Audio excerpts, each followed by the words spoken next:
My name is Jovita Dominguez. I was appointed by Governor Newsom in the education licensing. And I believe we have a new president. Good morning, Jovita. I Good am morning. President and Board Member David Lawler, appointed by Gavin Newsom uh, in the public member role. And then our EO, Lori Melby. Let me jump in first. Tricia Wan, appointed by Governor Newsom in the public member role. Thank you, Tricia. And now we'll go to me. Sorry about that. Thank you, Tricia, for doing that. So I am Lori or Loretta Melby, and I'm the board's executive officer. I'm going to have you pause for a second, Jovita. I'm going to ask that our board's legal counsel, Reza Pejanash, be promoted, please.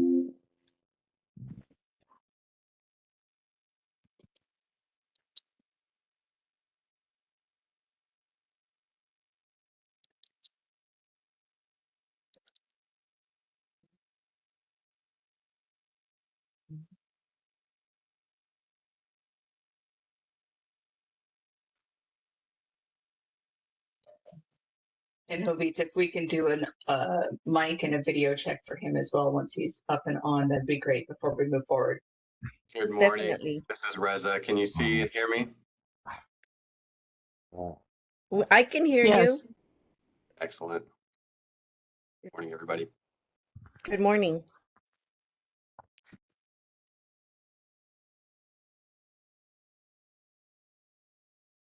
And I'm Mary Ann McCarthy. I am licensing committee.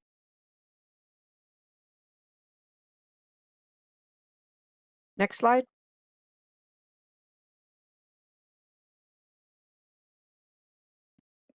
BRN moderator, would you take us to the instructions and the format for teleconferencing, please?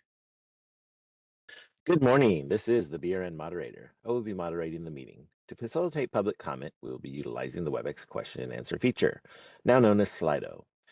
When the committee reaches a point in the agenda at which public comment is appropriate, the question and answer feature will be turned on, and members of the public can indicate that they would like to make a comment by inserting the phrase, "I would like to make a comment," in the question box, which is typically in the lower right of your screen. I will then call on the individual and send the request to unmute their microphone. The individual should be able to unmute and make their comments. I will then proceed to the next member of the public who has a comment. I will also query our on-site location for comments as well. Please note the question and answer feature is being used only as a means for members of the public to represent that they would like to make a verbal comment. When your turn comes, you'll be prompted to unmute. If your question can be answered, the committee will respond accordingly. When making your comment, speak about anything you believe is important for the members to know. Please remember, committee members cannot address any item not on the agenda, items not on the agenda at that moment, items that you would like to add to a future meeting, or items that will be discussed later on in the agenda will be discussed at their correct times during the meeting. I will provide a brief reminder of this approach at the start of each public comment item. Finally, when committee members or BRN staff are not speaking, I would like to remind them to mute their microphone. If I detect background noise during the meeting as a result of unmuted microphones, I will mute your microphone automatically. Okay, I'm going to pause, Jovita. We're actually not Yes. going to take. I'm going to ask for public comment for items not on the agenda to be reordered to be the final item before we adjourn today.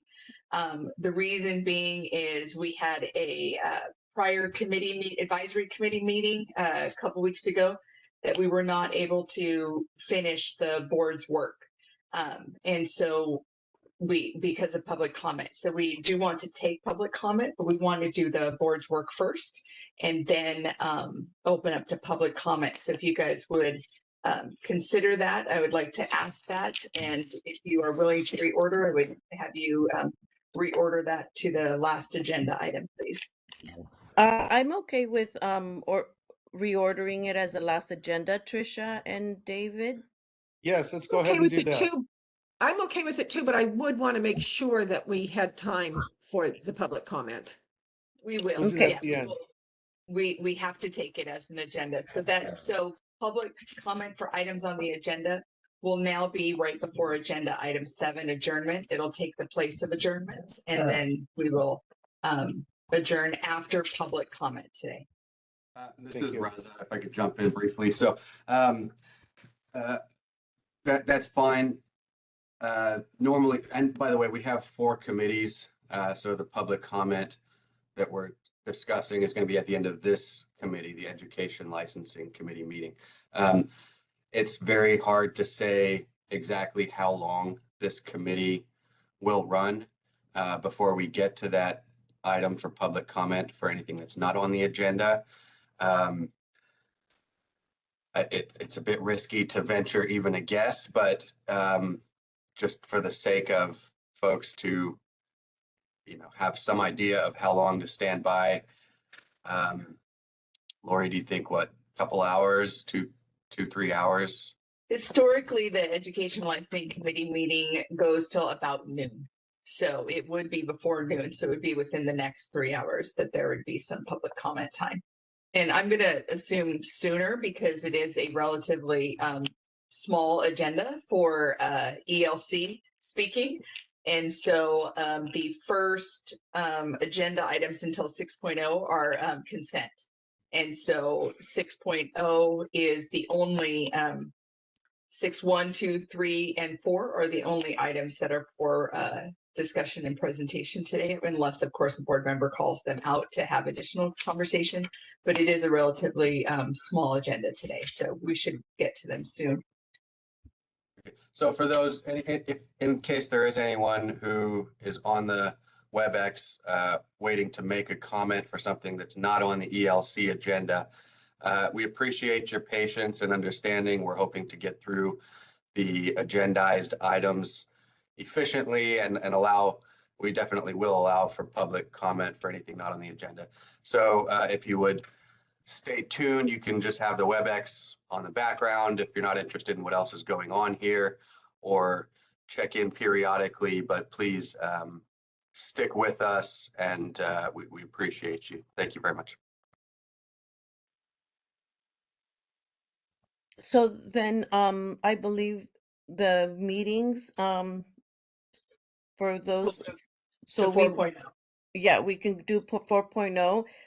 Committee members, do you have any questions or concerns about the minutes? Then No, I'd like to make a motion to accept the ELC minutes from May 13th and allow BRN staff to make the substantive changes to correct name spelling and or typos that may be discovered in the document. Do I have a second? I'll second. David Lawler. Thank you, David.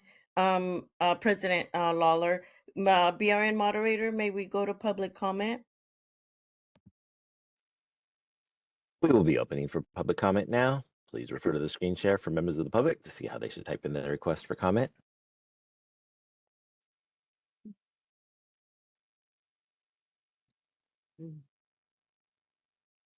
Sorry, I've activated the question and answer feature. Members of the public can indicate that they would like to make a comment by typing into the question box, "I would like to make a comment." I'll pause for a moment for members of the public to type in, "I would like to make a comment." Anonymous would like to make a comment. 1 second, please. Oops, this is on me. I'm sorry. This is yours. And just a reminder to those that are making public comment, this is for our meeting minutes. It is only around our meeting minutes. And so if you've noticed something on the meeting minutes that were posted from May that you would like to make a comment about, this is the appropriate time for it. I'm sorry, so I have to make an adjustment. Anonymous, I'm going to mark you as marked. I have to close the slide to open up a new one. And then please, okay, Anonymous has changed their mind. But I do have to close the Slido because I need to change the setting. I will be right back.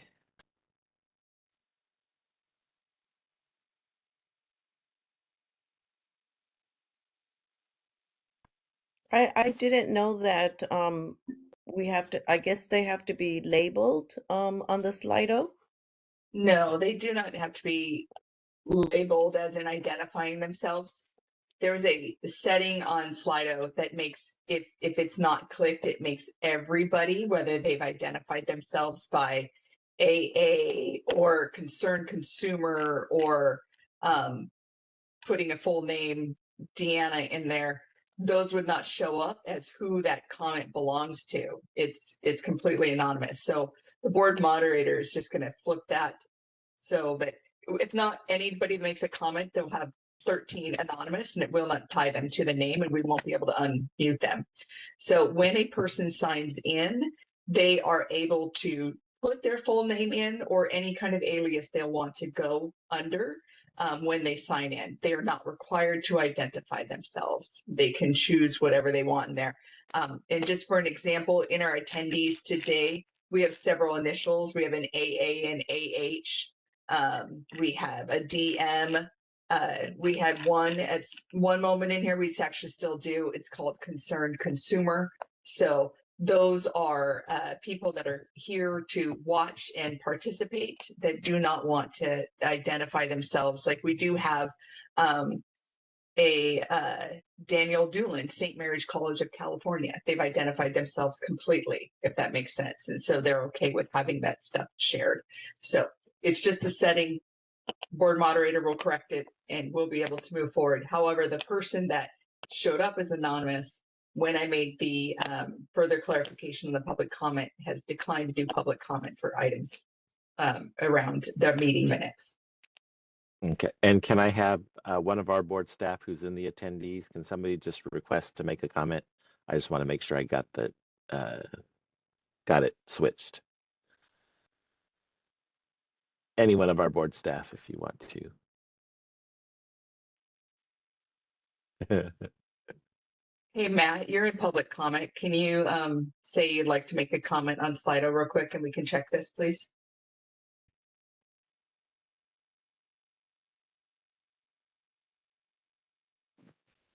I am unable to access Slido, Mark. Oh, sorry. Guess I should turn it over. There we go. Now let's try. Sorry.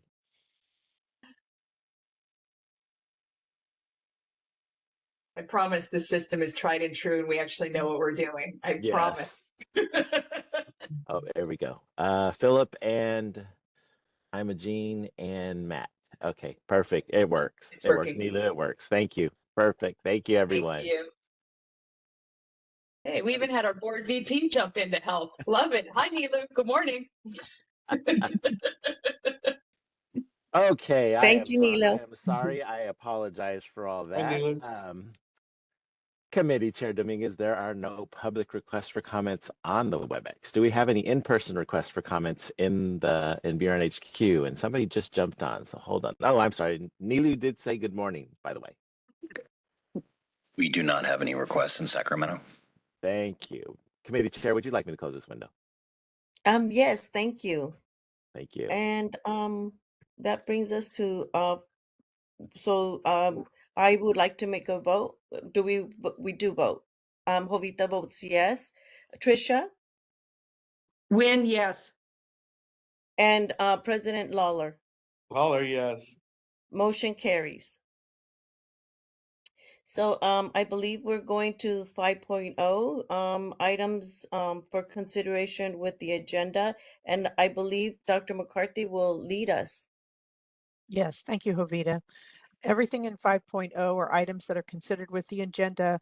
Number will be discussed and voted on as consent agenda items unless a committee member or a member of the public state that they wish to pull one or more of the items out to be discussed separately. So starting with 5.1, discussion and possible action regarding whether to recommend approval of the proposed curriculum revisions and clinical facilities and to acknowledge the receipt of program progress reports.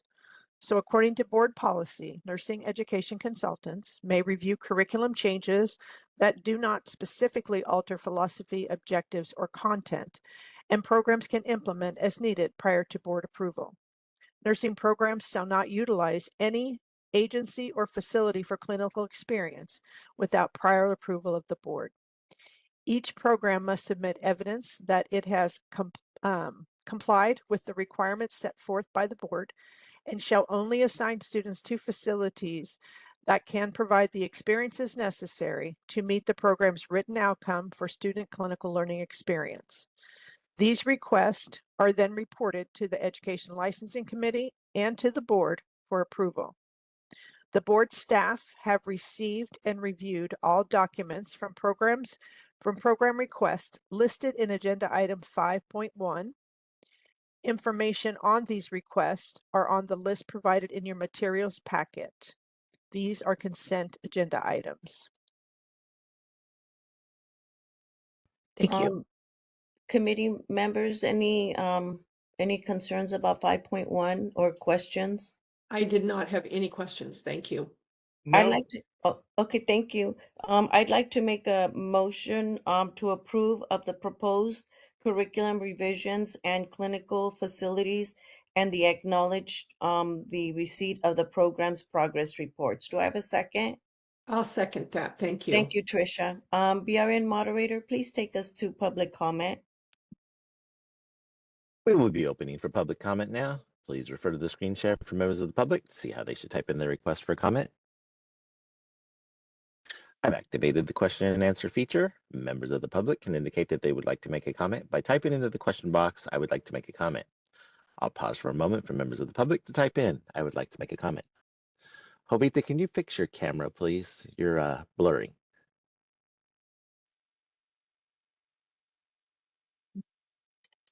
Board Is that moderator, I better? believe it's a bandwidth issue. And Okay. so it'll come in and out as she manages through today. But she'll keep her camera on and work with it. I Perfect. see Thank myself you. without Yeah, blurry, you're- but You're fine, Jovita. Samantha Gerard would like to make a comment. 1 second, please. And Samantha, I just wanted to make sure that this is a comment regarding the progress reports, continuing approval visits, or facility approvals, and not something that is agendized later on.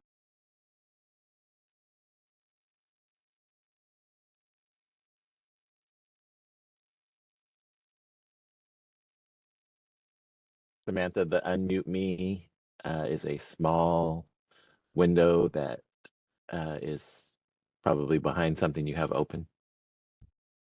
Hi, good morning. I'm sorry. With the reordering of the public comment, my brain is all confused. So I apologize. No, my comments do not have anything to do with the curriculum. Sorry. It's all good. No Really. problem. We'll get you guys there. We're going quickly. We'll get there. Thank you. Thank you.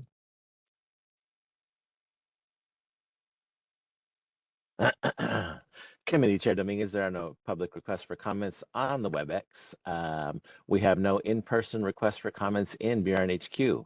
Would you like me to close this window?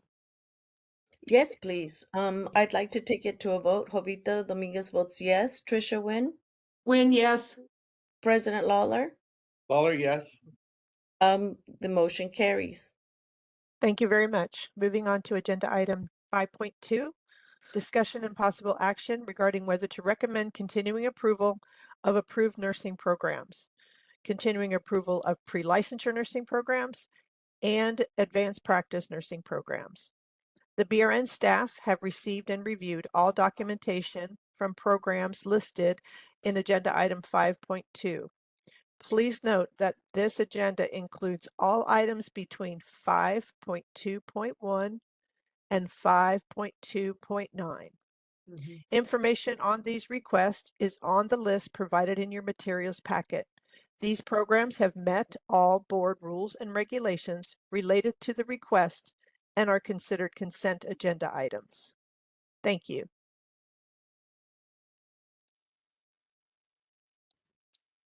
Members, any questions? If not, I'd like to take I'd like to recommend continuing approval of the pre-licensure nursing programs and nurse practitioner nursing programs. Do I have a second? I'll second. Lawler. Thank you, President Lawler. BRN moderator, would you take us to public comment, please? We will be opening for public comment now. Please refer to the screen share for members of the public to see how they should type in their request for comment. I've activated the question and answer feature. Members of the public can indicate that they would like to make a comment by typing into the question box, "I would like to make a comment." I'll pause for a moment for members of the public to type in, "I would like to make a comment."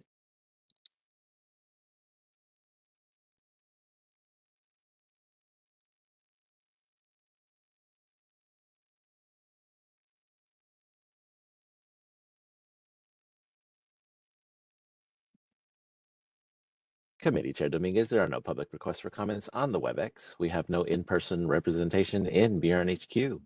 Would you like me to close this window? Board Yes, thank you. moderator. Board moderator, just to update you, there are 2 public members in HQ. They're just not making public comment yet. I believe they'll be for public comment at the end of the meeting. Thank you. Thank you, BRN moderator. I'd like to do a vote. Jovita Dominguez votes yes. Trisha Wynn Win, yes. and President Lawler. Sorry, Lawler, yes. Okay, perfect. Motion carries. Moving on to agenda item 6.0. All items under 6.0 are up for consideration within the agenda number and will be presented to the committee members for discussion and voted upon individually. The first is the ones under 6.1. And this is discussion and possible action to make a recommendation to the board regarding a change in fiscal condition that will or may potentially adversely affect applicants or students enrolled in the program. 6.1.1 is Dominican University of California. Information on this program can be found starting on page 57 of your packet. And board moderator, if you would please elevate the presenters on the list for Dominican. Thank you.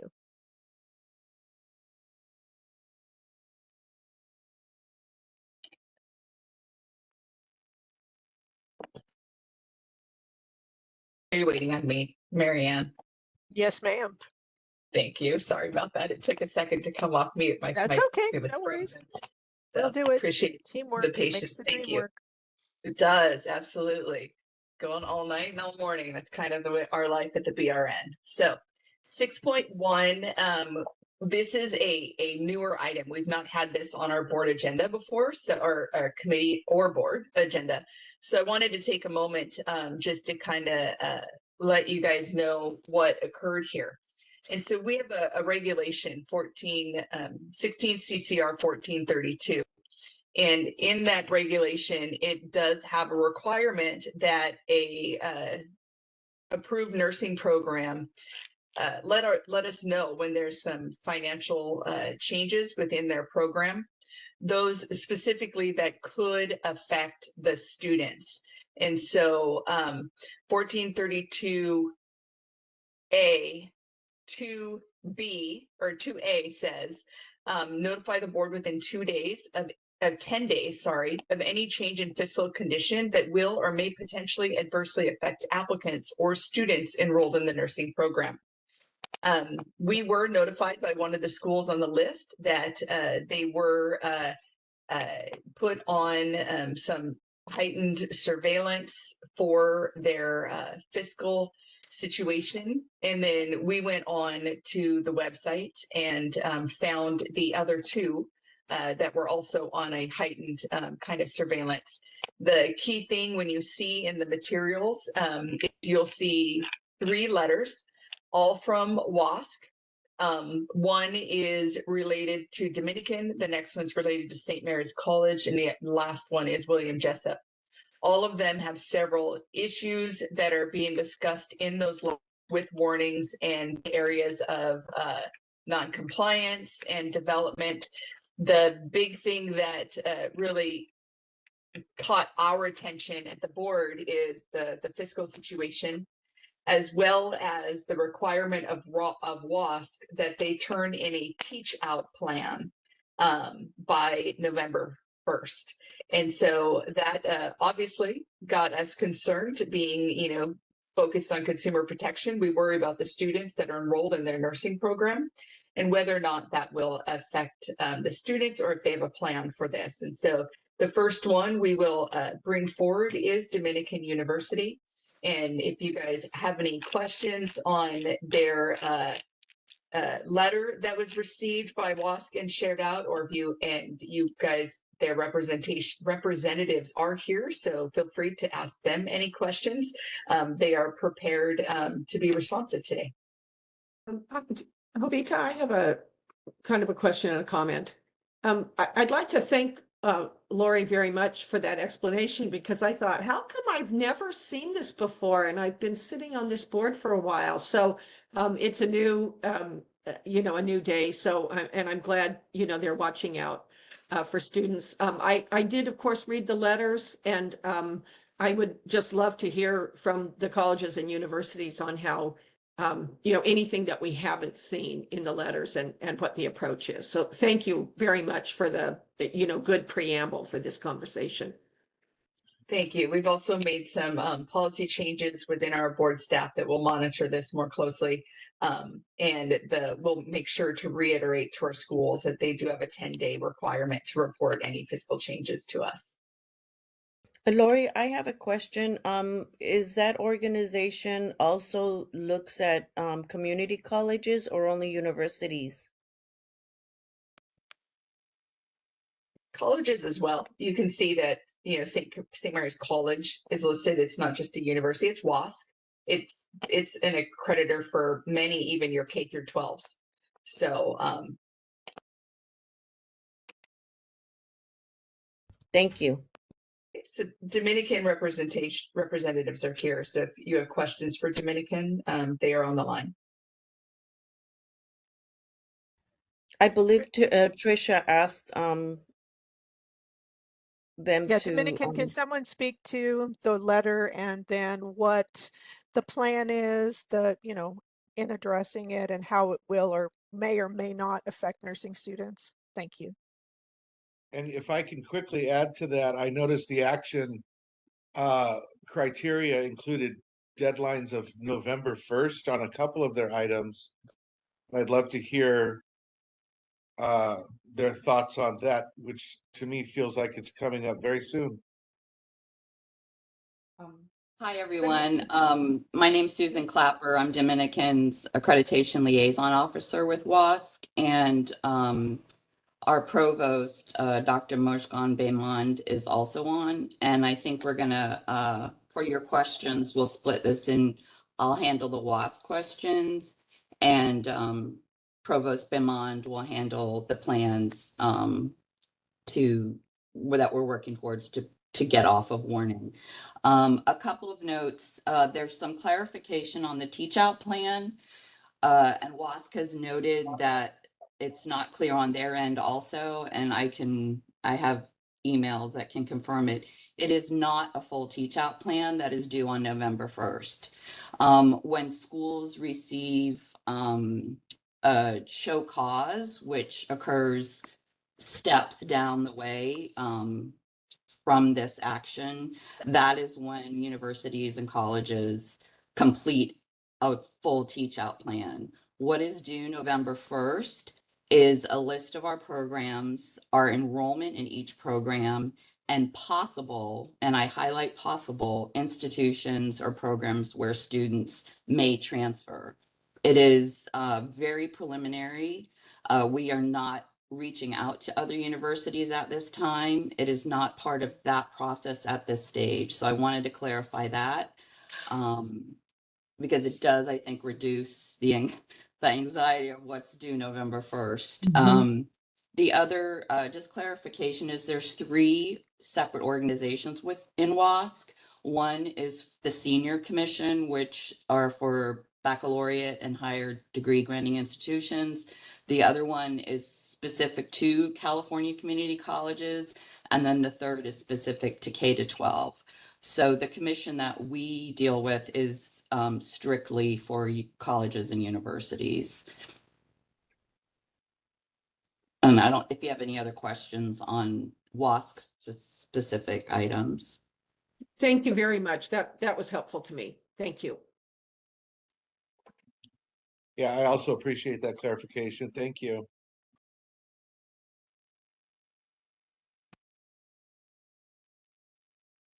Dr. Beymond, did you want to add anything? Thank you. I was testing my mic before. Can you hear me? Yes, Okay, you're it's good. working. Great. Thank you so much, Susan, also for jumping in and providing that overview. I must admit that we were somewhat surprised by this finding at Dominican. We had closed the last few years with a balanced budget, and this letter and the commission finding pertain to CFR 3, which is the financial health of the university. But as urgent as the required actions are, this is a long-term process. We are turning in a first batch of information and materials in November, but the WASC letter points out that this is a 2-year process for us to show the measures that we're taking institutionally to manage costs. And the entire process is actually set up in a way that has us focusing all our resources on existing students and making sure that they're able to continue, persist, and graduate. So the limitations for us are actually in developing new programs and turning everything that we have internal and addressing the needs of the students now. We also are working very diligently right now to put together and implement a plan that actually starts savings within this current fiscal year, but has longevity and positive impact for the institution over a number of years to come. Given the sensitive nature of it, I would prefer to not share all the details in a public session, but I have to tell you that from the board, from the board of the university all the way to the grassroots and faculty and staff, we're engaged in that work consistently throughout the summer and in the months to come, and are definitely looking at the long-term view. All of that is happening at the same time that we're making sure that the resources that are put in our nursing programs are not taken away from or diminished in any way. We have hiring restrictions and freeze, for example, for the rest of the university, but are moving ahead and hiring a new full-time nursing faculty member to respond to the needs of students. So it's a balancing act in terms of what we're doing, but we are definitely focused both on the program and on the longevity of what we're doing for everyone involved, for stakeholders.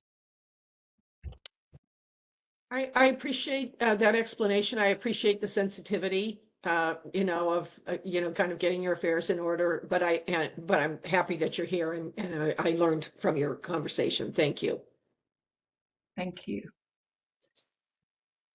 So real quick, Mhm. before we go on, I have some clarifying questions and stuff. These will be the same that will be going forward for all of them under this agenda item.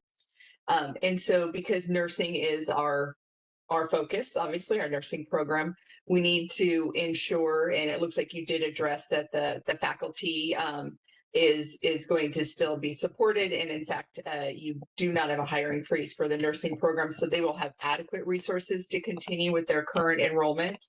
Are you planning on continuing the enrollment pattern, or is there going to be any changes that you anticipate to that, like a decrease in enrollment pattern or anything like that? Or will new students be able to join at the same enrollment pattern that they're approved at?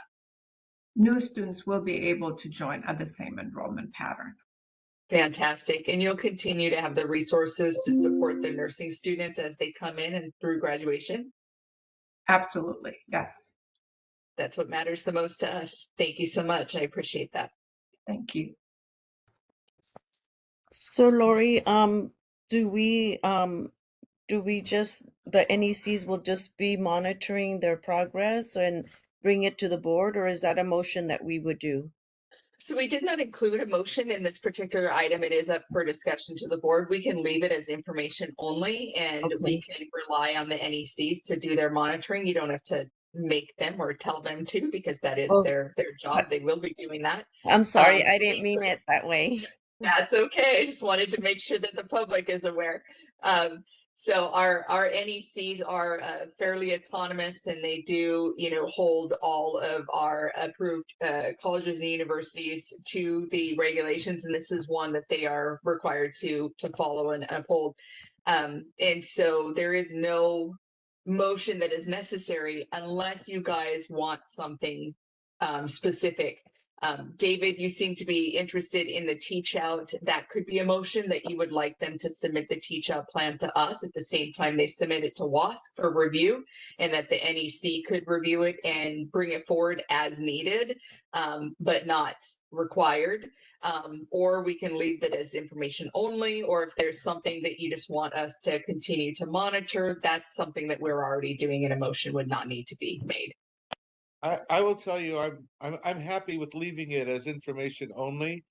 What sparked my interest was that list of actions, wondering Yeah. what would also be shared with us at the BRN, as well as with WASC, specifically the teach out plan, yes.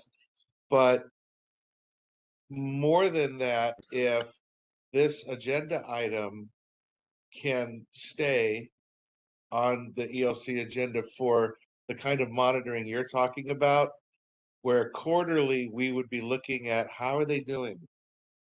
And are we moving forward towards meeting those action items requested by WASC to make sure that those students who are currently enrolled at minimum are the ones who graduate successfully.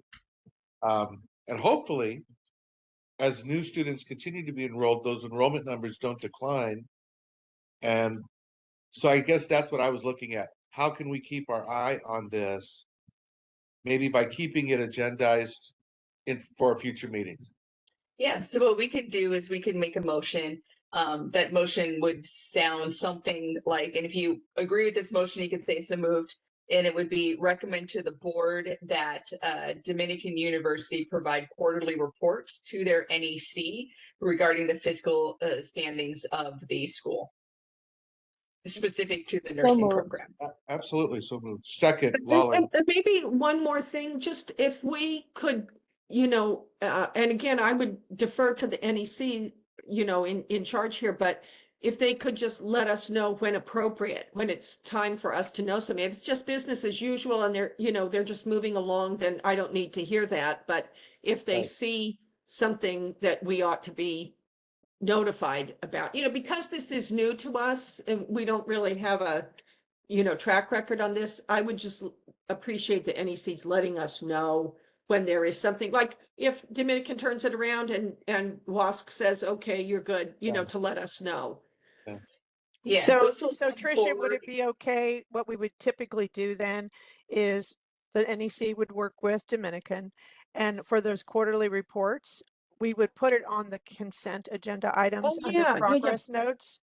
Yes. And of course, if there's anything significant, we would always, I would have the NECs and I would talk to BRN leadership. We would share anything that came out that was, out of the ordinary. But because WASC is something they want and have to have as a college Yeah. and university, this is not something that we expect to just fall off, but we're happy to monitor. Thank you. And I trust you and your discretion completely. So thanks very much for that, Ms. McCarthy. Thank you. Yeah, go ahead, Susan. Susan. Hi, I just, because I'm the one that does this, may I propose, because we have other specialized accreditors, and I've worked closely with CTC for the teacher education. We had to do quarterly reports with them for a separate matter, and the bandwidth that it takes for an already,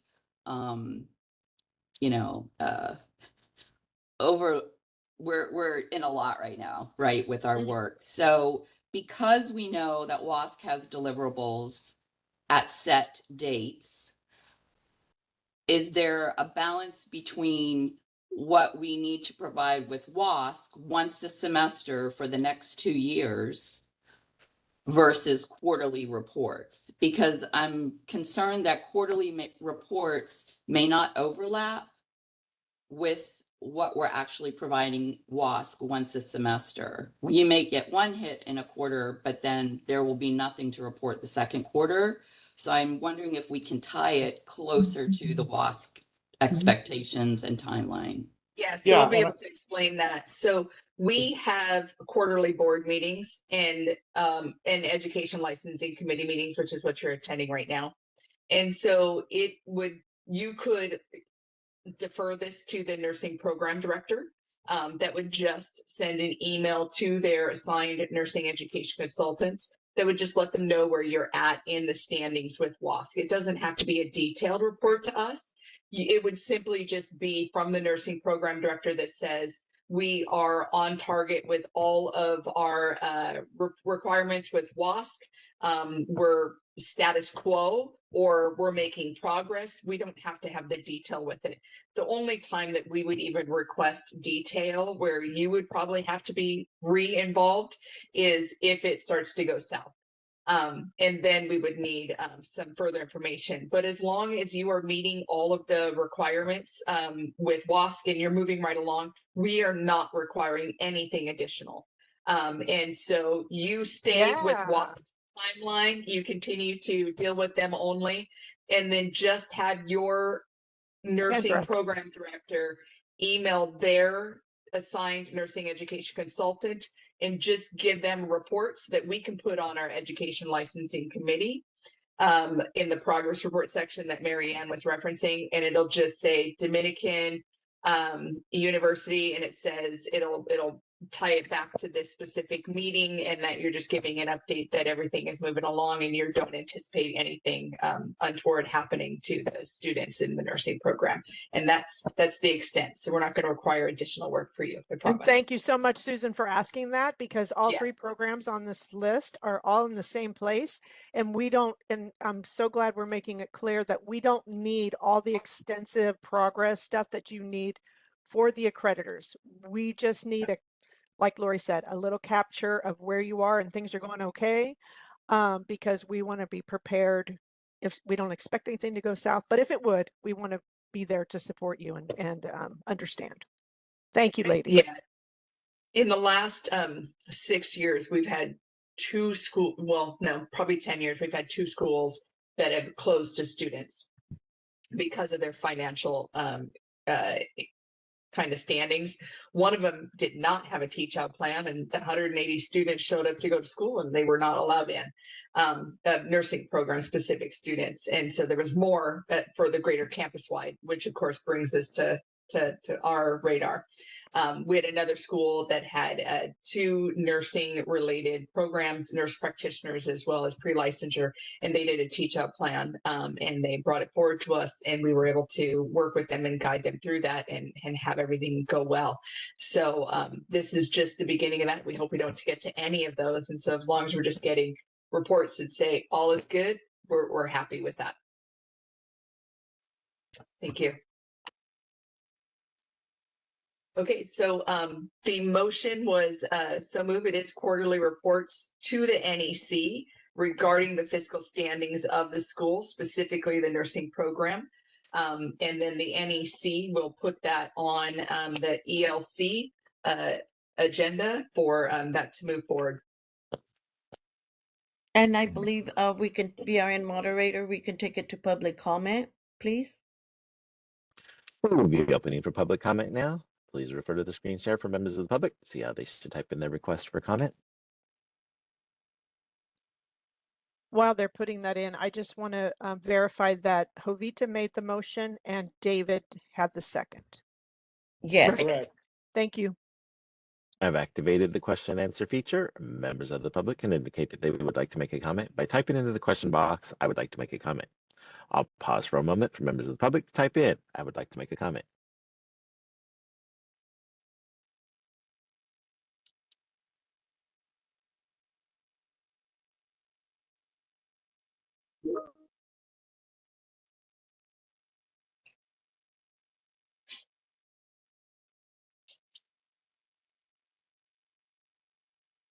Committee Chair Dominguez, there are no public requests for comments on the WebEx. We have no requests for comments in BRNHQ. Would you like me to close this window? Yes, thank you. I'd like to take it to a vote. Jovita Dominguez votes yes. Trisha Wynn, Win, yes.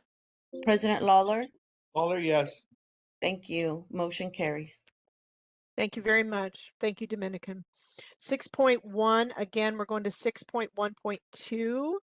This is again the discussion and possible action to make a recommendation to the board regarding a potentially adverse change in physical condition.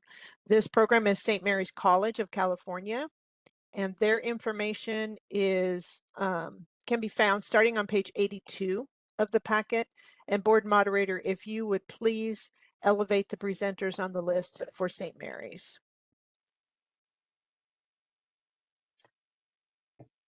And so it's up to you, committee members, if you would like to pose the same questions, if you have other questions. Thank you. I would recommend doing similar questions to each one just to get the same understanding. Agreed. That's what I was gonna ask. Are they, Yeah, can they they're here. address those concerns? They're here? Okay. Sure. Can Yeah, they, can you can guys they put your address? cameras on if possible? Daniel and Carol.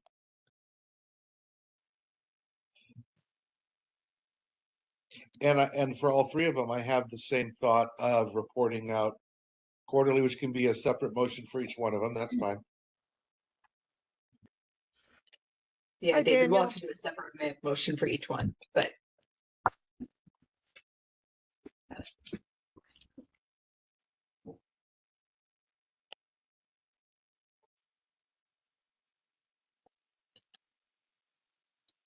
Daniel, can you hear us? I can hear you. Can you hear me okay? Yes, sir, we can. All right. Yeah, at St. Mary's College, yeah, we're quite cognizant that we protect the public, and in doing so, we serve our students great. And our program director, Dr. Stanley, she may be having a connection challenge, but she has, at Holy Names University, which some of you may know went bankrupt a few years, she did a very successful teach out with her students when that college went bankrupt, and was the one who came to the board with the concern about the college's financial concerns at Holy Names, and taught that out. So while we don't anticipate any such thing occurring at Mary's College of California, certainly we have plans and backups to the plans and backups, and so in the nursing program there, we'll be prepared for whatever happens. Although there is a new president and provost and head of finance since St. Mary's College hit some of the major financial turmoil a few years ago, and we are very aware that they're making efforts to improve the school's financial situations. We've just hired about 5 full-time faculty members, and are finishing up we're opened a large simulation lab that was built for the program. So in terms of resources flowing to the nursing program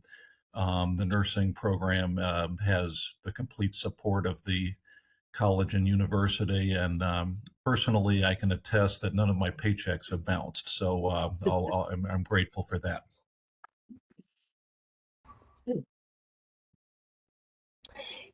Good morning, everybody. My name is Carol Ann Gittens, and I am the provost here at St. Mary's College. I'm also the accreditation liaison officer for WASC and other professional accreditors that our institution partners with. First of all, I'd like to thank the group for letting us speak, but I also would like to thank my colleagues at Dominican for providing such rich context for the WASC accreditation process. I really do appreciate that. I think it helps us all to be on the same page there. I want to underscore that the college, St. Mary's College, remains fully accredited through WASC, and that's one of the pieces that's really key to understanding what's happening. They have issued an alert to the campus to focus on finances, but that does not jeopardize our accreditation standing whatsoever, nor does it compromise the validity of the degrees that we're offering. So I just wanted to say that. All of the accreditation information we are required to publish on our own websites, as well as the WASC website remains a public resource to the community as well. So many of the reports that we are asked to submit, much like Dominican and others, will also go on our website in addition to being provided to WASC. I did want to speak to and reiterate that we are required to do what is being referred to as a teach out plan, but this is a far cry different than what an institution who might have had to declare financial exigency or is actually going to be in the show cause status. So we'll do the same accumulation of students enrollment and program offerings that are accredited through WASC and institutions that could potentially take our students. But as I tell my community, I don't plan to close, I plan to thrive, and that's what we're going to do. And so just wanted to speak a little bit to back up what Dan has just shared. The college remains 100% committed to our nursing program. We have in fact just recently added 8 new staff members who are instructional clinical faculty in the program. We have a state-of-the-art facility that is welcoming new students twice a year. So we hold steady with our enrollment plans as approved by the BRN, and we have complete confidence that our continuing students will reach graduation, succeed in their tests, and go on to be successful practitioners. And then also we continue to recruit for our incoming classes, knowing that we will provide the resources necessary. The institution as a whole, and I'll just end on this, the two concerns that WASC had for our college was not only that we would be financially stable, and we are going into fiscal 20, we are actively closing fiscal 26 and moving into fiscal 27 with a balanced budget, but it also requires us to be sustainable. And so that requires us to make sure that we have the enrollment plans and the financial plans well into the future that will allow us to continue to be a sustainable institution. We have every confidence that this is not going to be a problem for the college. Like Dominican, we were a bit surprised because we didn't necessarily think that that the situation that we have been providing WASC would signal any of these kinds of issues, but we appreciate the support of our accreditors to help us do our work. So I think that I'll just leave it at that, but we have we are also similarly doing hiring.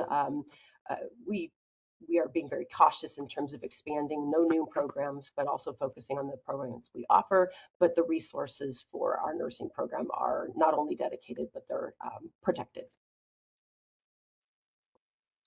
Thank you both very much for that explanation. As you know, it's new for us, so it's very nice to get this background, and we'll look forward to you, your success reporting back to us regularly. Thank you. I find it very encouraging to hear both that the program is hiring new faculty and the college is supporting the program, because my concern with new leadership in an institution that might be fiscally insolvent is going to look at programs that are not cost effective. So thank you for that. Very encouraging to hear. I appreciate it. Lori, would you repeat the possible motion that we want to? Yeah. So thank you. ELC would recommend to the board quarterly reports to the NEC regarding the fiscal stance of the school, specifically the nursing program. So moved. Do I have a second? Thank you, President. Thank you, President Lawler. BRN moderator, would you take us to public comment, please? We will be opening for public comment now. Please refer to the screen share for members of the public to see how they should type in their request for comment.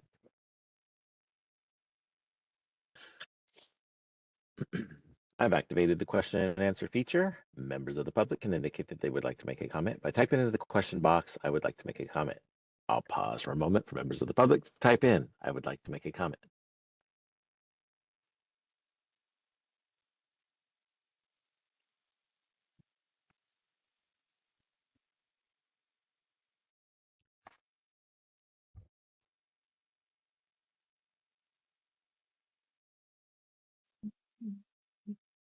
Committee Chair Dominguez, there are no public requests for comments on the WebEx. I see nobody stepping forward in BRNHQ for public comment there. Would you like me to close this window? Yes, thank you. I'd like to take it to a vote. Jovita Dominguez votes yes. Trisha Wynn? Wynn, yes. President Lawler? Lawler, yes. Motion carries. Thank you very much. Moving on to 6.1.3. Again, the discussion and possible action to make a recommendation to the board regarding a potentially adverse change in fiscal condition for William Jessup University. Information on William Jessup can be found starting on page 67 of your packet. And board moderator, if you could please elevate the presenters on the list for William Jessup. Thank you.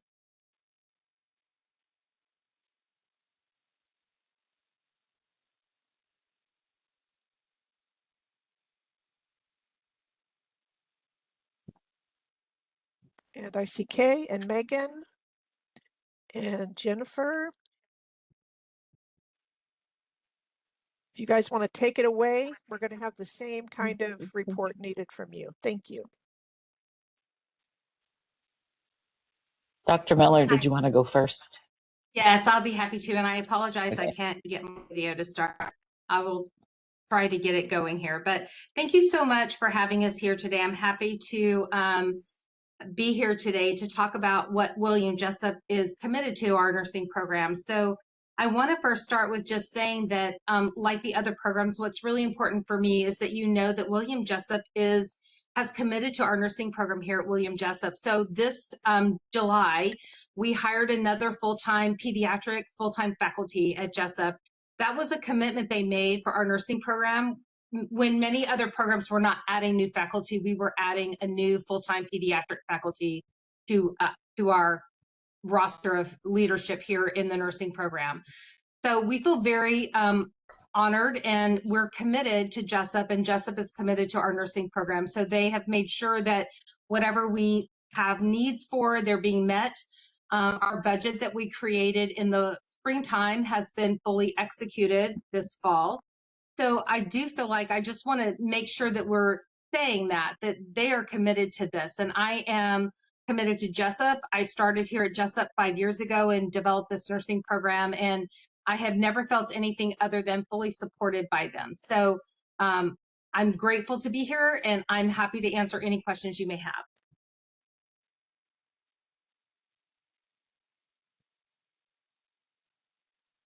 I will be honest, I have fewer questions here because after reading the letter, it seemed that WASC's concern was based on past expenses being more than incoming revenue. And so their formula requires them to issue this warning. And the action items required are substantially fewer. And the visit was remote. It seems less of an urgent or exigent situation.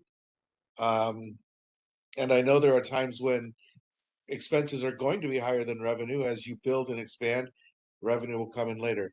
But I appreciate your comments here, putting it in context for us.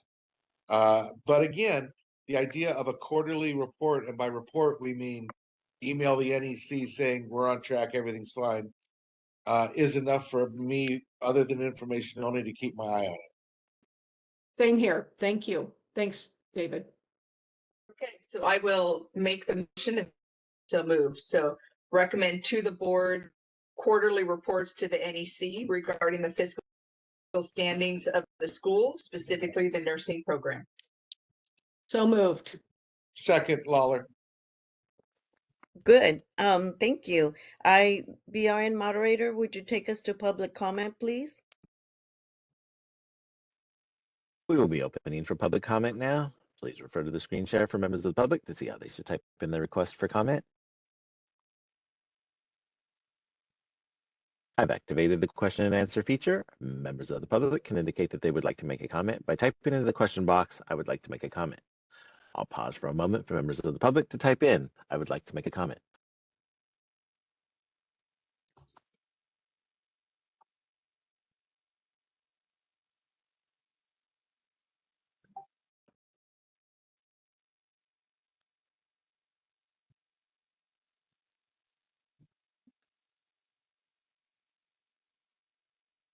Committee Chair Dominguez, there are no public requests for comments on the WebEx. We have no representatives approaching the dais in BRNHQ. Would you like me to close this window? Oh, wait a minute. Somebody got in there. Hold on. Hi, would like to make a comment. 1 second, please.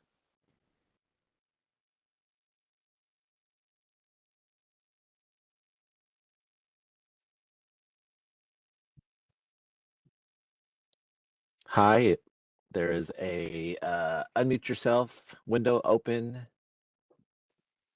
on your screen somewhere, possibly behind a window you have open. As you're unmuting, hi, I want to make sure that this is public comment on William Jessup's WASC letter regarding their fiscal standing. If it is anything other than that, we ask you to wait for the appropriate time in the agenda, please.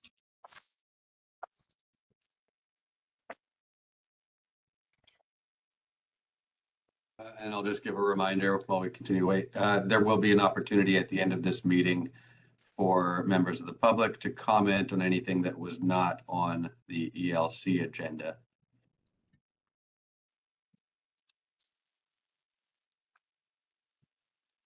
Hi, do you wish to wait or would you like to comment now?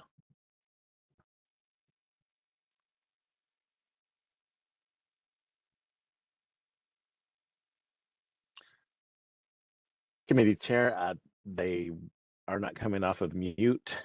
Shall I move on? Yes, please.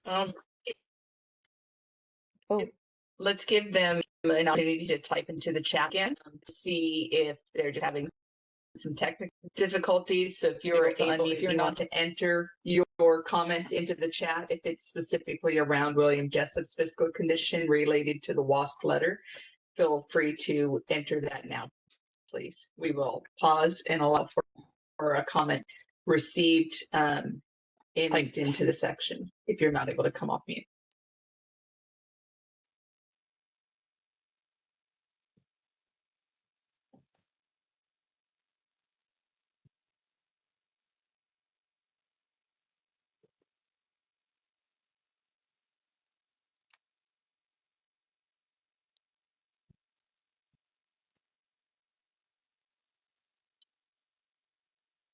Board moderator, is the comment section still open so they can type it in if they need to? I'm not seeing it.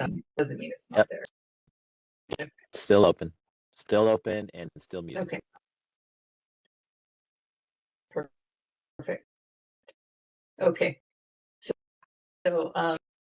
yes, we'll be taking ample time.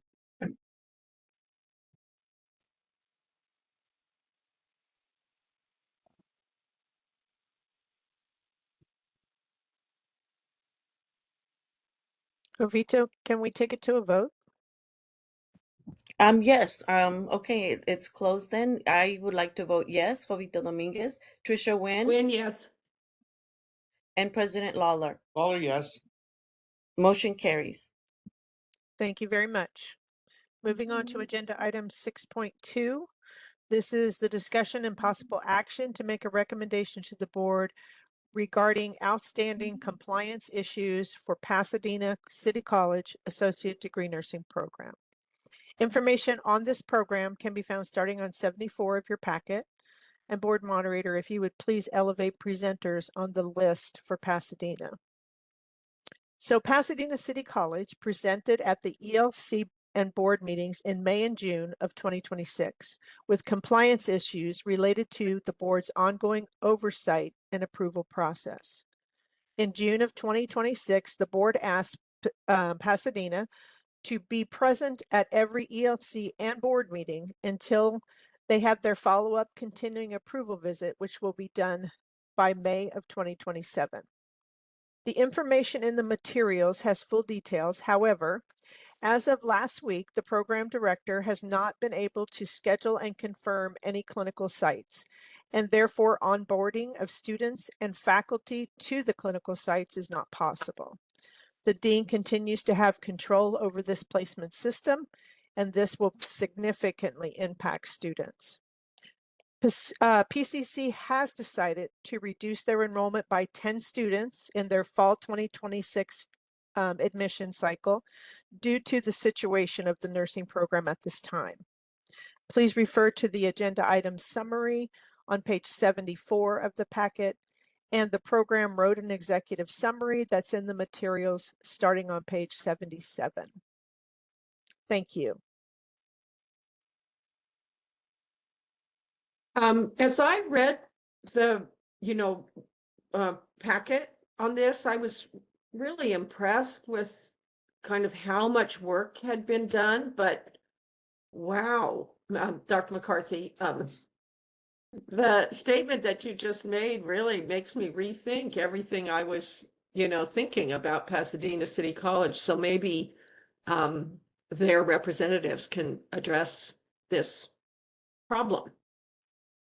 Pasadena, are you able to turn on your cameras and unmute, please?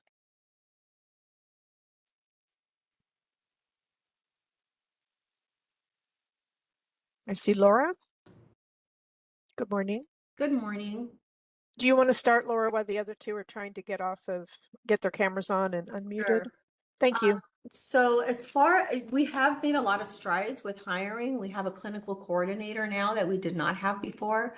We're onboarding for new faculty. Our lab has been brought up to speed. We have a lab coordinator now.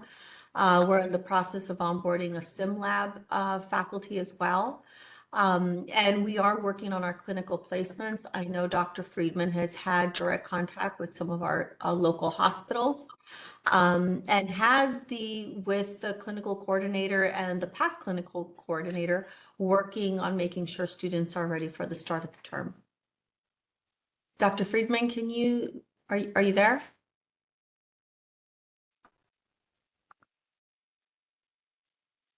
Carol, can you hear us? I don't think she can log in. Well, she's on. I see her. I just don't, and I don't see that she's on mute. I just don't hear her or see her picture.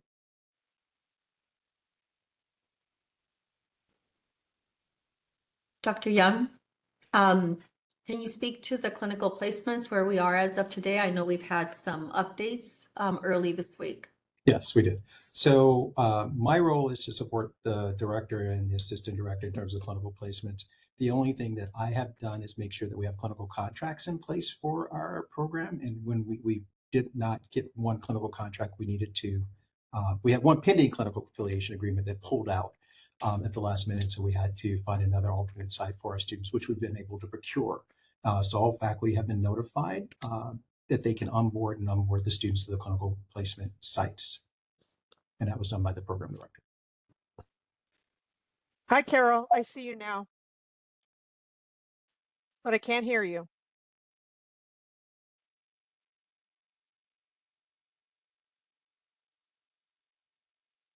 We can't hear you.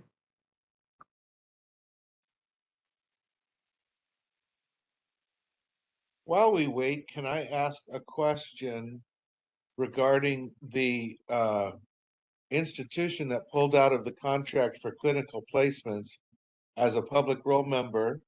I'm curious to know why something like that would happen.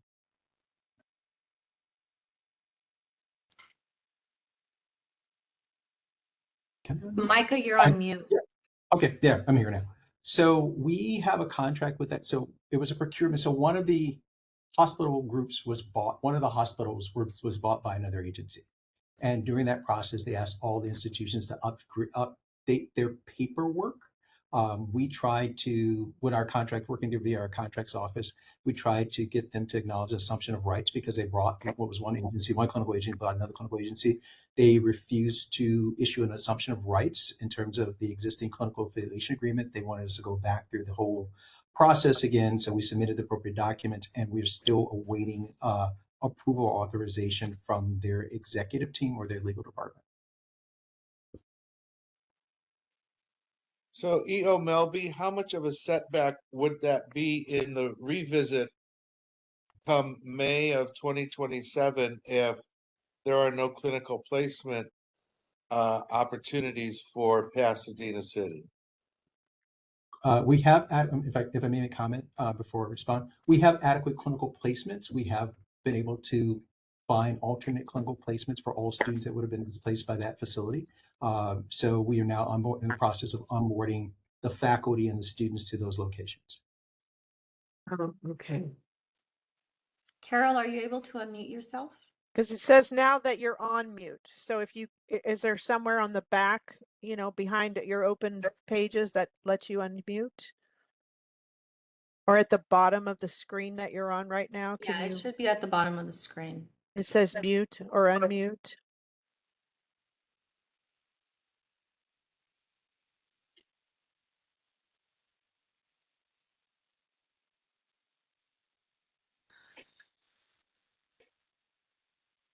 Are you in the office where you could get to Laura's or Micah's office, or are you not? You're not. Okay.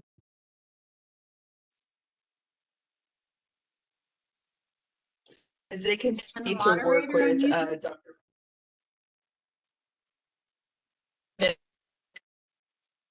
The moderator's not able to. Yeah, maybe she can log back in. They continue. You're really choppy, Lori. We're having a really hard time hearing you. For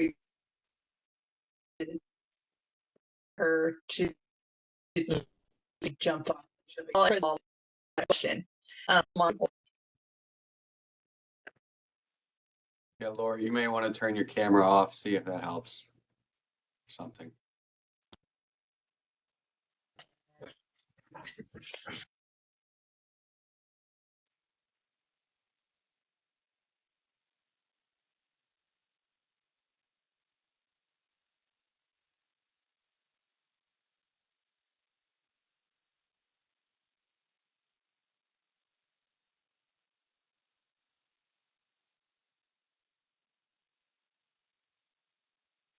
While we're waiting, Dr. McCarthy, just to clarify, this is information only, correct? This agenda item? And well, we gave no previous motion, correct? It can be information only unless the ELC wants to make a different recommendation to the board. Okay, thank you. Mm-hmm.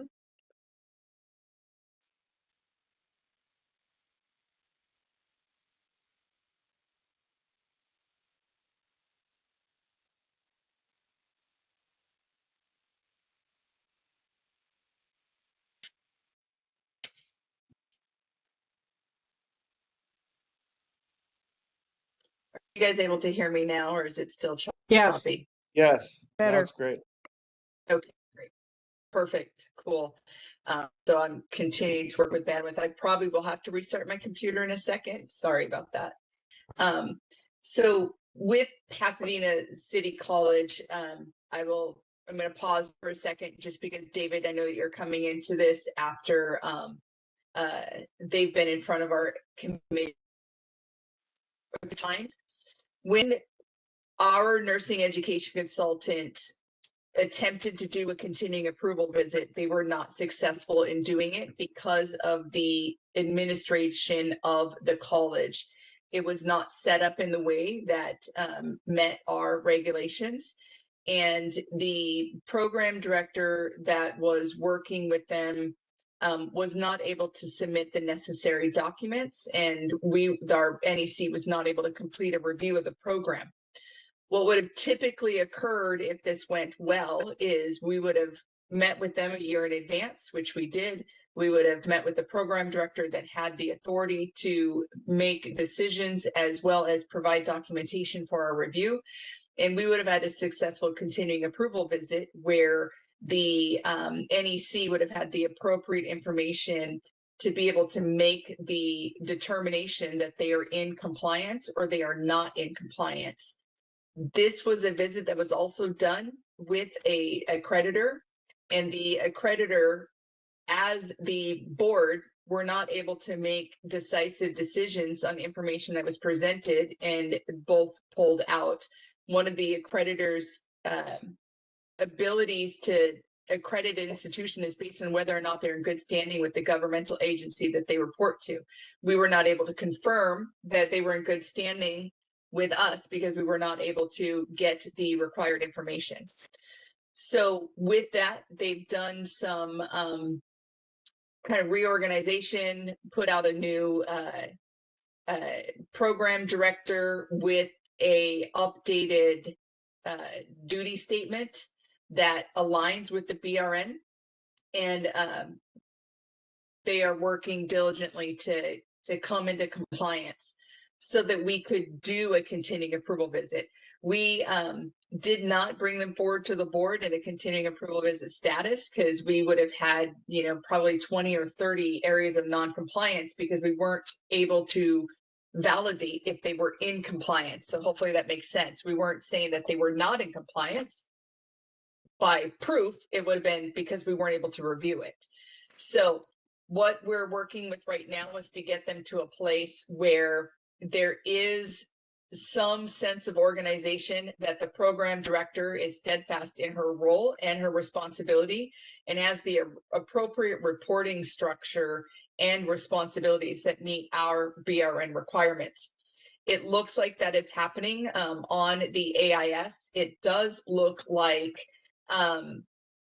there is some HR kind of related issues and delays that have caused some concern. And that is separate from the clinical conversations that are happening here.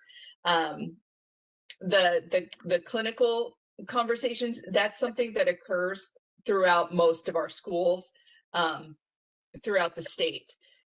Clinicals that are promised the quarter before or the semester before may not be available the quarter semester that you're entering. They have to update their contracts and license, and the school has to do the same thing, and they try to juggle and they try to honor programs that have had previous agreements and such. So that's kind of a common thing. What is specific to this one here is that it looks like the program director was able to work with administration and have them decrease the enrollment, which is a very appropriate move. And so that, again, even though it's a decrease in enrollment of 10 students, that could be 1 or 2 clinical groups. But what that also shows is that they are aligning with the resources that they have. That also shows that the PD is having her recommendations carried out by the school. And so those are all positive things, and not necessarily something that is alarming. The most alarming already occurred, and that's when we went on site to do our review, and we could not get the cooperation from the school or the program director when that occurred. We are hoping that through this kind of continued monitoring and continued report out, that the NEC and the program director will decide that it's good for them to go back and attempt a visit either this fall or the spring.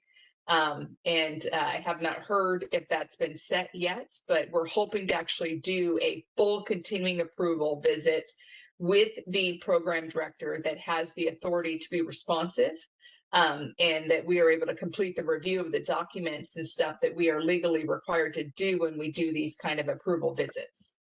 Loretta, they have, Yes. the NEC has set up, their goal is May of 27. Of course, they can come forward sooner, but they are, she wanted to give them a year to try to get everything that they needed. So the schedule, they're not set for an exact date, but May of 27 is the goal, if not before.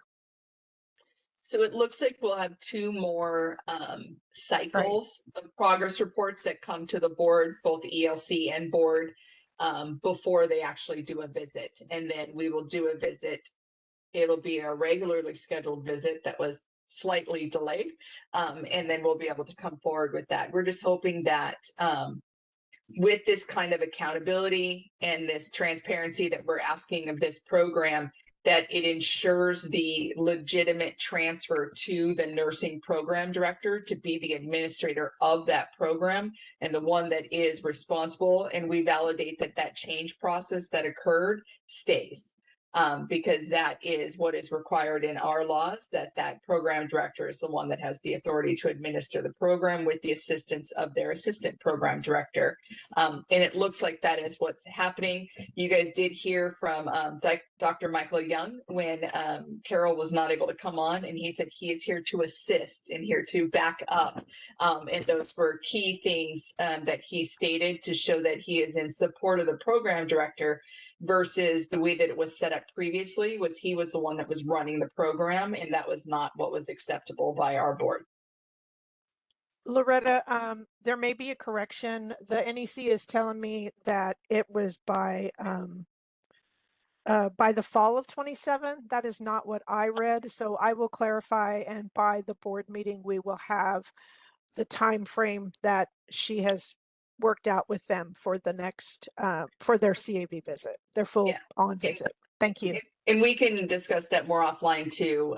Sure. I don't think that fall of 27 would be appropriate at this time. We need to do a visit in between that. So we'll get that nailed down. Yeah, as they came forward earlier, right?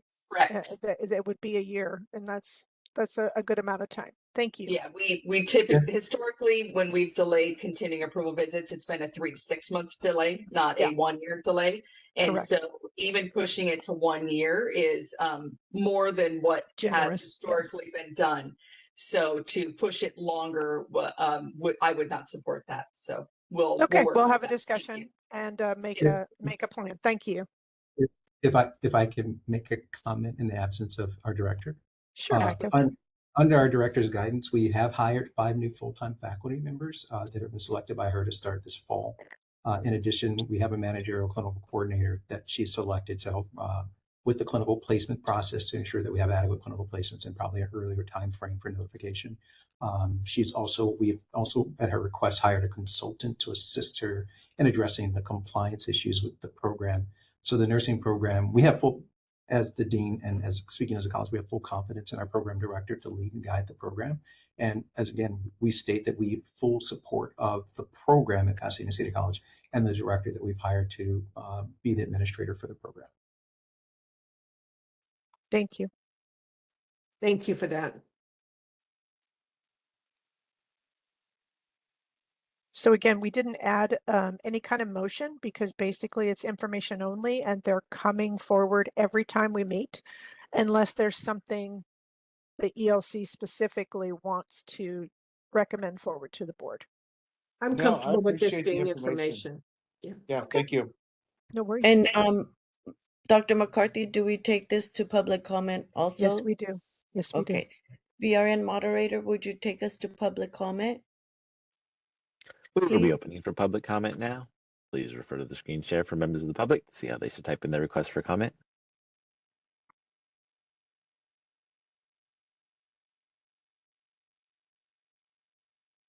I've activated the question and answer feature. Members of the public can indicate that they would like to make a comment by typing into the question box, "I would like to make a comment." I'll pause for a moment for members of the public to type in, "I would like to make a comment."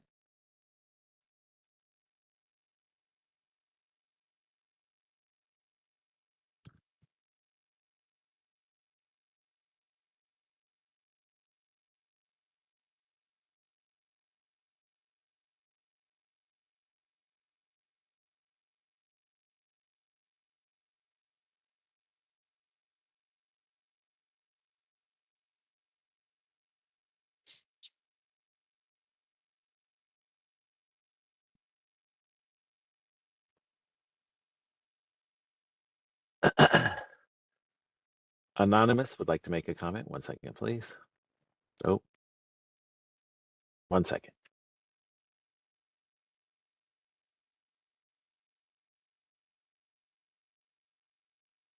Anonymous, you can unmute yourself.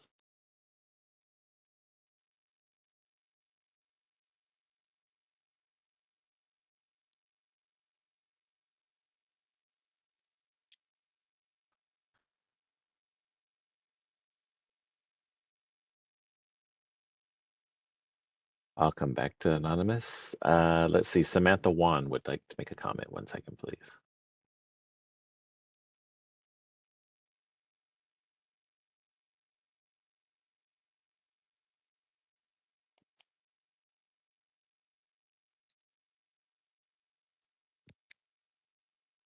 Recently graduated student from Pasadena City College.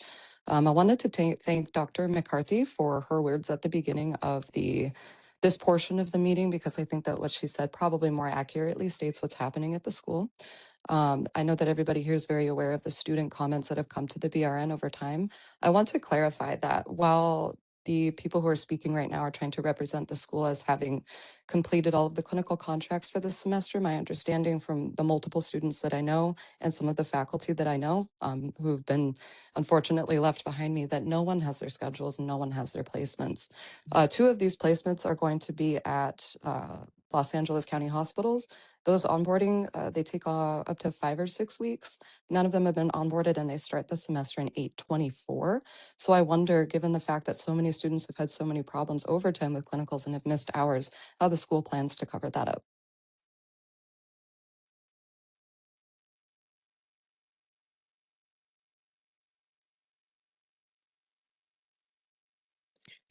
Is there any other public comment? Lori is Oh, restarting, so I we will have let a her. lot of public comments. Okay, so let's just keep going with public comment. Thank you.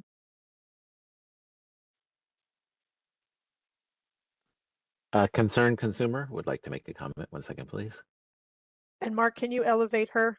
She's back in the, meaning Lori, back in to the panel. Thank you.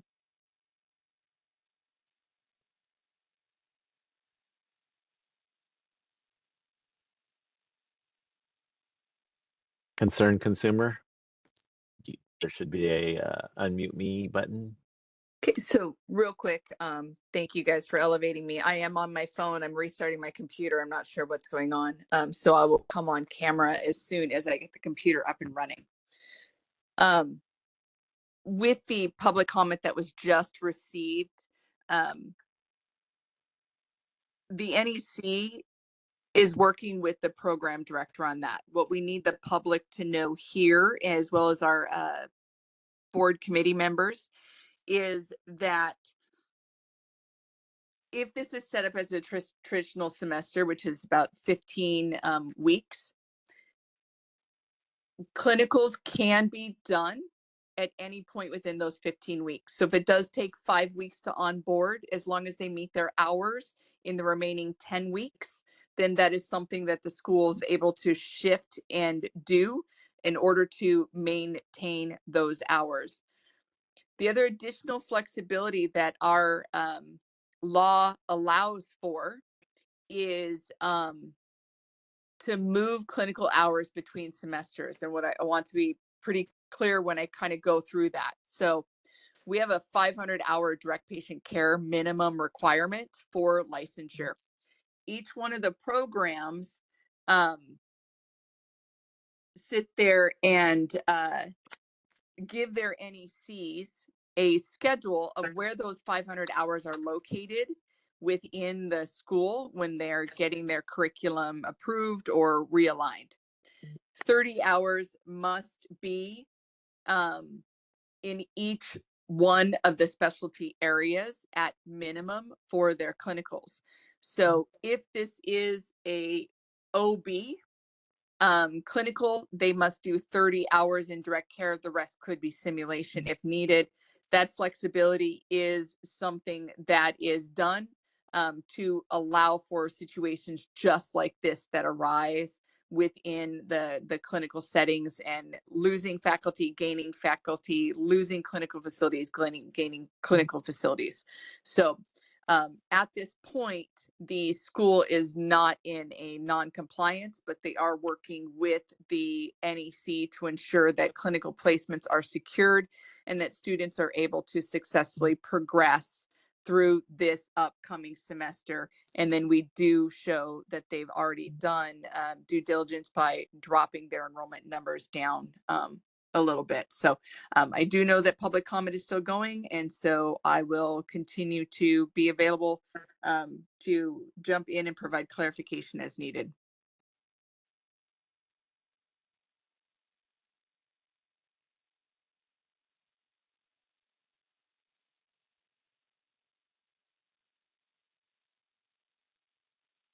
PRN moderator, is anybody wanting to speak? I see a lot of people writing in, but does anybody want to speak?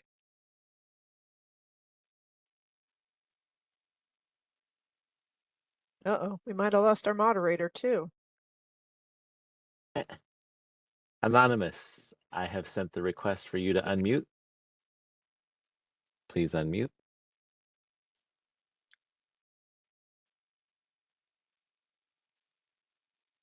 Anonymous does not want to unmute. I will go to Z. 1 second here. Z, would you like to speak? There's an unmute me button.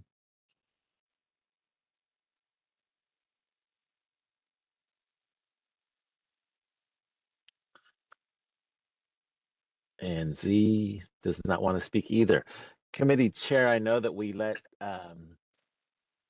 commenters speak one time. Samantha Wan is asking if she can comment again. Lori, I would need your guidance on this. That's not typically something that we do. However, I was not able to unmute and have the conversation with her when she spoke. So we will allow for this time if there's further information that she wants to share or further questions that she might have for me to address. Okay, Anonymous does not want to unmute. Z does not want to unmute. Samantha Wan. Hi, Loretta. Thank you for letting me back in. I wanted to circle back really quickly about the law that you just cited about moving around the hours and doing simulation hours. There was a student faculty meeting that I was in on last semester where we were actually told that that was not allowed anymore, and that was told to the faculty. So is it a different law? Because there's one that I know of, but I'm wondering if there's another one that I might be missing. So there's a couple laws that might be getting conflated slightly. And so we have the one law that is a 500-hour requirement for our approved nursing programs that is required to be in direct patient care. That is a licensing requirement. When we look at the way that our clinicals are worked out is we also require 18 semester units. So if you have a 15-week semester and 18 semester units, that comes out to about 810 clinical hours, and 500 of those must be in direct patient care. Additionally to the 500 of those, 30 at minimum must be in each one of the specialty areas. That's important when you're dealing with like difficult to place clinicals like OB, peds, and psych. That's typically where we see like the biggest kind of issues with that. And so that has a minimum requirement. The remaining about 310 hours that is assigned to the school can be in simulation skills. Anything that they do does not have to be in direct patient care, but must align with the clinical objectives. So it still has to have the clinical focus, right? And they have to show how they're meeting that. When a program runs into an issue where they're losing clinical sites, say they had 100 hours assigned to OB, but they're only able to complete 30 of them, the remaining 70 hours can be reassigned to a additional content area to make that up so that they've at least met the minimum requirements. That is something that they would have to do as a temporary curriculum revision that would be a formalized process with their NEC and would come to us, and we would approve that unique variation. There is a different law that allows for that kind of concurrency issue where theory and clinical don't have to kind of go hand in hand. And that is only in a declared state of emergency by the governor, where that state of emergency has affected the clinical sites in that school participates in the county that school has that in. And so that is a separate law. And that is no longer in effect because there is no declared state of emergency by a governor right at this point that is affecting clinical placements of our currently approved nursing programs. Okay, thank you for clearing that up. See, one of the things that I think gets really confusing is that, for example, the board is aware that last semester, a lot of fourth semester students were drawn into potentially illegal calls where they were supposed to confirm their clinical hours verbally. The school is obviously required to document our hours for us. I wasn't able to actually get a readout of my hours. I don't know how many clinical hours I graduated with, and that's something that's a little scary for a lot of students. And so I kind of wonder, like, what kind of laws are being moved around to sort of cover things up, because the issue that we have right now is that there are a lot of students, as you guys know, that didn't get 30 hours in their subspecialties. ASEN's aware of that too, right? And so, you know, when we're trying to kind of argue back what's going on, we sort of get silenced, we get the runaround, but we spent a lot of time trying to find this stuff out. And right now students are scared because, like I said, for fourth semester or even for any other specialty, if it takes 6 weeks to onboard at a county hospital and they start in 13 days, how are they going to get enough? Thank you. So hopefully, and again, I'll just kind of go through this, and I know this is taking us some time, so I appreciate that, but I think it's helpful for people that are on the call to hear as well. So we don't look at individual student numbers. And so that's just something that would be very helpful for you guys to know when you go to a California approved program. So let's be very clear that this is a California approved program because we approve your curriculum.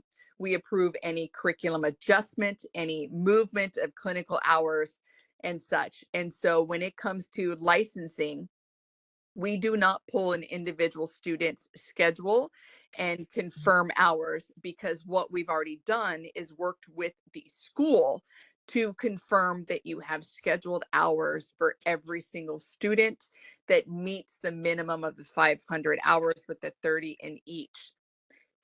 That is a defined process that we have in California because we have the authority over the schools and we have the authority to approve all curriculum changes and updates before they're laid out to or released out to the student. And so we look at the scheduling of that for the school specifically. And then because we have that oversight, we're also able to vet that with sample student schedules, et cetera, to ensure that they're done. And that is what the nursing education consultant did last semester when they were brought in, is they worked with that. The school did ask for student information. I know that you mentioned that was illegal. I don't know that that is. I believe the school has the authority to do that. We would not have the authority to request that. And It's not the so request, ma'am. I'm so sorry. It was the fact that these calls were recorded without us being told. And we had no way to confirm what was happening in front of us because the school, especially with the direction of the current administration, the one that I was under, they don't communicate with the students. And there is a culture of fear, and everybody's aware of that. So I'm going to speak very frankly about this because I'm very tired of it being covered up. There is a lot of fear, a lot of misinformation, and our school as a rule does not communicate with students. So we, in good faith, try to collect this information and we do not get it. So right now, what I'm trying to do is help other students who are afraid get the information they need so that they know what's going on. I appreciate that. Thank you. It is within our regulations that the student have input and ability to communicate up. And so that is something that our NEC is or will be working with the school to ensure that that's being done. And we'll work with your school to bring that in compliance, because we do have laws that require student participation as well as communication on that. So thank you for bringing that forward. And I know the NEC is listening, and she'll be working with the school's administration to address that. Okay, thank you. You're welcome.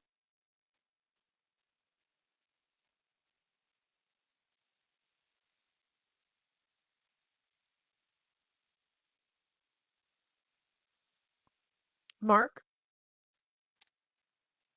We have Anonymous that would uh, keeps messaging. 1 second. Let's see if they want to speak now. 1 second.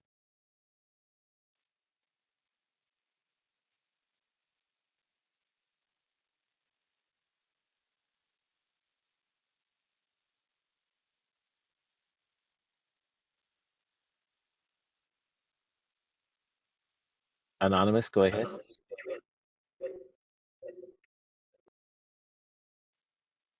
Hey, this is Caroline Friedman.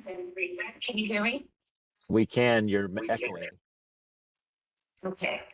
Okay, this is the program director trying to call in. Yes. Thank you, Yes. Carol.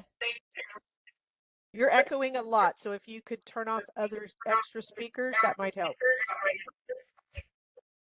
Marianne, is there a phone number I could call on my cell? Mark, you're going to have to help me with what she can do to get in.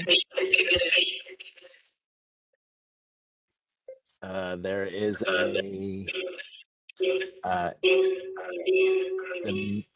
webinar information was posted. It should be 415-655-0001. And if you're on your phone, Carol, why don't you turn off your computer and just come in through your phone? Okay, I will. Or mute your computer. You don't have to turn it off, but mute your computer.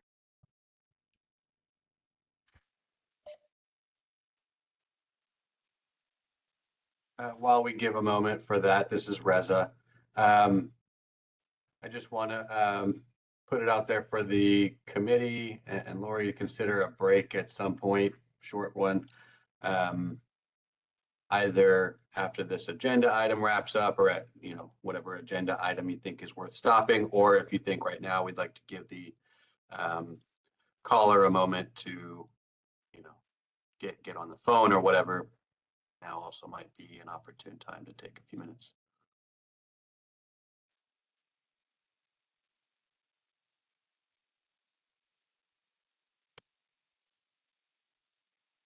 Depending on how long we expect to give our caller here. Jovita, Lori, any thoughts on?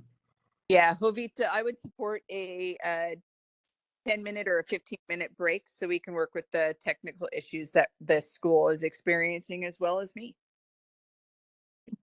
Okay. I might have to reboot my computer. So yes, whichever time you think is wise. So we'll join back at 11 o'clock, please. Okay, so we'll take a brief break from now until 11.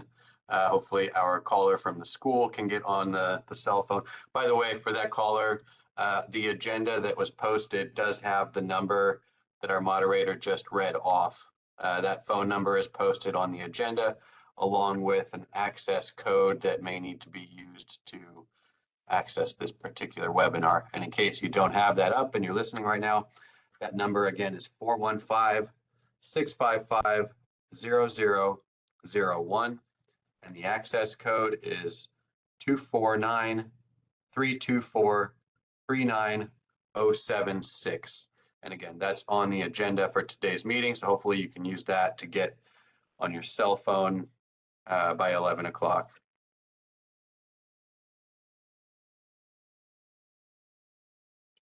I don't see Jovita, but we do have quorum. So Trisha or David, if you guys would like to take over and establish quorum, we can at least go through public comment while we reach out to get Jovita reconnected. I'm happy to establish quorum. David Lawler, I'm present. Board Member Nguyen?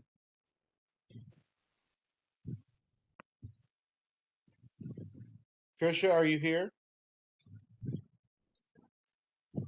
I'm very sorry. I forgot to unmute. Present. Thank you. Lori, with this agenda item being information only, due to these technical issues, is it something we can either come back to or continue our conversation at our next meeting, or are there more people still in public comment that want to talk? there's a lot in public comment is what I'm hearing. So Great. we will have to continue with public comment. Yeah, can we continue where we left off then, board moderator? Mhm. Are you, Lori, are you able to open Q&A now?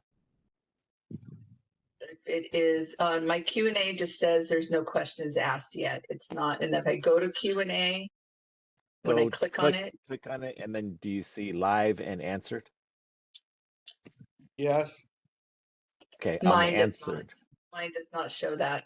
Lori, when you click answered, can you see all 29 of that back Nope. conversation? Mm-mm.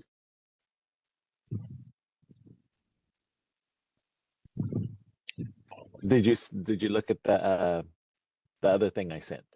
And pull that up. That's the same. That's all the same. Teams, correct? Yes. Is that the Teams? Yes. Because my computer is walking and moving around as a snail's speed, it's still loading. Okay. Did you join through the app or did you join through the browser? I'm on the app. Oh, huh. And you can't see the Yeah. answer. Weird. No. Board moderator, I can see them, so they're Mhm. up. Yeah, David, if you want to, Jovita's on. And could we also let the program director speak before we go back to public comment, or no?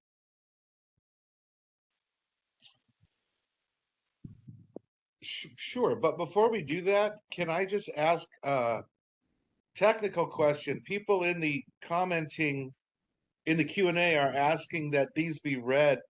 Is it not true that once they're written in here, we're reading them, they're on the record, they don't need to necessarily be read out loud? No, that's not accurate. So typically Not true? what we Okay. want to occur is we want the person that is typing the public comments to make a public comment. We don't want to read them off. It is only when they're not able to come off mute or they have some kind of technical issue when we will revert to reading them. So if there is we would typically go down the line and offer a public comment verbal understand. period for those as they move through. And if Okay. not, then we will go ahead and read.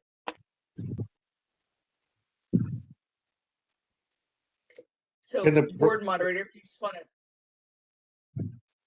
can you let us know how many pending public comments we have on Pasadena? There are no new ones, just all the ones that I sent you and that are posted inside the answered section. Okay, and so at this point, I have there's about 15. Is that accurate? It says 29, but that might be from the beginning of our meeting. It was from the beginning, yeah. And it had a Nightingale one in there that we will answer, that we get to on the final public comment for items that are not on the agenda because Nightingale College is not agendized. But the first one was and if they're here and available to come off mute, if you could send them to come off mute for the next public comment, that would be fantastic. And while you do that, board moderator, if Carol is able to come off mute and she has something to add to the original conversation with the school before we went to public comment, now is a good time for her to do that.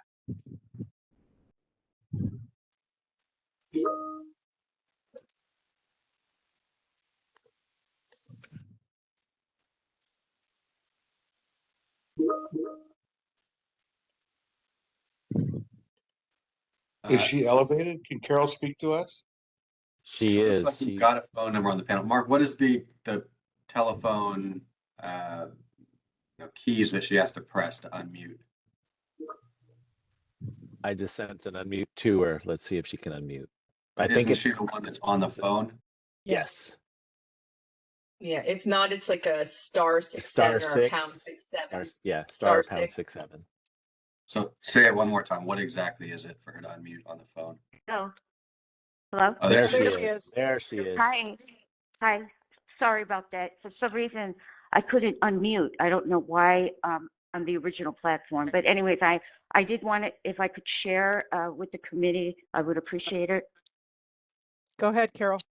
Okay, so first of all, we are making strides, and I have been focused on making a meeting every non-compliance, and with Heather, my NEC, there is no doubt this time we are late with the schedule, but no one has missed any clinical hours. If Samantha Wong feels like she missed clinical hours, she's already graduated, then she's going to have to come back and do her hours. But she's already graduated, so that's kind of a past thing. And I'm moving forward. We are late, there's no question, but there were reasons for that I am going to rectify in spring. So a lot of it had to do with the uncertainty with the clinical site availability. There is no question that onboarding takes a long time. This all happened. It was under my watch.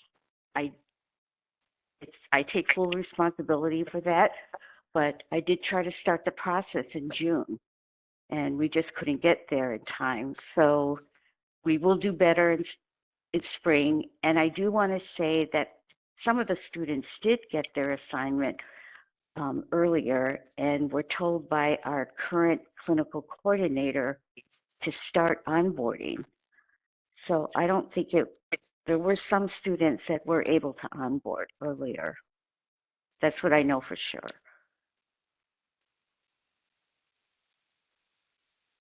Thank you for that. I'm able to access all the comments now, and rather than read off every single comment in here, what is the general concern is that students are wanting to remain anonymous, and they are worried about the communication regarding the schedule for fall 2026. Yes. Additionally, they are worried about the clinicals as well, and just uncertainty around that. It does look like you, Carol, are aware of this and working diligently with that. It does look like you have support of the school, as the school administration as well, that is working with that. And so what we want to do is to make sure that we are supporting you guys in those clinicals as well. So if there are anything that we can do BRN wise, or specifically your NEC, please don't hesitate to reach out. Yes. What I would like, which is just me as the executive officer and not as the board committee here, but if you can report directly to the NEC when you are up and starting clinicals for this semester, so that they can accurately track that the hours will be completed for this semester, that would be fantastic. That way, if there is any questions in the future, we have documentation showing that we are aware of it, and the NEC is aware of it and can work through that. Okay. And Yes, then, and I might yes, want to add, Loretta, that we have hired a new clinical coordinator, so full time, which is going to make a huge difference. That's fantastic. So yes, it will. I have the plan, what we're going to do, so we have much more interface with our clinical sites, and we could get more historical placement, so that we don't have to wait for them to say we could come, yes or no. That I understand, and that is the plan. So we just need a little more time. I know spring will be better. Okay, just wanted to say that. And you guys have made the appropriate kind of changes at the school to drop the enrollment in the fall semester, so that we don't hit this again in the future. So I appreciate that. I do want to continue to go through the comments. There's a comment on here that was slightly different, that just said there still exists issues with leadership roles. Dr. Young is still involved, and there's no faculty schedules of yet. So that's different than clinical schedules for students. Are you able to address the faculty scheduling issue? Yes, so this is the truth of the matter. I'm in the middle of my 4th month here, and one of the things that I had to learn was how to do the schedule. and we were late on that. So usually we do students and apparently, and then we assign faculty. And again, I'm not going to hide it. We're late, and that's why they're not getting their schedule on time. But I have every reason to believe that it will happen this week. And as going forward, this will not happen again. I will guarantee that because of the full-time clinical coordinator, and everything will be a lot more in place, and we're able to get to this a lot quicker. Therefore, their assignments will be assigned in a timely fashion. That I will guarantee that will happen in spring. It just was something I had to learn, and we just didn't get it out quick enough. Thank you. So there are questions again coming up in the comments. They're saying that they don't have a mic, so that is why I will read them, but we will have to kind of close this out soon. So what I want to make sure that is in here, this is another one. Real quick, Reza. I just want to finish this last statement and wrap up this topic, and then if that's okay. There is another statement in here that says, can you please clarify the director's statement that she does not have decision-making authority over the dean with respect to matters involving the nursing program, that she was not able to answer due to her technical difficulties, and now she is able to address that. That was the reason that this school was brought forward to our board previously. That there is a transition period for that is completely understandable. And as we've heard here, the director's been in a role for 3 months, and there is a transfer of authority that is occurring. So Carol, if you're able to address that and just let us know that you have the appropriate authority that's outlined in the BRN's rules and regulations, I think we can close this out and just continue to work with the program. Yes, I do have the authority. This whole issue is centered around the lateness of the schedule. And that was something that I had to learn from Dr. Young, and we just didn't get it done in time. So I am convinced that going forward, that will not be the case. I feel like I do have control over the proper control over the nursing program. It does take time to acclimate to a new school, and we're getting there, and we're achieving other compliance issues that they know nothing of that we are achieving. So I feel like we're in good place, and it's good just take a little more time. Thank you. I appreciate that. And that includes authority over the R&I grant funding. Is that accurate? Because that was brought up in the comments as well. Thank you. Okay. At this point, there is two more public comments that have not been heard previously. Board moderator, I believe the next one in line would be Connie LaFuente. Connie LaFuente, your unmute has been set. Yeah, thank you for the opportunity. I think I'm a little early. I wanted to make a comment towards the end. Yes, so we'll bring you to the appropriate agenda item. We're on Pasadena College right now. I appreciate that. Thank you.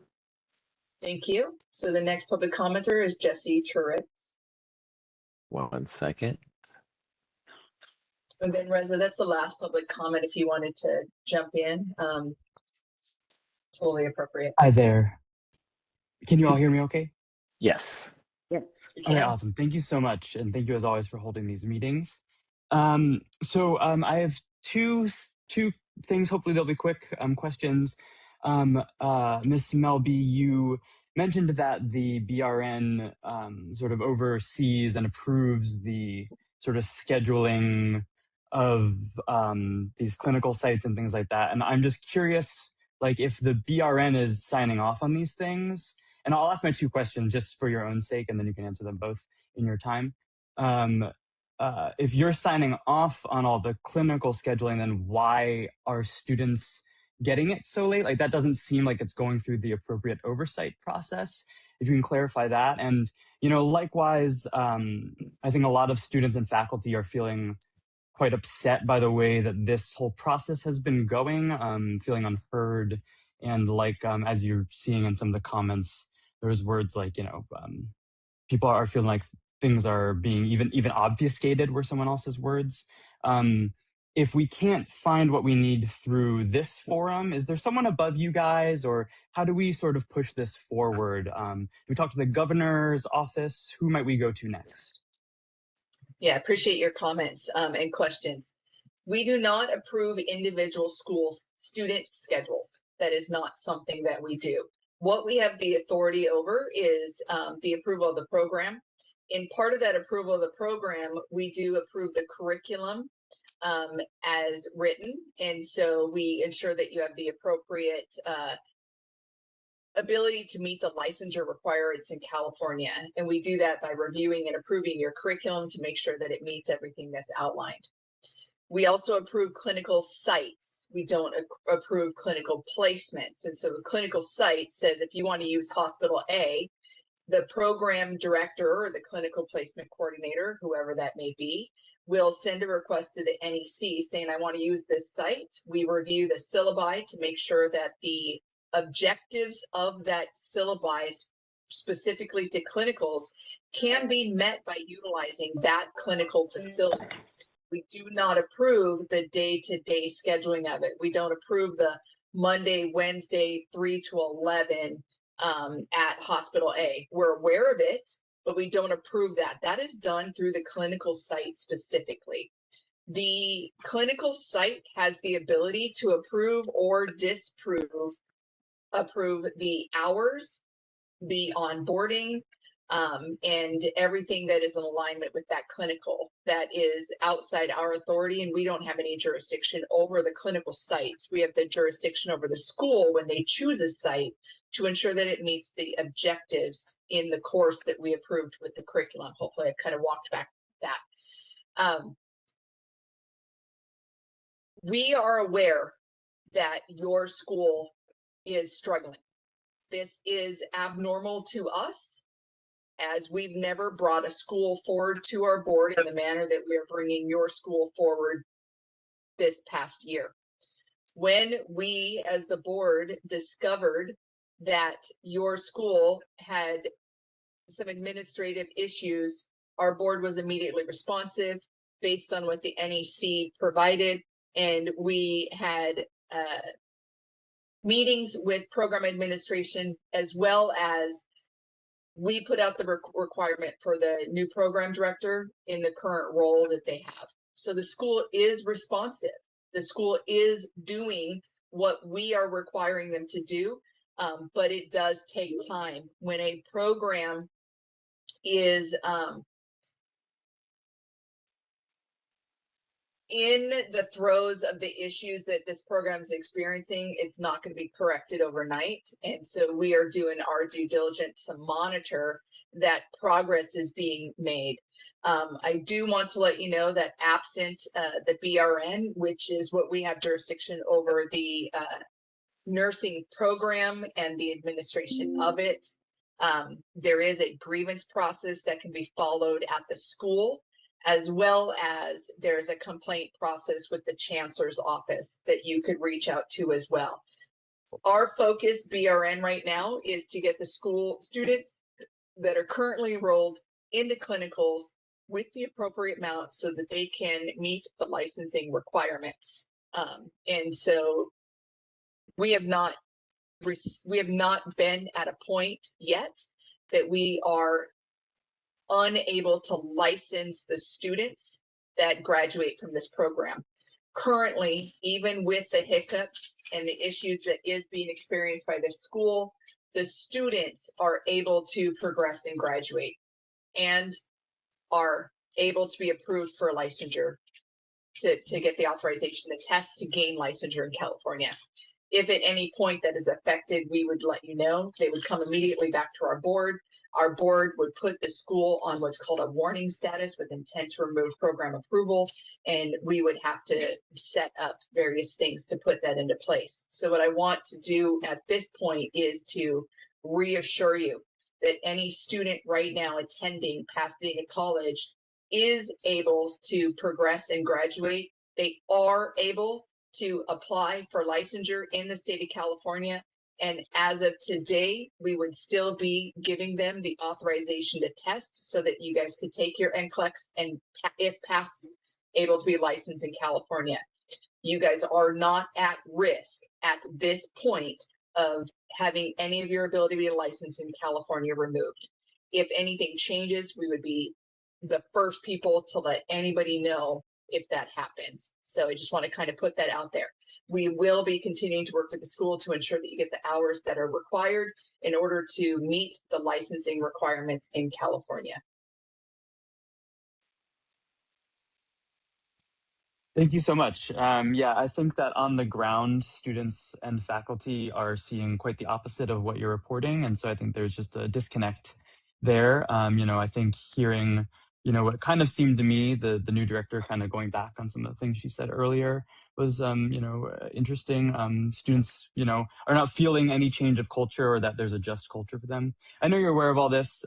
Thank you for mentioning the chancellor's office and for clarifying some of the questions before, because we're not seeing any changes on the ground, and so the disconnect between what is being said in this room and what is being felt is really palpable, and we're all quite concerned about it. Appreciate your concern, and this is the exact forum that you would bring that information forward to. So we appreciate you taking the time of your day, coming and sharing that with us. When there's a culture change that has to happen at a academic institution of this size, what you feel on ground is probably going to be 3-6 months or even longer to be palpable. We're looking at the program administration and making sure that the structure is in place for that to get to you. So right now we're seeing the changes made structurally, and we're hoping that those will be rolled out to you guys soon, where you guys can actually see the changes and feel that moving forward. The students here, and we've maintained this, is our #1 priority. And that is why this school is brought forth for discussion in this manner, different than any other of the 170 schools that we oversee right now in the state of California. So this school is on a heightened monitoring, and we are aware of it, and we are working with them so much so that we're making them come in front of us and face this 8 times a year. I'm sure they're not happy about that, but that is something that we're doing to ensure that the compliance is met and kept. We want this to sustain. That's great. And hey, actually, the full-time clinical coordinator, they've been talking about that for a long time, at least 6 months. Is there an actual plan in place? Has anyone actually been hired? Because that just kind of seems like it's being pushed down the line. We have reports that it has finally been hired. Again, when you go through the hiring process at any institution, including community colleges, you've got to develop it, you've got to post it, it has to go out, you have to get applicants in, you have to hire, and then you have to agree upon a hiring date once that person is able to get put through. We were made aware that a hire did occur, and they do have a start date. Okay, thank you so much. Thank you. Appreciate it. You're welcome. Board moderator, is there any more public comments?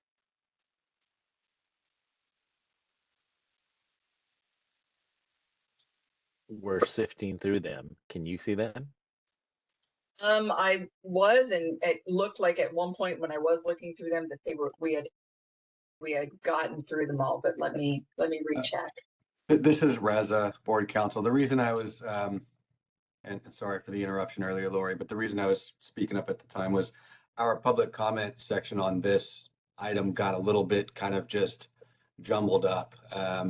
We had the school representative come in as a public commenter, which kind of, took things in a direction where it was back and forth. And then we read some public comments that were written in, and we took a break in the middle. So with all of that, I just want to ensure that anyone who wanted to make a comment on this item gets the opportunity to do so. We appreciate the comments so far. So if you can sift through them and make sure we've got everyone, great. If you're confident that that's everyone that wanted to speak, then we can do that.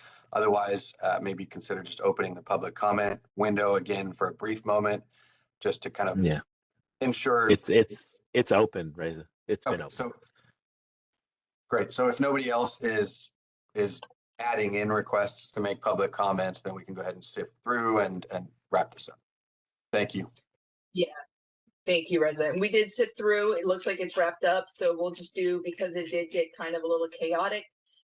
If there is anybody right now that would like to make a public comment that is new, that hasn't already made a public comment on Pasadena, please type in that they would like to make a comment, and we will unmute you so you can make a verbal comment, please.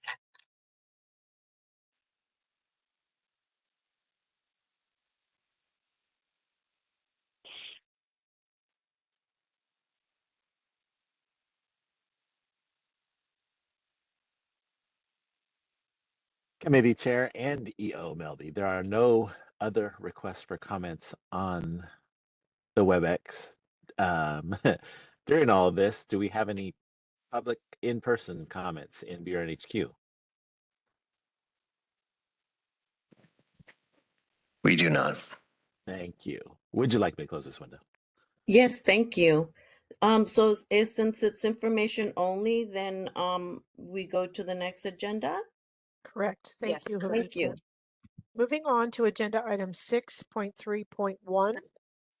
This is the discussion and possible action regarding a request to grant initial approval of a new pre-licensure nursing program. This is initial self-study for Unitech College baccalaureate degree nursing program, a secondary site in Ontario, California. Information on this program can be found starting on page 81. And board moderator, if you would please elevate the presenters on the list for Unitech. Unitech has submitted an initial self-study for a new baccalaureate degree nursing program, a secondary site in Ontario, California. Unitech had their Ontario Camp feasibility study approved at the March 2026 board meeting, and they are now requesting initial approval of this alternate pre-licensure BSN site. This site is in San Bernardino County, Region 7, the Inland Empire. The enrollment pattern proposed is 40 students 3 times a year for an annual enrollment of 120 students. The growth data information and the academic collaboration data were both completed in the feasibility stage of the process, and therefore they're not concluded in the initial self-study. Each program writes an executive summary, and theirs begins on page 93. I'm sorry, 83. My bad, 83. Representatives are here to answer any questions you may have. Thank you. Okay, and then I'll jump in really quick. The board has already approved this as a feasibility, so they are able to move forward. We're just saying right now that the NEC reviewed it, the continuing approval, the self-study. They meet all our requirements and are able to enroll students. And so if you want to make the motion to recommend granting approval, unless you have questions, that's what we're asking for today. Thank you very much, Lori. I have one quick question, and that is on page 91 and 92 of the staff report. The attrition rates and the NCLEX passage rate data just looked incomplete to me. And I just was wondering if you could fill in some of that for me. So there were blanks, and it said the NEC is awaiting verification. That's the other school. Not this school. That's the next school. Sorry. This is Unitech. Yes, we've sorry. already done all that. Yep. I'm sorry. That's okay. Forgive You're me. right, though. Yeah. It is on the next agenda item. It is the next one. Yes. Thank you. Thank you very much. Anybody else have any questions?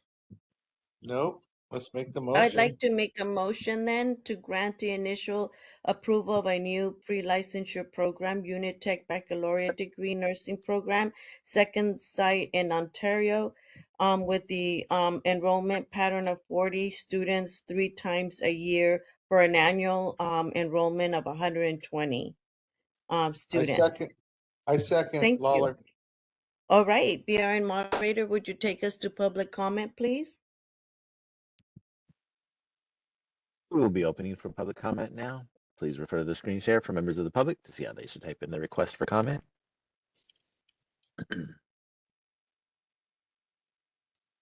I've activated the question and answer feature. Members of the public can indicate that they would like to make a comment by typing into the question box, "I would like to make a comment."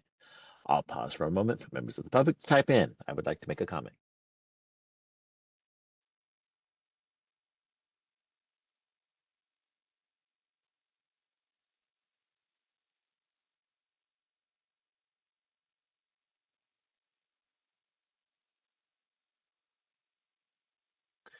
V would like to make a comment. 1 second, please. Oh, I'm sorry. Valsala Zachariah. I'm sorry.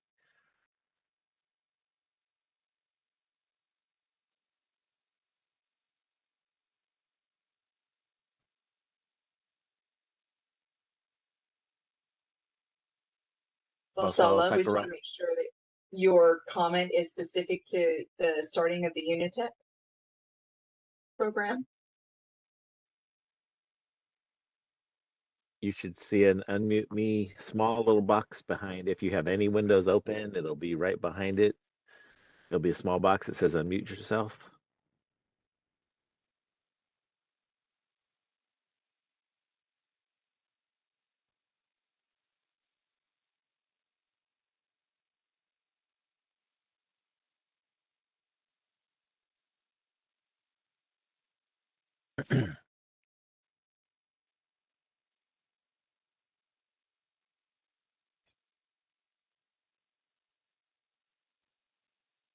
Committee Chair E.O. Melby, please advise.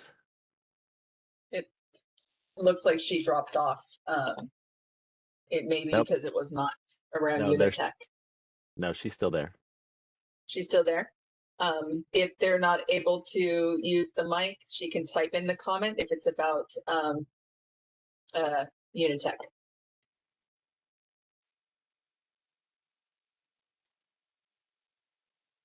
It looks like she is able to type in. She said it's not working. So if you can type in what your comment is, we'd be happy to read it out loud for you.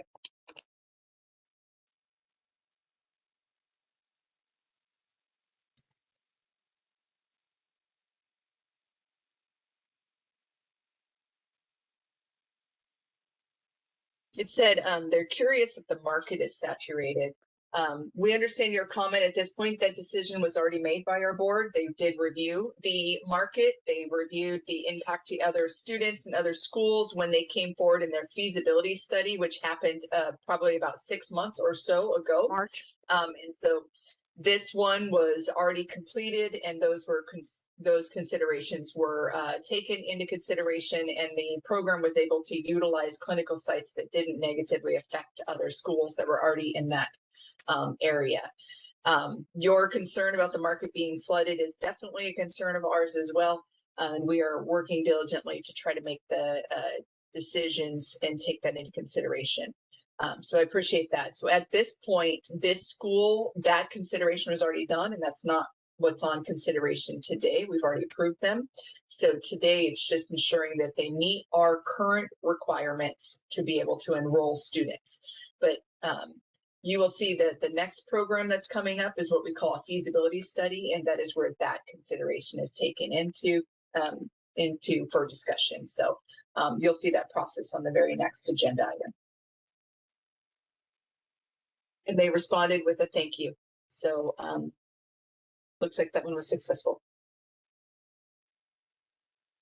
Committee Chair Dominguez, there are no other public for comments on the WebEx.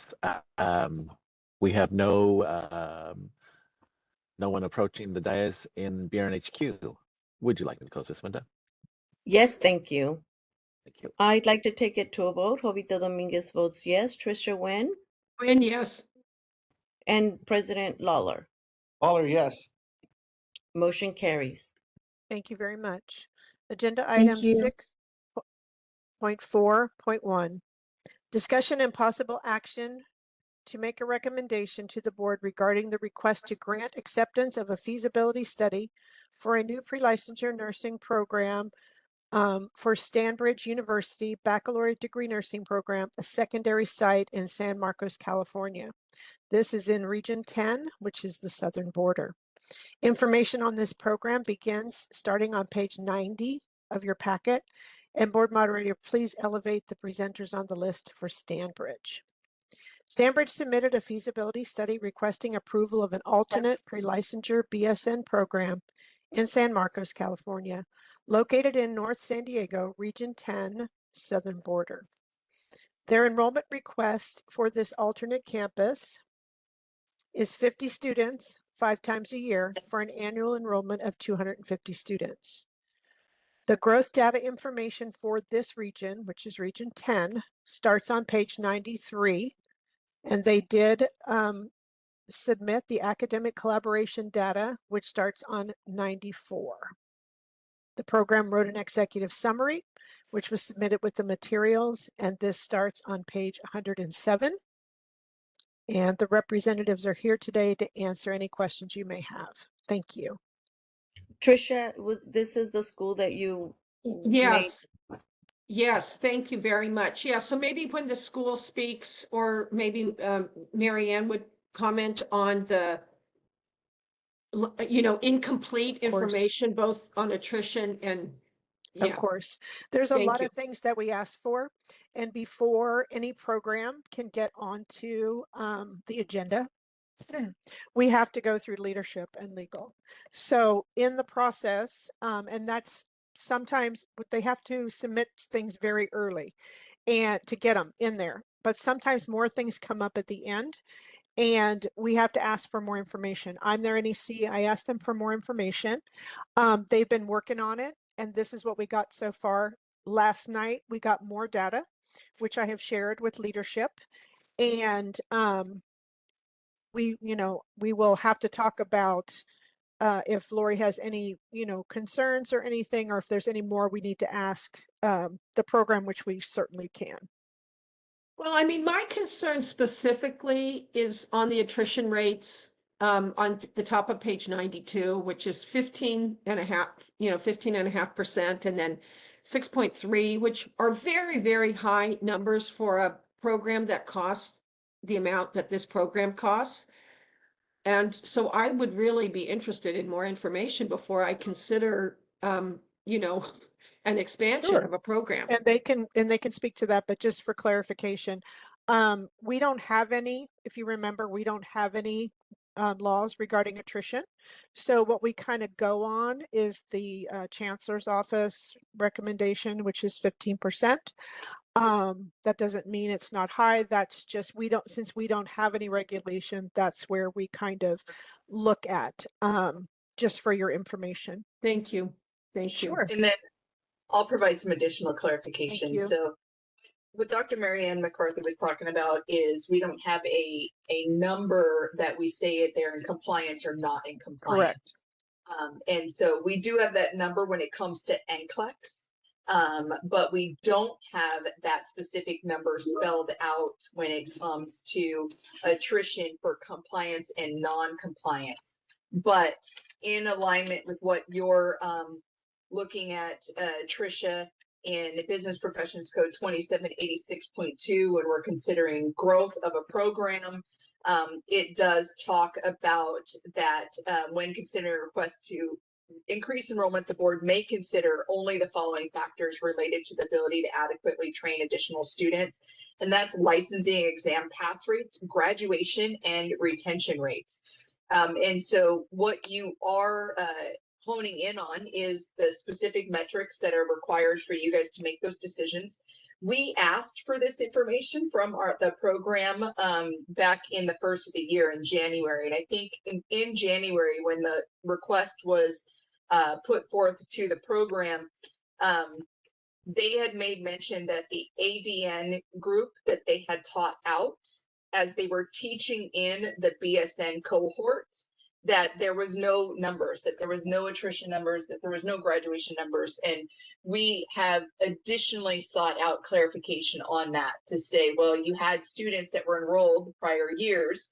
What happened to them? Even though you were not enrolling ADN anymore, there were people still going through the program to graduate, and therefore they would have graduation rates and attrition rates. We did receive attrition on the ADN as well as the BSN program late yesterday. We obviously did not have a chance to update the records to reflect that. So what I want to do is let you guys know on the sheet, if this is helpful for you, Tricia, where it shows, I'm just getting down to it, I apologize. Where it shows the graduation rates for BSN for 23-24. That is, I'm just pulling it up, sorry, campus-wide 23-24, we're looking at a 92% graduation rate. And the next graduating year for 25, it's at an 87% graduation rate, and that's for the BSN. What we don't have is the graduation rates for the ADN. That again was a program that was taught out. It is important numbers for us to have, but we don't have that. But they did teach in a BSN program and teach and started to give us data on that. On the attrition rate of the ADN grads, they did give us some of that information. The attrition rate on the ADN grads, we do have confirmed as going backwards was 13%, 12%, and then the 10% that is on there. So we were able to clear that up. It did show that the attrition grew slightly as they taught the program out. My assumption would be is that because there was focus on teaching the BSN program in, that they just kind of got caught in that transition. So just wanted to make sure that those are the metrics that you do have. We do have the numbers now, with the exception of the ADN graduation rates for the students that were in the teach out part of that, but we do have the data around that. Marianne came in as a second NEC through this process to work with them to bring them forward to the board. She's worked extensively with them, but I do want to maintain full transparency that this process did get transferred between NECs while we were working through this process to bring them forward. And so I want to give the school just some kind of grace, as there may be some data that we might need to clarify between ELC and board, if that's something that our board committee members are wanting to look at. Other than that, one of the things that I do want to point out on here is that we're looking at a new program in San Diego County. It is northern San Diego County. It is a region that has historically been inundated. We did receive multiple supplemental materials to be posted on the web. I received some as early as this morning requesting to be posted. And so they are newly added on there, where the stakeholders have shared concerns about opening a program in San Diego and the current situation of the market. So if you have not had a chance to review those, I do want to make sure that those are there and aware. And one of the items that I want to give special attention to, just because of the conversations that we've been having today, as well as at the NEWAC meeting, as well as previous meetings, was the supplemental material that came in from United Nursing College. United Nursing College was approved in northern San Diego area called Murrieta. It is not specifically San Diego. It is getting up there closer to your Ontario and your Riverside areas. But this nursing program is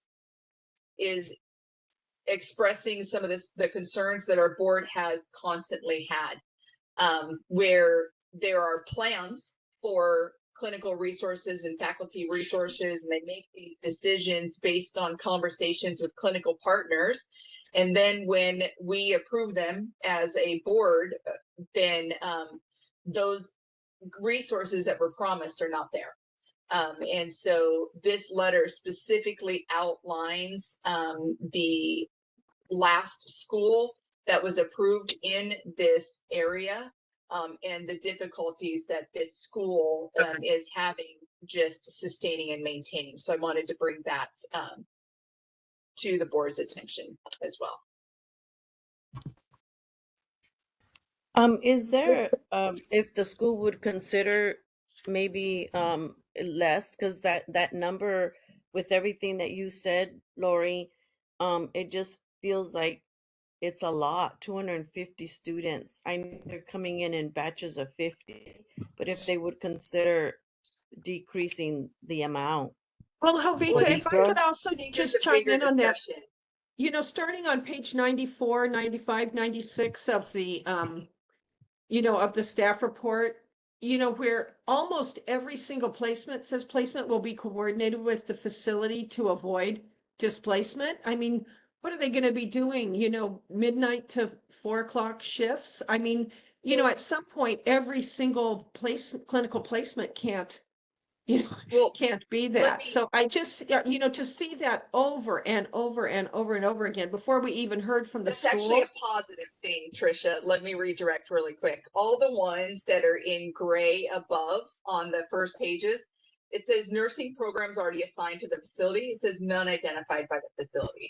So these ones that they've specifically picked out, which is the Encinitas Nursing Rehab, Encinitas Post-Acute Rehab, Fallbrook Skilled Nursing Facility, Helen Bernardi Rady's Children's Hospital, which is a subacute for children, another Silverado Encinitas, Silverado Skin. These are all like subacutes. These are all skilled nursing facilities, rehab facilities. They're not acute care hospitals, but they have all been identified as no other schools using those. So No, it I is know. only Stanbridge that would be using those. And Yeah, so I it saw would not those, have a Lori. negative effect on those. The ones that I would want to pull your attention to is when it comes down to probably the first one would be Inland Valley Hospital in Wildemar. Right, That but is look at, shared by multiple schools. And so that is the one where you would have those concerns. And then right, one and that additional sentence is, right, that sentence is on every single one of those placements.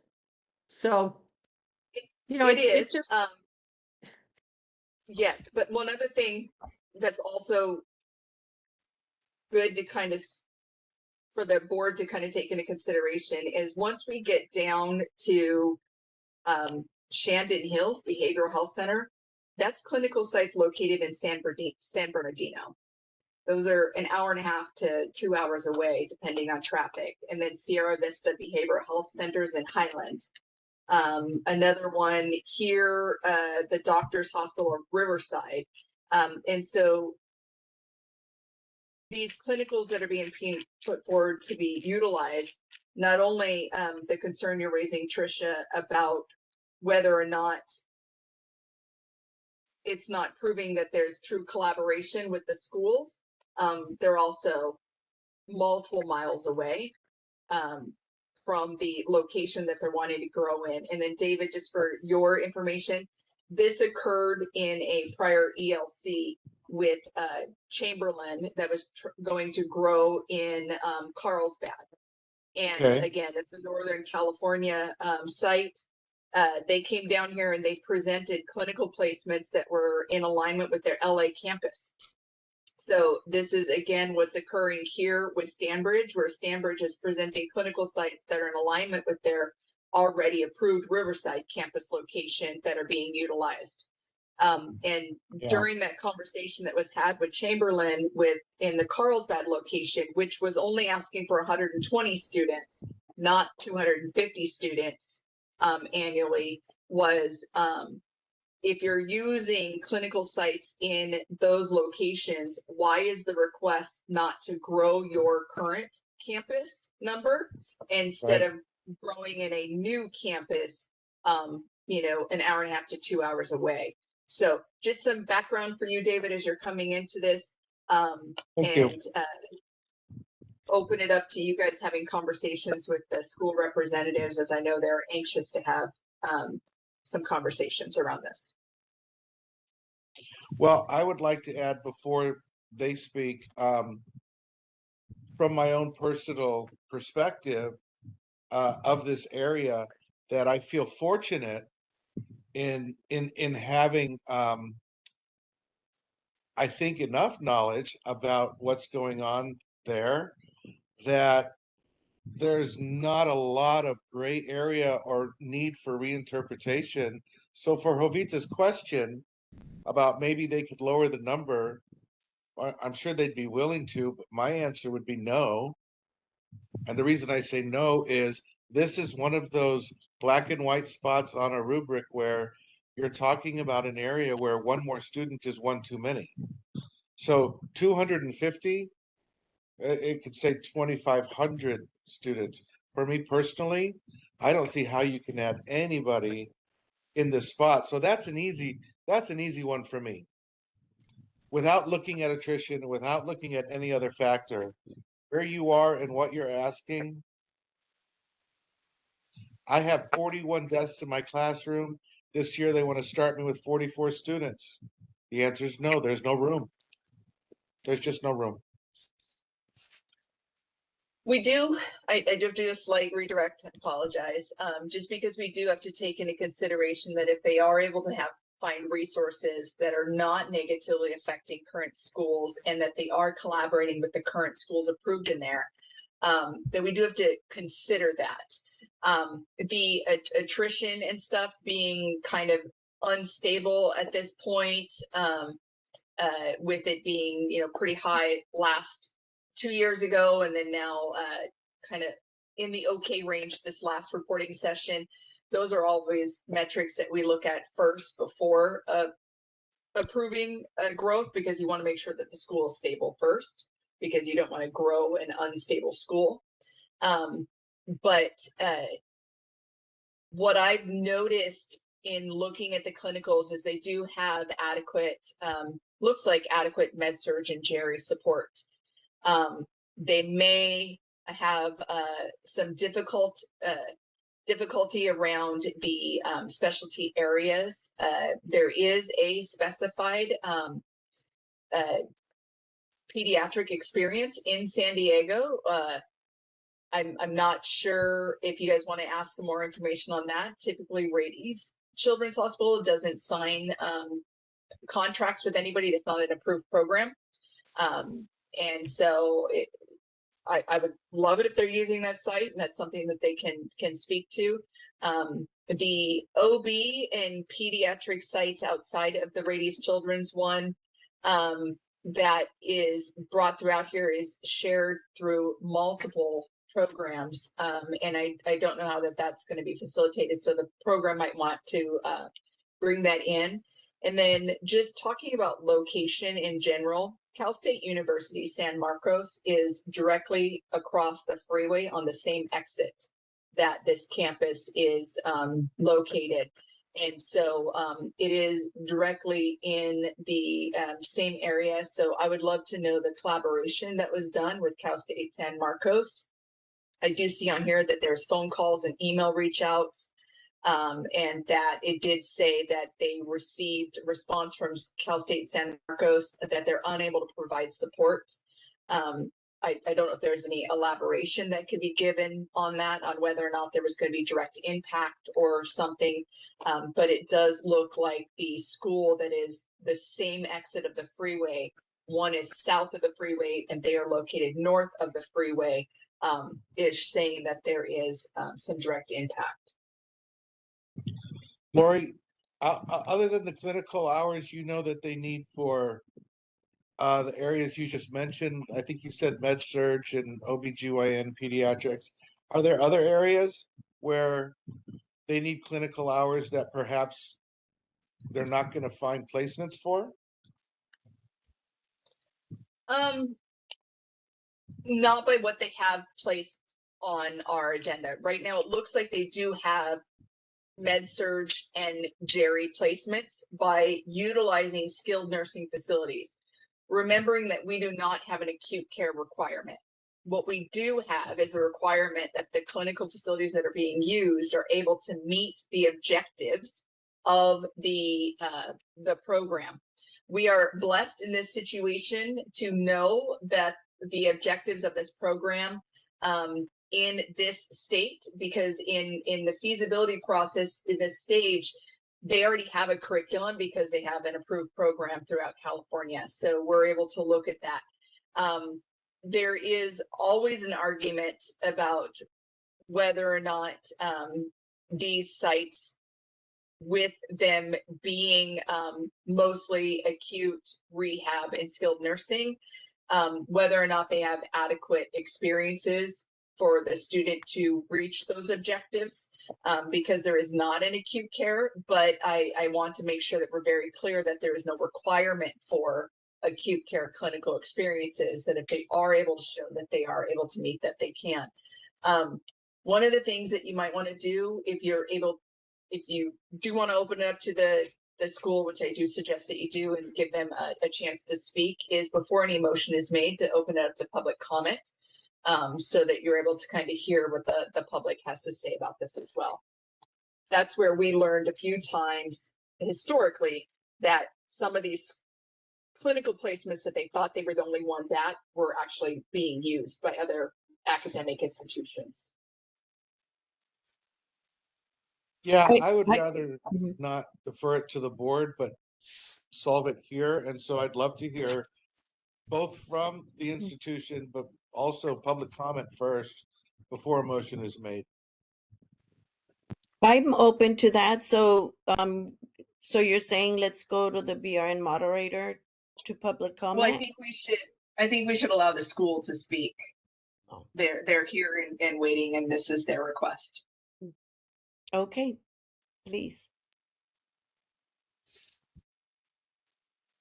Hi, good afternoon. My name is Dr. Alicia Lamore. I am one of the representatives from Stanbridge University. I'm going to defer the questions to our president, Yasser Syria. Thank you, Dr. Lamore. Members of the committee, thank you for the opportunity to address the proposed Stanbridge San Marcos BSN program. We respect the concerns expressed by existing nursing programs regarding clinical capacity, but there's an important distinction between the concern about increased competition and evidence that Stanbridge lacks the capacity to operate this program. Existing programs should have a voice, but the opposition should not become, in effect, an incumbent veto over expansion. The question should be evidence-based. Does Stanbridge have the clinical resources to educate these students without displacing existing students? We believe the evidence demonstrates both. North County healthcare is expanding. Major health systems are making substantial investments in San Marcos and North County.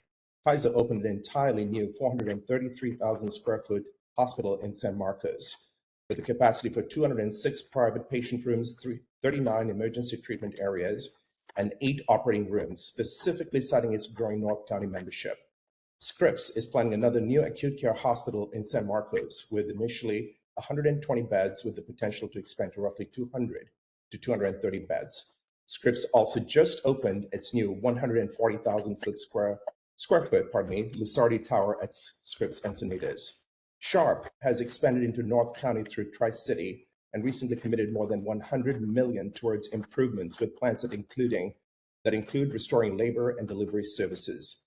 And Palomar and UC San Diego have created a new integrated North County system with the stated objective of strengthening services and expanding clinical infrastructure. These investments tell us something important. North County's healthcare infrastructure is growing, and nursing education should be preparing the workforce for the healthcare system that this region is becoming, not simply preserving the status quo. And Stanbridge has identified actual clinical capacity. This is not an argument. Our academic collaboration form documents multiple facilities, where the facilities themselves reported no other nursing programs. They include Encinitas Nursing and Rehab, Escondido Post-Acute, Fallbrook Skilled Nursing, and the identified pediatric setting at Helen Bernardi Center at Rady Children's. Additional facilities include La Paloma, Bahia Vista, Village Open, Ocean View, and National City Post-Acute, where no other nursing programs were identified. This is facility-specific evidence of clinical opportunity, not speculation. Where sites are shared, we've disclosed that fact and committed to coordination to avoid displacement. And some capacity is already Stanbridge assigned capacity, which the board recommended that we include as backup capacity from our existing use in Riverside within the drive time for students from a holistic radius. So these are the Riverside University Health System and Parkview are specifically intended to be backup sites in PEDS and OB to what we already have. We also bring a significant public benefit. Stanbridge is not proposing just another BSN program. We're creating a nursing workforce and education pipeline. Our students can earn their BSN and become registered nurses. And under our guidelines, our graduates can continue on to Stanbridge's MSN in nursing education at no tuition cost. That matters because one of the major constraints in expanding nursing education, as stated by a number of facilities that have objected to this, is the availability of qualified nursing educators. It is even more meaningful now that federal changes have restricted graduate borrowing for new students. Our model helps remove tuition as a barrier to producing master's prepared nursing educators. A BSN student today can become an RN tomorrow and potentially a master's prepared nurse educator who can help educate many more people. The Stanbridge BSN with an MSN also provides the academic foundation for graduates to pursue the required certification and licensure for advanced practice roles. In closing, I respectfully would suggest that the question should not be, do existing programs want another nursing program in the region? But the question should be, does Stanbridge have documented clinical capacity? Can we protect existing students from displacement? And does this program serve the future healthcare needs in this growing region? We believe the evidence demonstrates all three. North County healthcare is expanding. We have identified multiple clinical sites reporting no other nursing programs. We have committed to coordination and non-displacement. And our BSN to MSN no-cost education pathway can help develop not only nurses, but nurse educators who educate the next generation of nurses and help ease the bottleneck in the region. We're not simply asking to consume nursing capacity, we're helping create the workforce and the educators needed to expand that capacity for the future. That is a public benefit we respectfully ask the committee to consider in the earlier sections in regards to the attrition rates. We have previously reported this information to our NECs, and I'd like to clarify that for the BSN program, the 2024-25 retention rate is 95.18. That is a high retention rate by any standards. We had, we have great pass rates. And in regards to the question, Ms. Dominguez, and to you, Chair Lola, we're absolutely happy to engage in a discussion to take a look at lower student numbers and would respectfully engage in that conversation with you. I'm going to jump in, redirect to the law really quick. Our board is strictly forbidden to consider workforce, and that is not something that we can take into consideration based on the law as currently written. And it actually says that the board shall not consider nursing workforce issues, including those identified under section 2717 as factors for purpose of this subparagraph. So the workforce issues that are being brought forth, you can hear them obviously because they were stated, but they cannot be considered. One of the things I do want to align with Stanbridge here is that it is not about whether the current programs don't want competition. That is not something that the board takes into consideration. It is about whether or not the addition of a new program or the growth of any existing program would or could negatively affect current and nursing programs that already have students enrolled with a set enrollment pattern. And so I know that you guys do your best to kind of look at that and predict that as much as possible, but that is what is considered here. They have shown adequate kind of med-surg geriatrics. What I'm not seeing, and yes, they are able to utilize the Riverside as a backup. That was a conversation that did occur where I've talked to numerous academic institutions over the previous years that if you have current contracts and clinical placements that can be used and mobilized, by all means, take that into consideration when you're making your business plan. That is supported and stuff that you have seen. West Coast University just did that this last board meeting where they wanted to grow. They were able to use their clinical sites to have a zero or a neutral effect to the community, and we were able to make that approval. That is not a recommendation from board leadership to do that. We are actually saying that it is a possibility if it's in alignment with your business plan. The issue that is brought forth here is those backups, which right now look to be more of relied upon versus as a backup, are still an hour and a half to 2 hours away for students. And so the same conversation that we had with Chamberlain just a few meetings ago when they were looking at growing in Carlsbad is we're not able to see a lot of pediatrics and a lot of OB that shows that there is adequate supply for a enrollment number of 250 annually. At full capacity, you're going to have 750 students enrolled seeking clinical placements on a rotating basis. They're a 3-year program, 250 a year. It's there. So that is where our board is trying to get the understanding of really what that impact would be with that number. And so looking specifically at those specialty areas for OB, peds, and psych mental health, it looks like you do have a good amount of planned clinical placements for your med-surg and your geri. And we do without have a negative. Carolyn Bernardi, which is identified as this pediatric site with no other schools. I mean, this is the site saying so. We're not going elsewhere. It's right there in front of you. There And we is have one identified pediatric it site. side. Correct. And then they've got the capacity and we've got the backups for that if we need to, which is coming towards the southern part of Riverside, San Bernardino, and that drive time is about 50 minutes to an hour.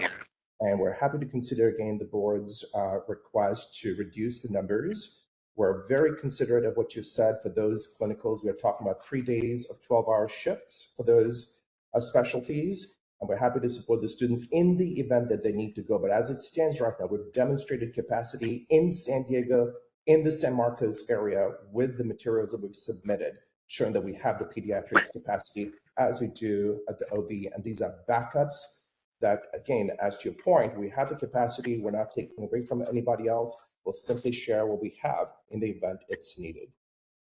Are you able to show that for OB and psych mental health? I'm not seeing what you're expressing on the collab form. Pardon me, Ms. Balby, I'm looking at this. The one on pediatrics on the subacute for pediatrics at Rady's, and that I did notice, but what I'm not seeing is in the OB and the psych mental health. I know that there's plans for behavioral health. We do but have that. that's In not fact, we have a contract from Sharp for OB.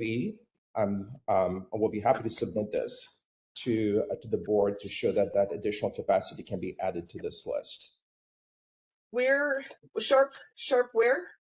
I don't have it in front of me. We've been working on that. I can text and get that, Ms. Melby. But we do have a contract that's signed by them, and we can provide that. That's additional, in addition to what we have.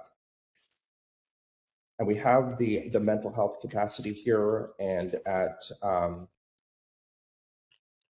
Palomar, we also, and Inland Valley, we have the capacity to provide. Palomar Mental Health? and Paradise Valley for mental health behavioral as well. Here. Okay. It looks like That's on in. Paradise Valley, Marcia First, Southwestern, I mean, those are already kind of inundated. But There, were you able again, to work with them on that? we Because were. The Palomar, I know hospital that would they've not allow us. They only permitted what was the remaining inventory that was not being used. And for OB, again, we have Rancho Springs hospitals that's given both OB and PEDS capacity, and we're not displacing. The hospitals have confirmed that. So I do want to confirm that from a the collaboration is with the academic institutions that are utilizing the clinical facility. And so have you been able to work with the academic institutions that are already using those sites for OB, PEDS, and psych mental health? Indeed, we have communicated with them. We've sent emails, we've made calls, and we've had some responses. As you can see, those are identified. In many instances, some of these facilities have not responded to us, but we've worked with the clinical facility and they've attested, Ms. Melby, that there's not going to be displacement here. So we've demonstrated OB, we've demonstrated PEDS, we've demonstrated mental health capacity in writing with facilities signing the forms and saying there's no displacement. I'd venture to say that we've met the burden of proof for the board in saying that the clinical resources have been demonstrated. And again, we're bringing a public benefit. All of these students get a Master of Science in Nursing at no cost. It's it's hard for those students to get it. If you're looking at the future workforce of San Diego and we're saying we don't have enough faculty, this is where we're creating them. And you've looked at the number of hospitals that have been built from Scripps to Sharp to Kaiser, they're adding capacity. And all of that is going to create need in the future. On top of that, San Diego is experiencing a boom in defense, artificial intelligence related industries that are relocating workers, expanding. And all of those workers come with their families. They need support industries. They need to eat. They need to get dry cleaning, and that creates more people. That's why these hospitals are expanding at such a rapid clip there. And while you're not allowed to consider that, it is evidence that we're presenting to you. I understand that. I just want to redirect back to the law again. On the EDP IL1, when we're looking at the feasibility study, the specific note that is there that talks about the clinical stuff says clinical placements of a new program must take into consideration the impact on the use of the clinical facility by existing pre-licensure registered nursing programs and must be coordinated with any process for clinical placements, such as a consortium for regional planning. Include a description of your collaboration and coordinated efforts with any existing RN program and any regional planning consortium. So I know that you've repeatedly said you've got confirmation from the clinical facilities. That is not what's required in our law. What is required in our law is the coordination with the existing registered nursing programs. So if you're saying that you've reached out and they have not been responsive, that's absolutely something that we can hear. But I want to make sure that we're redirected to the law, that we're not misinterpreting this in any way. It's not about your clinical contracts. That's part of it with the facility, but the collaboration is with the existing RN programs, not the clinical facilities. And so we do need to hear from the existing RN programs. That will go into the kind of data that our board committee members will need to be able to take into consideration. So I want to make sure that you're clearly in alignment with the law, that you do not think that we are trying to say we're supporting schools down here that because of competition, that because you are have ample contracts with these facilities that they are confirming that there's no displacement. We actually in our law require the collaboration with the RN programs. I think what would be beneficial right now is probably to open it up to public comment. I do see that there are several people in public comment, and maybe some of those would be able to kind of talk about the effects of that specific area. I know that earlier Samantha Gerard had come on, and Connie Lafuente. Both of them have submitted letters that are in the supplement, and they were here to provide public comment. I know those are both San Diego-based representatives, so if they are in public comment, they want to provide additional public comment, this would be the time to do that if our committee wants to open it up to the public.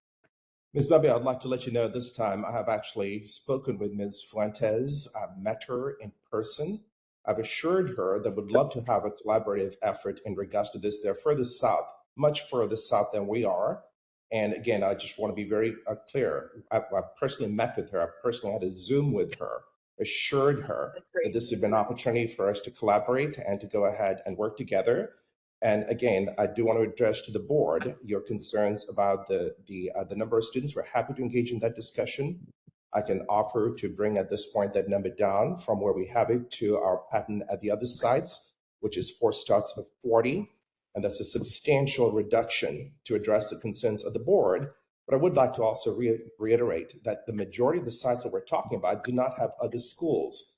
Ergo, there is no need for us to, there's no one to collaborate with. And for the ones that we need to collaborate with, we have reached out, we've spoken, and in the spirit of what's being asked now, we're very happy to come back to the board as was recommended by Chair Lolar, to go ahead and show that these collaborations have occurred. There is demonstrated proof that we have the clinical sites, and we're willing to engage in a reduction in the numbers. And what we're offering, it's different from an ADN program. It's a BSN with a free MSN ED. This creates the teachers of the future. We've demonstrated that we have the sites, PEDS, OB, mental health, an abundance of med-surg. We've demonstrated that this is a great public benefit for the students and to the nursing workforce. And this should not be about the competition, not wanting additional schools. We've demonstrated the requirements. We've demonstrated that we've collaborated. If they haven't responded to us, what else could we do? And that's the conversation that we're hoping to have here. You see, if you've done a good job at making the reach outs and meeting on Zoom, that's fantastic. I appreciate your doing that. I want to again redirect that you are demonstrating a lot of sites that are MedSurg and Jerry specific content related. I've given you that, and I want to make sure that you're very aware of that. What we're still working on demonstrating is the PEDS, OB, and mental health. You do have the one site for PEDS. The OB and the mental health, it is not as clearly demonstrated on here. And when you enroll a student day one, they are required to take all 5 content areas, which includes the OB, PEDS, and the mental health. So we do have to take that into consideration. I know that you are offering an amazing program where they can get their BSN and they can enroll and get free entry-level masters. I love that forward thinking. I think that's fantastic. However, our board only looks at pre-licensure. Our board only looks at pre-licensure content. We cannot look past that. And so your ADN, your BSN, your entry-level masters all have the same pre-licensure clinical content that is required, regardless of degree, regardless of what they can do afterwards. We can't take that into consideration. So although I love that you're forward thinking and I love that you're doing that and it shows some great innovation, that's not something our board can consider when looking at this request. So we do need to kind of redirect to what is the board is able to opine on. Ms. Bebby, we've shown that we have multiple PED sites in San Diego. We have backup sites in Riverside. We have OB in San Diego. We have it. We have it right here in front with Rancho Springs. We've got it with Seacrest, Shandon. We've got, yes, where we've demonstrated Rancho Springs has OB and PEDS. Paradise Valley has given us behavioral health. Okay. Well, and last but not least, the board has also made a great point about the need for advanced practice nurses. Our students graduating with a BSN, finishing a 1-year abbreviated MSN, are going to be accelerated pathways to the MSN, the FNP programs. They're going to be able to essentially go there and immediately move on to advanced practice courses without having to wait. So this is very different from an ADN program. You're getting a 3-year BSN, 1-year MSN, and direct pipelines to advanced practice that you're asking for, and educators for San Diego. Amazing. Yes, see, all of that sounds amazing. I do need to redirect you that we cannot take that into consideration. Our board cannot take that into consideration. So although I think you're doing an amazing job at promoting that, and that's something that is in desperate need for the entire state of California as well as the nation, that is not something our board can take into consideration when making this decision. I would consider, I would especially request from the committee that we have demonstrated clinical capacity. We've got innovative pathways. We're the first to bring synthetic cadavers to the state of California in 2013. We brought mass virtual reality to the state in 2014. Those resources are there in San Diego. And on top of that, right now we have demonstrated the clinical sites. We have great pass rates, and we're willing to reduce the numbers right now and to give the board the confirmation that this is doable because we will have the sites and we're reducing the numbers. So I'd respectfully request that the board or the committee would like to ask, we can reduce that pattern to what we have at the other sites to 4x40. That's a substantial reduction from what we have at the 5x50. I'm ready to hear public comment. Moderator, are you able to open it up to public comment, please? Thank you.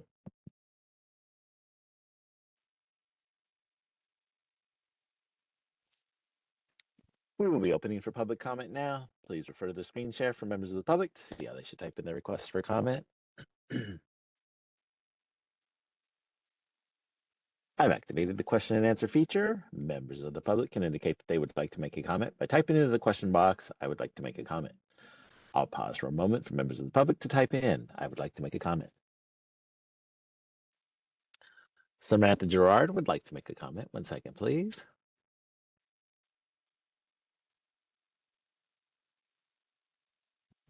Hello, thank you so much. I want to thank the representatives of Stanbridge. I also want to thank the committee.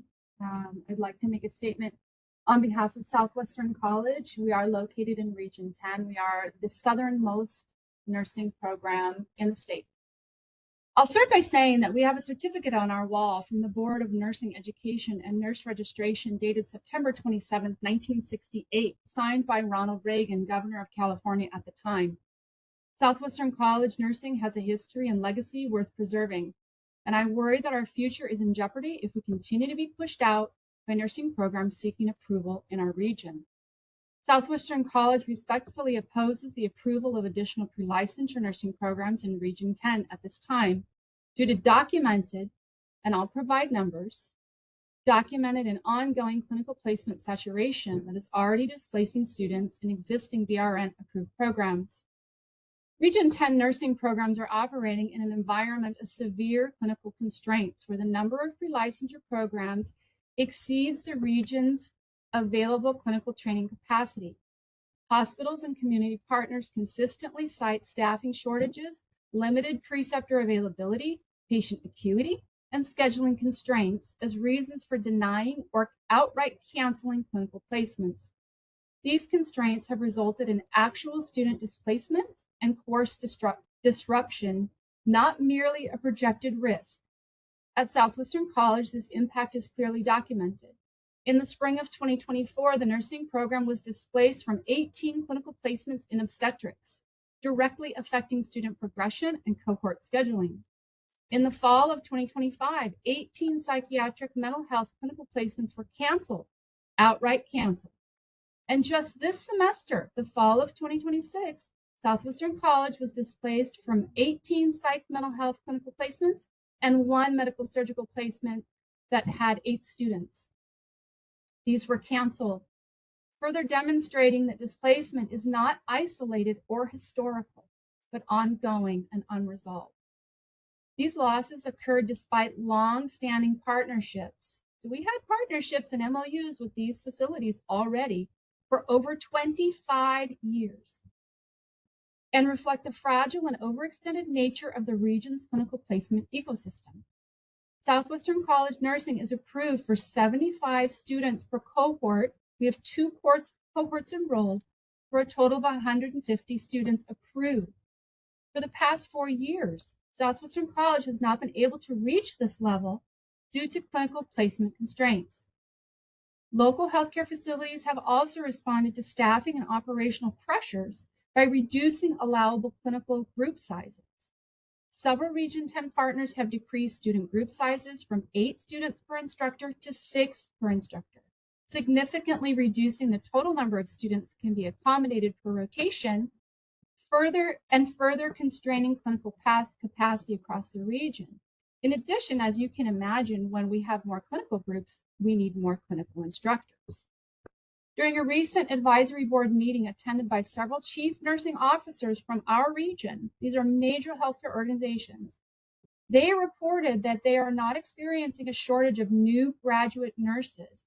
Rather, hospitals emphasize critical workforce shortages among experienced registered nurses in specialty areas. This feedback highlights a misalignment between pre-licensure program expansion and actual workforce needs. Understanding the board cannot consider workforce needs. Approval of a new pre-licensure nursing program such as Stanbridge into Region 10 would further intensify the constraints for an already insufficient number of clinical placements. New program approval would require access to the same acute care, non-acute care, OB, pediatric, geriatric clinical sites currently relied upon by existing community colleges and nursing programs.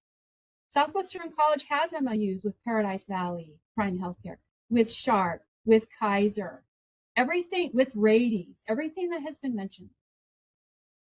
Given current saturation and reduced group sizes, this would likely result in displacement of students from established programs, as I have documented. Increased cancellations, reduced cohort sizes, and further erosion of long-standing clinical partnerships. While workforce data cannot be considered by the BRN, it continues to show overall demand for registered nurses. The primary constraint in Region 10 is not a lack of graduates or instructional capacity, but insufficient clinical placement availability and limited pathways to specialty practice. Approving additional pre-licensure nursing programs under these conditions would intensify competition for already constrained clinical sites, increasing displacement without addressing the true workforce gaps. Community college nursing programs are disproportionately impacted by this saturation. All of Southwestern College displacements were awarded to baccalaureate programs or canceled outright. As public institutions, community colleges serve as a critical pipeline for locally trained nurses who reflect the communities they serve. Clinical displacement undermines equity, delays student completion, and diminishes the return on public investment in nursing education. Recent state action further acknowledges this systemic issue. AB 1577 established the Clinical Placement Collaborative, requiring health facilities to meet in good faith with community college and CSU nursing programs, and formally justify denied placements, underscoring that clinical capacity, not program or student seat quantity, is the critical limiting factor. Given the documented displacement in Region 10, reductions in clinical group sizes, employer confirmation that shortages are concentrated among experienced specialty RNs, not new grads. The anticipated impact, The anticipated impact of adding a new program such as Stanbridge College, approval of additional pre-licensure programs at this time would be counterproductive. For these reasons, we strongly urge a pause in approving additional pre-licensure programs until clinical placement capacity demonstrably exceeds or even meets current program demand. I want to say finally that I was sent an email by Dr. LaBelle de Luna O'Grady on March the 12th of 2026 from Stanbridge EDU asking for our support, which I sent back an email to her declining to approve this program. So the fact that programs are not giving Stanbridge feedback, in our situation, that feedback was provided. And the statement I just read to you with the numbers that of our shortages, or excuse me, our displacement, that information was given at that time. Thank you very much. Thank you for your comment. Connie Lafuente would like to make a comment. 1 second, please.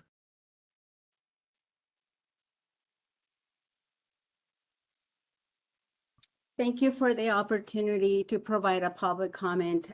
First of all, I want to acknowledge that Jasit mentioned that we had met via Zoom, and that's correct. When initially he was looking into expanding into San Diego, we did meet, and our conversation involved about his possibility of expanding. And I did mention to him that San Diego, we were very saturated on clinical placements. So I just want to make sure that's on the record. In addition to that, I am speaking on behalf of the San Diego Imperial Counties Community College Regional Consortium, which is Region 10. And we respectfully oppose approval of new additional pre-licensure nursing programs in Region 10 at this time because we do not have sufficient clinical capacity to support the students already enrolled in our nursing programs. Our hospitals and healthcare partners are experiencing significant limitations in clinical placements due to staffing shortages, limited preceptor availability, and scheduling constraints. We have already seen students displaced from clinical sites, rotations disrupted, and program completion delays. Some facilities have also reduced clinical group sizes, further limiting the number of students who can complete required clinical experiences each semester. This is a serious issue. When a student cannot obtain clinical placements, that student might be delayed in completing their program, obtaining licensure, and then, of course, entering the workforce. This past, in the springtime, the San Diego Regional EDC published a report which was shared with you, Loretta, and I hope you had an opportunity to share with the committee. That report was an interview of the 9th largest healthcare facilities in San Diego, which employ around 66,000 people. And they represent 175 regional healthcare facilities. In that report specifies that there is a need for nursing, but specialty nursing, which includes operating room, ICU, critical care, and labor and delivery. So I think it will be very helpful for the committee to please read that report. So I therefore encourage the board to prioritize protecting clinical placements for students already enrolled, expanding clinical capacity, and investing in specialty nursing pathways aligned with documented employer needs before approving new additional pre-licensure programs. And our goal is to ensure that students can complete their education and obtain their licenses without unnecessary delays. And then I would like to just ask a question for clarification. You know, when the statement was made by Stanbridge that they will use subacute facilities in order for them to provide clinical sites for their students, but at the same time, they mentioned Paradise Valley Hospital, which is located by Southwestern College. They mentioned Scripps, they mentioned Kaiser, they mentioned Palomar. All those are healthcare facilities where our students also are trying to get clinical placement sites and they're not able. So I'm wondering, you know, how would that work? So thank you so much for your time. Ms. Fuentes, those are all sites that are building new hospitals, and it's a pleasure to be speaking to you, and I look forward to continuing the collaboration. Those are all sites where new hospitals are being built to add capacity. So just redirect really quick. There's a couple things that I wanted to redirect on Connie Lafuente's statement. The report, we did receive that as public comment. It is posted in supplemental materials. However, that report is workforce and cannot be considered by the board. Now, obviously, read it, do whatever, but you cannot consider that when taking into consideration this request. One of the things that you can look at, she did speak that she represented a San Diego Imperial Valley, I believe, based consortium. That is something that is a requirement on the EDP IL1, where it does talk about the collaboration with existing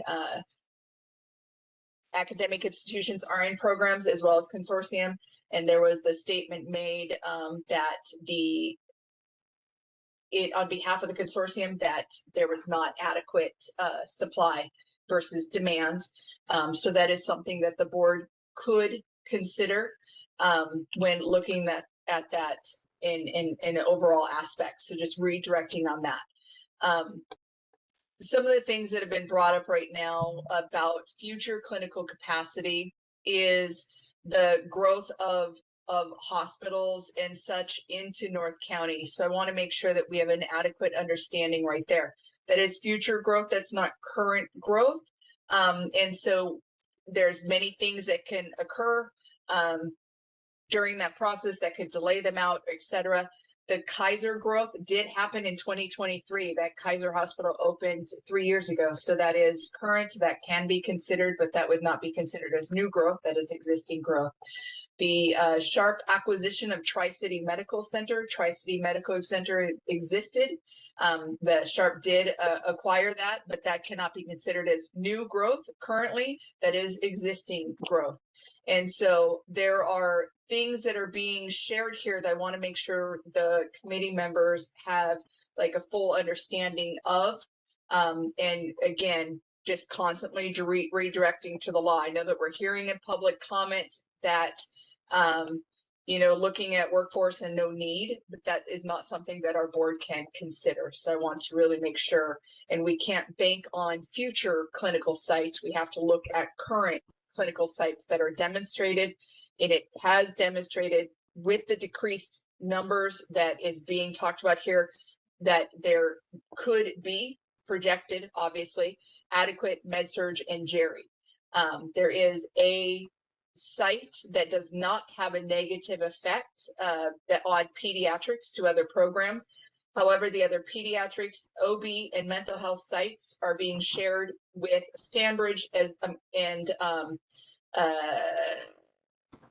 Samantha that just made the comment, and Connie that just made the comment. So there is concern about whether or not there's adequacy of those specialty areas with those facilities without having a negative effect on the current enrolled RN programs. Are there more public comment, BRN moderator? Sorry, Wendy Hansbrough would like to make a comment. 1 second, please.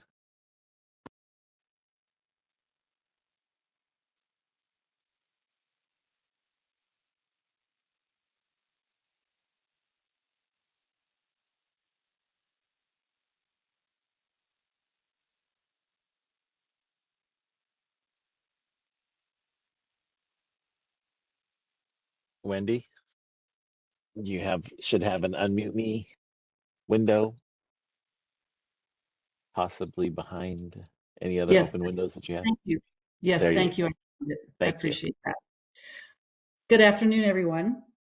I am the director of the School of Nursing at California State University, San Marcos.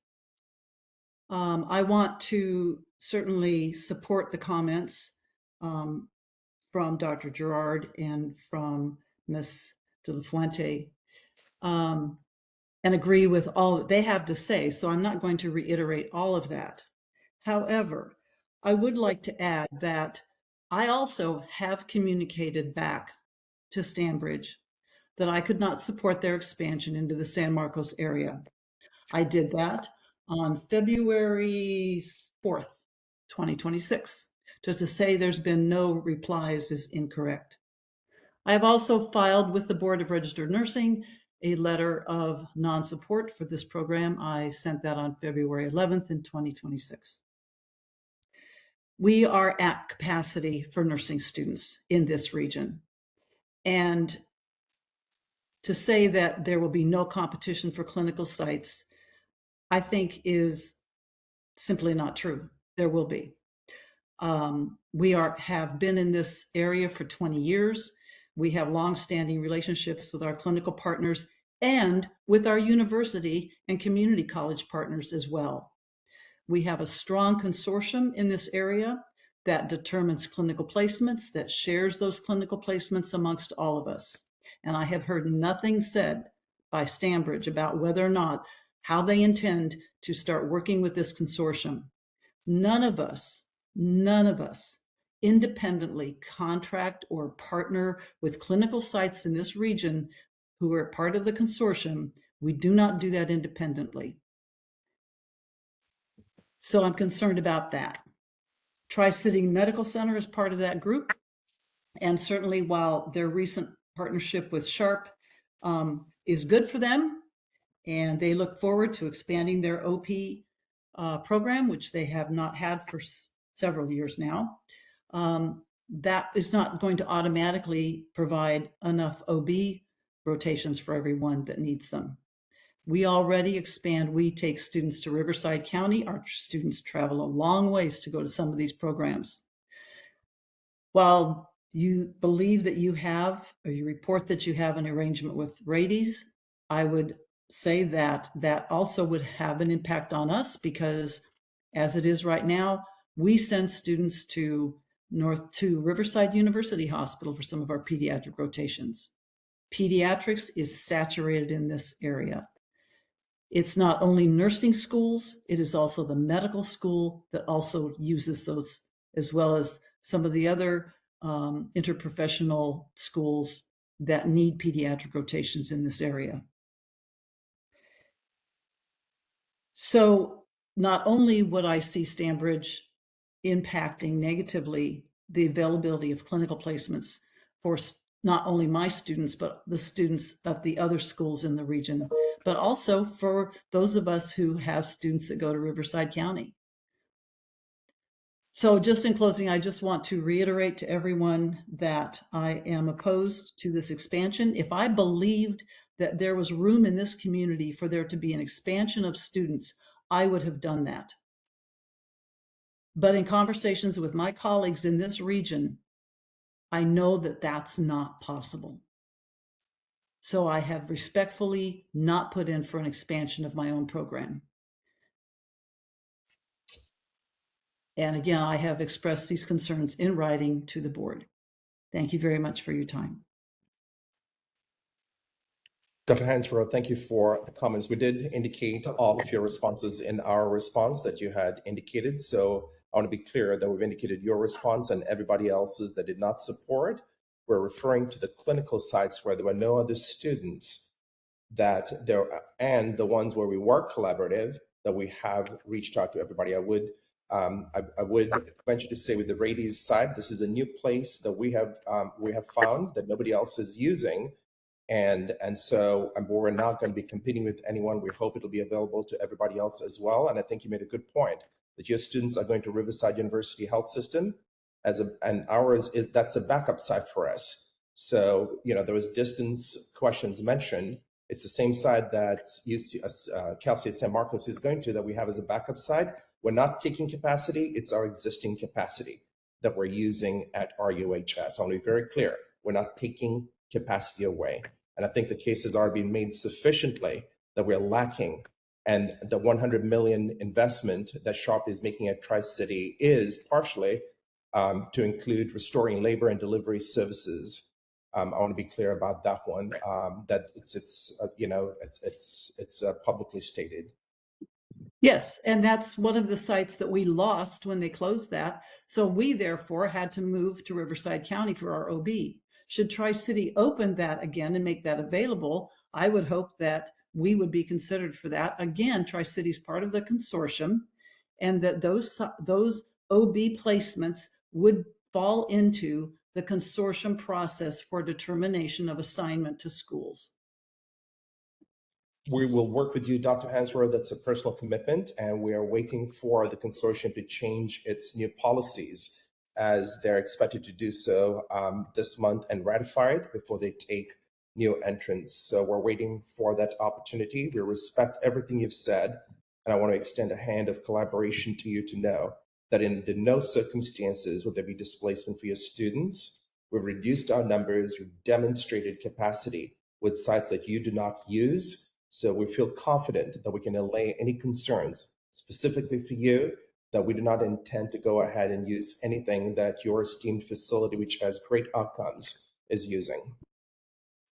And I will add that we partner with Kaiser, again, part of the consortium, but the Kaiser Hospital that's across the street from us, great facility. I have several faculty who are nurses there, but it took them quite some time before they were up and running sufficiently to allow student rotations there. And they only have they don't have a lot of student rotations at that hospital. I'm hoping that they will have more as time goes by.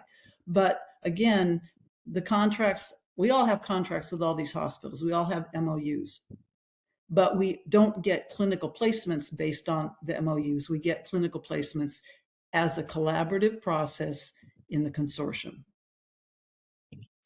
I'm going to jump in here really quick. Thank you, Wendy, for your comments.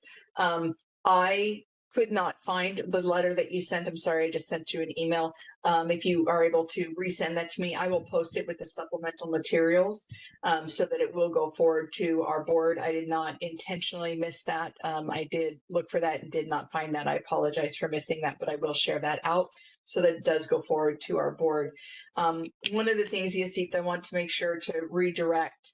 You keep making the statement that you have demonstrated clinical placements, and I keep making the statement saying that you're still missing the demonstration of clinical placements for these specialty areas. We're still trying to work that out, and that is clinical placements without a negative or potential negative effect on the currently approved RN programs that is stated in our law, that collaboration must happen with the currently approved RN programs.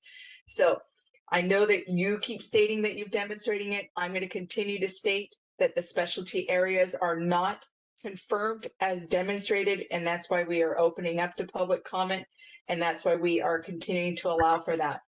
I'm also going to redirect on a statement that you just stated on using your currently approved clinical placements as backups. 16 CCR 1427 has a statement in there that says that even one additional clinical group is an impact on the community. So if these now, I think you're proposing 160 students versus 250 students. If those 160 students need to utilize your currently approved clinical facilities in your Riverside area, it would have to be without adding additional clinical a clinical group. They would have to be absorbed into the current groups that you have within your Riverside area. So I'm not sure how that could happen. So I want to make sure that we're talking about two different things here. A clinical contract is a clinical contract. The effect on the community is something different. So you will have established clinical contracts with these facilities, but moving in one additional clinical group, you're still required to take that into consideration on what the impact would then be to the Riverside community, where you would be adding an additional clinical group there, not an additional clinical site, not an additional clinical contract, but an additional clinical group. So I want to make sure that when we're talking through this, that these are some things that you clearly know that we are referencing back to the law, so that you understand where some of the concerns still remain that are legally applicable to our board when we're making these decisions and hearing this. I do hear we have more public comment. I'm also going to ask you, see that typically public comment, when that goes back and forth, we don't have student representatives directly responding to the public comment. How that typically goes is the public commenter will make a comment. The board committee and myself or legal will respond to that. If the board wants the school to respond to that, the board will ask you for your response to that. So I'm going to do a gentle redirect on these remaining 3 public commenters that we have so far, that if you have a response, that you respectfully ask the committee to grant you permission to speak, to respond to that, instead of just jumping in. Thank you. Understood. Thank you. Thank you for your comment. Yvette Duncan, Dr. Yvette Duncan would like to make a comment. 1 second, please.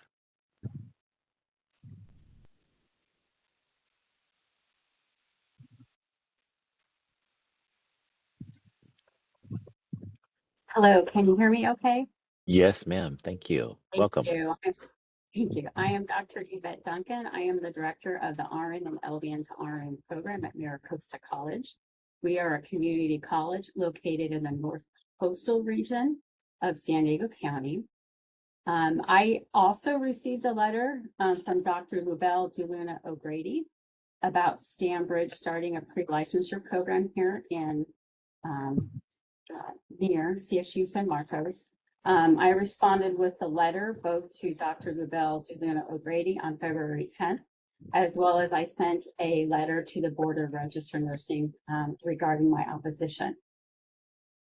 Part of my opposition to Stanbridge was in the letter I received from Dr. Lubell DeLuna O'Grady that did not specify the number of students they wanted to enroll, nor the clinical sites that they planned on using. So earlier in this meeting, one of the board members had spoken about, I would like to hear from the perspective of the school who did oppose that, and so that I'm providing you right now. When I look at this academic collaboration form, there are clinical sites listed where the facility did not disclose any academic partnerships, but where that we are currently going and have been going for the past 3 years. As an example, that is Silverado and Escondido. We also have an existing contract with La Paloma. My concern is that we would be displaced, particularly since the days listed and hours that Stanbridge would like to be there are basically 7 days a week. So, which would in effect displace our students. The other thing I'd like to make a comment about is it's very difficult to get the specialties here in San Diego County. MiraCosta has previously tried to get placements at Helen Bernardi, and that is part of Rades, and have been denied.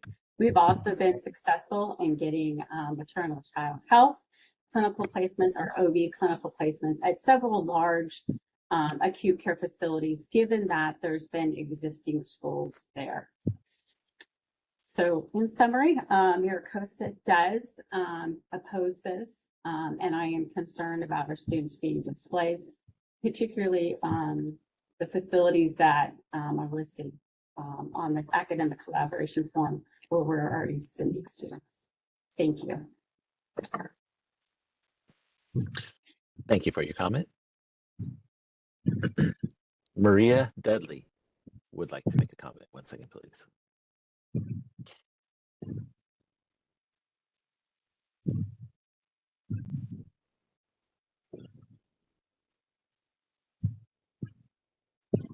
Good afternoon. This is Maria Dudley, retired clinical faculty in Los Angeles.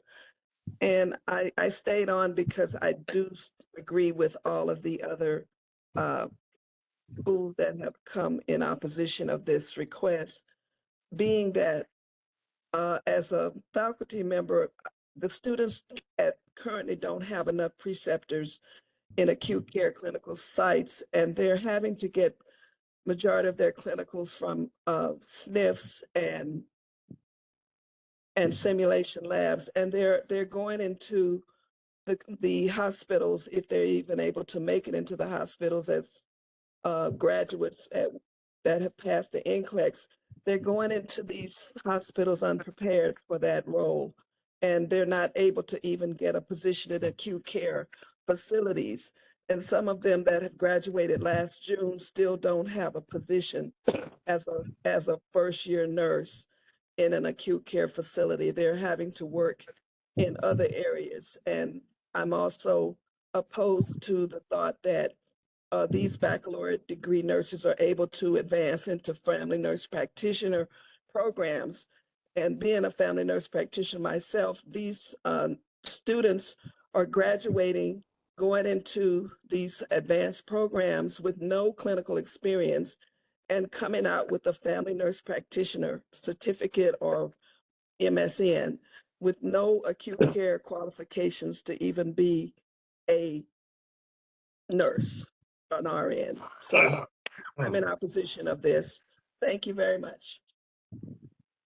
Thank you. I need to do a time check. We will be breaking at 1 p.m. just because I have staff that need to break at 1 p.m. So that they can take their lunch. I do know that there's potentially one more public comment. I want to be mindful of that. We also have public comment for items not on the agenda that is still to come. And so we do have 3 minutes. Board moderator, is there an additional public commenter?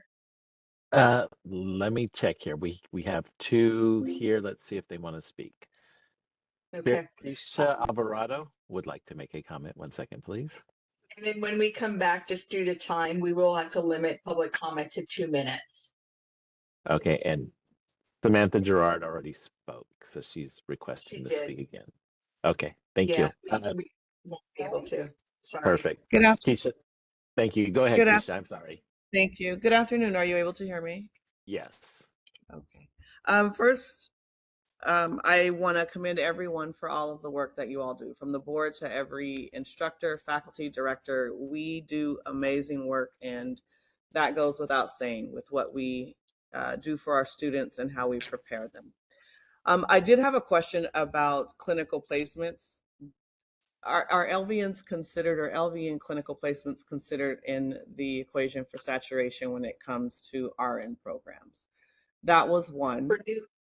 For new RN programs, yes, that is part of the facility verification form, and it does ask for RNs as well as LVNs because we do know that it can have an impact. Okay. And that was, listening to everything, a concern for me because we were actually rejected from placements at several of the hospitals listed due to there not being space for our students to be there. The other question that I had was, is there a mileage cap for the students concerning clinical travel? Does the board regulate how far a student can travel for clinical? No, there is not, just because currently the landscape is to go to kind of hybrid and remote for in-person theoretic, and then your didactic. And so your clinical labs could be where the person lives, which could be 100 miles away from the school. So we don't have any overarching regulation around that, but we do ask for them to consider the location of that. And then if they are traveling great distances, to consider the effect of the commute time and potentially been supporting the student to group the clinical days together and support them by paying for hotel accommodations, et cetera, in those areas. We have different conversations around those ones that are further away. Okay, awesome. That was what I needed to know. Thank you all very much.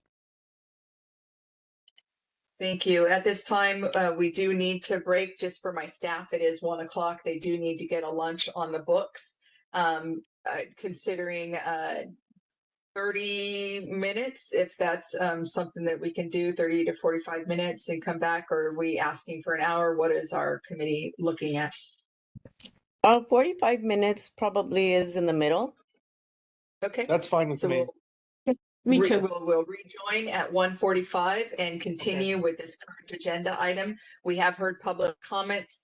There may be one remaining one. We'll check public comment again when we come back. And then once we wrap up this agenda item, we will open it up to public comment for items not on the agenda, where I'm sure we will hear Nightingale students. Thank you. Thank you. See you soon.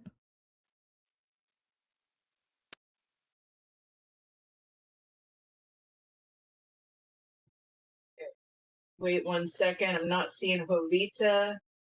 I'm here. Thank you, David. I see David. I see me. Jovita's in the public attendees. BRN moderator, can you promote her, please?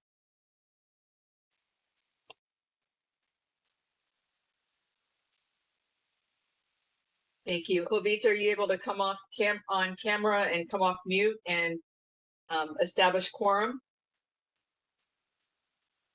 Yes. Sorry, it's a little dark in this room, but yes. Okay. Jovita Dominguez, returning from lunch. Trisha Wynn. Wynn, present. And President Lawler. Lawler's present. And CEO Lori Melby. I'm here. I was just trying to come off mute. I'm also looking to make sure that we can elevate Reza. He's an attendees as well. Can you get our legal counsel promoted as well, board moderator?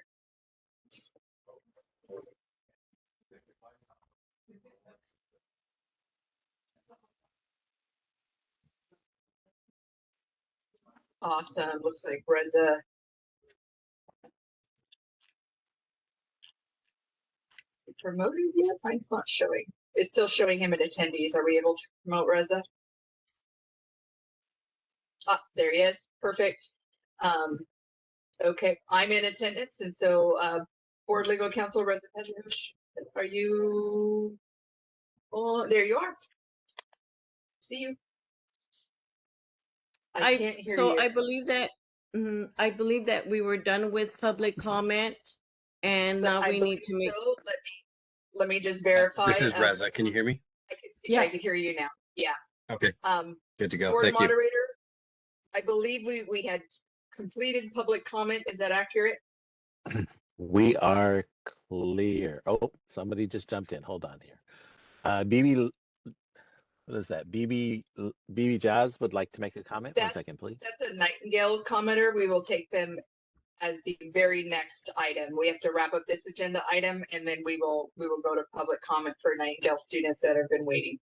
Okay, what about Alice Martinagara? Alice is probably not Nightingale, so we could go ahead and allow her to speak in public comment.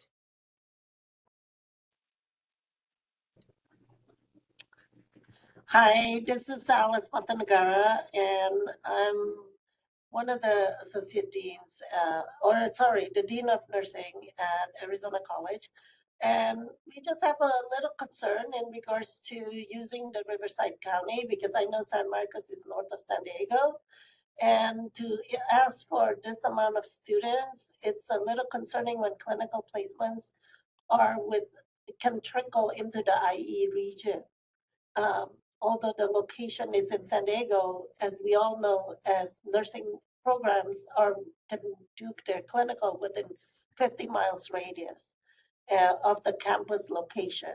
So therefore, it is a possibility that they do trickle towards the Inland Empire as well as the Orange County area as well. And as past president of the Orange County Long Beach Consortium, as well as the dean in the Inland Empire, we have some concerns in regards to the amount of students that are being requested for this particular request on the agenda. So thank you very much.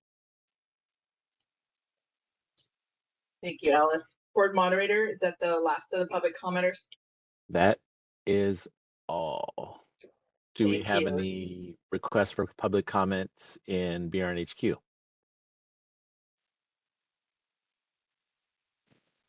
We do It not. does not look like it. Perfect. Would you like me to close this window? Yes, please. Oh, wait a minute. Somebody snuck in there, wrote. Nope. Oh, yep. It's another Nightingale question. Okay, sorry. We are clear. Would you like me to close this window? Yes, please. Thank you. So, members, where are we leaning towards? I would like to make a motion based on the information even before any of the public comments about the geographical area that they're wanting to build this program in being completely unfeasible. So I'd like to make a motion to defer this to the board so we can discuss it there, which will give them some time to explore another geographical area in the state that's less impacted or less saturated than the market that they've chosen. So that's Okay, so my proposal. I have some questions, David, and I know that Trisha's got her hand up. Go It ahead. looks like you combined like two different deferrings. And so deferring to the board would mean that the ELC would make no recommendation and the board would hear this over and the board would make a decision. So that is one pathway. Deferring the ask is allowing them to look for a different geographic area or coming back with new information to show that there is no impact. And that would be not just to next month. That would be a longer time period because they would have to redo part of their feasibility if it's a different geographic location, or add to the current feasibility with information. So there's two pathways there. Before you Right. make that decision, I think Trisha had her hand up I on. was just going to say, I think Region 10 is completely saturated. I am not in support of this proposal. I would be willing to look at another area. Since 2019, we've approved 465 additional students. That is just a lot of students in a region that already has, you know, a lot of students. And so I just can't imagine how we could approve something like this without disadvantaging other students. So that's kind of where I am. I agree. And I think, okay, like Lori said, give them the due process of trying to find another area. So that was her second choice. I know I said that like I wanted everything at once. So I would say so moved to that motion to let them, does that mean redo the feasibility study? That's fine with me. And I was not, so not necessarily. If they are just going to come, so we can't necessarily tell them to look in another geographic area, right? Right. We could suggest it, but if they come back with additional information that shows that they have confirmed that there is no impact and they have all of the adequate resources, then we do have to consider them for San Diego region. We can always recommend that they look in another area, but we can't make them, right? So right. If they are looking in a different area, it would cause them to redo a lot of their feasibility. It would not be a new fee. It would not be an additional kind of financial obligation there. For a fee wise, obviously it is a lot of work at the facility, at the academic institution level, but there is an option too, is to not accept. That not accept would be just an outright no. But what we've seen historically with our board is when our board said no, they appealed it, came back and asked for reconsideration for deferring so that they could look in a different area. So those are just all things I wanted to share. I would hate for this to go to the board in this manner. So I would hope that we might defer and let Stanbridge kind of figure out what they would like to do. And so that would be defer the acceptance of the feasibility study for a new pre-licensure, recommend deferring acceptance of the feasibility study for a new pre-licensure bachelor degree nursing program, secondary campus in San Marcos, requested by Stanbridge University. If that's it, so move. Correct. So moved. So moved. Okay, so it looks like David was the first. Jovita, you were second? Yes. We've already done public comment. Yeah. Yeah. So then we'll take it to a vote. Jovita votes yes. President Lawler? Lawler, yes. And Trisha Nguyen? Yes. Oh, so moved. I mean, passes. It passes, yeah. Can you just briefly reiterate Lori? Reiterate the motion? Yeah, just to make sure it was Yeah. captured. So we'll go back on the slide really quick, please. Sorry, when you were saying it, I didn't realize you were reading it off the slide. I read it off the first part of the slide and said recommend deferring acceptance of the feasibility study for a new pre-licensure baccalaureate degree nursing program secondary campus in San Marcos, requested by Stanbridge University. Perfect. Thanks. Thank you. Ms. Melby, is that a deferral to the board, if I may ask?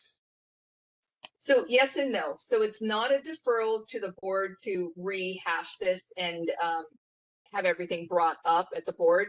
It's that the ELC is making a recommendation to defer this, to allow you to look at a different geographic area or come back with additional information at a later date, not not necessarily the next board meeting. However, the way that this is built into our board process is you can come in public comment and request that your school be pulled out and reconsidered and to not take the recommendation of the committee. If you put that in public comment and the board decides to pull you out and have that conversation, they can. Our board can at that point actually not take that public comment into consideration and continue to move forward with the ELC's recommendation to defer this. And then deferring is essentially not negating your entire feasibility process. It's allowing you to continue in that feasibility process. If the board committee was to recommend to not accept the feasibility, you would have to start over at the letter of intent process with the board. And so it's the ELC's way of not having you start over, but also not moving you forward for San Diego at this time. Thank you for your clarification. Just because I want to make sure I'm absolutely clear. So we will have the opportunity with additional information to present to the full board. So yes to both of those. This next September meeting, I apologize. In September, you would have to come in public comment when this item is brought up, because it is going forward as a consent agenda item because the ELC committee made a recommendation. You would have to come in public comment and ask for it to be pulled out, and our board could or could not take that into consideration and could or could not pull you forward for additional conversation at this next board meeting. You will have a chance to come to a future board meeting if you choose to present additional information. You would go through your NEC. The NEC would put you forward to be on the agenda, and then we would go through the agenda approval process the same way that we've done just this last time. Thank you for your clarification, and thank you to the committee for your time. Thank you.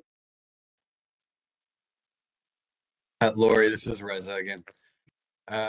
Going into the public comment for items not on the agenda, do you want me to preface this, or did you have anything that you wanted to say in kind of anticipation? We can both do that, yeah. And so right now we're moving on to agenda item 3.0 that was relocated from the beginning of the agenda and moved to the end of the agenda. Thank you guys so much for your patience, allowing us to complete the board's work today. Public items for 3.0, public comments for items not on the agenda. We do anticipate a large amount of Nightingale students, just like we had in our NEWAC committee meeting, who would want to make comments for items that are not on the agenda today regarding the Nightingale College review, course equivalency review for licensure of the applicants applying in California. I do want to start off saying that we are going to do 2 minutes per public comment. We will take the in-person people first. I know there's 2 or 3 people in person in headquarters, and so we want to be mindful of them, and then we'll go to the virtual public commenters. And then we do want to make sure that you guys are very much aware that Nightingale is going to be on the agenda for the September board meeting. And so it'll actually be agendaized. We will have a robust discussion with our board members, as well as any representatives that want to show up from Nightingale. They're welcome to attend as well, because it will be agendaized in the September board meeting, and we will have a full conversation around this that's not just public comment. And I'll turn this over to our board legal counsel. Thanks, Lori. This is Reza, again, board's legal counsel. So we're referring to Nightingale. It occurs to me that our committee members, as well as some folks listening in, might not even really necessarily know what we're talking about. As a side matter, can we have our moderator take down the panelist that was promoted for the last agenda item? Thank you. I wanted to provide just a quick preface and a bit of background. We're at this point kind of speculating what might be coming up in public comment, but for good reason. So there's been an issue. This is by way of background. And I should say at the outset, Nightingale College is not on the agenda for today's Education and Licensing Committee meeting. It's not on the agenda for any of our other committee meetings to follow either. But as Lori said, it's going to be on the agenda for the board meeting scheduled for September. So that's in the later part of September. The date is on our website, and the agenda will be posted on the website at least 10 days prior to the meeting. But given that it's not on the agenda for this meeting, the committee itself is not allowed by law to talk about Nightingale College or discuss it. We can certainly hear public comments for anyone that wants to make those. But I did want to provide just a bit of factual background for everyone to kind of be at least somewhat up to speed on what we anticipate the public comments to be about. So Nightingale College is it's an online nursing school based out of Utah, and they've got a large number of students here in California. And the board has recently been doing a review of the Nightingale course of instruction to compare it to the California's board standards for licensure.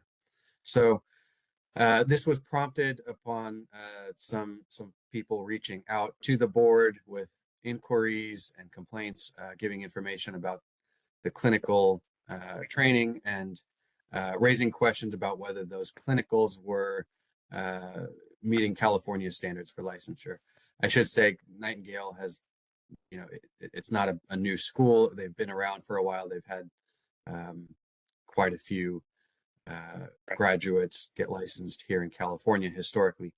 But those inquiries that I mentioned started coming in a noticeable volume, I would say, around last year.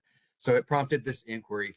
I won't go too much into depth, as I said, this is not on today's agenda, but I just want a little bit of context.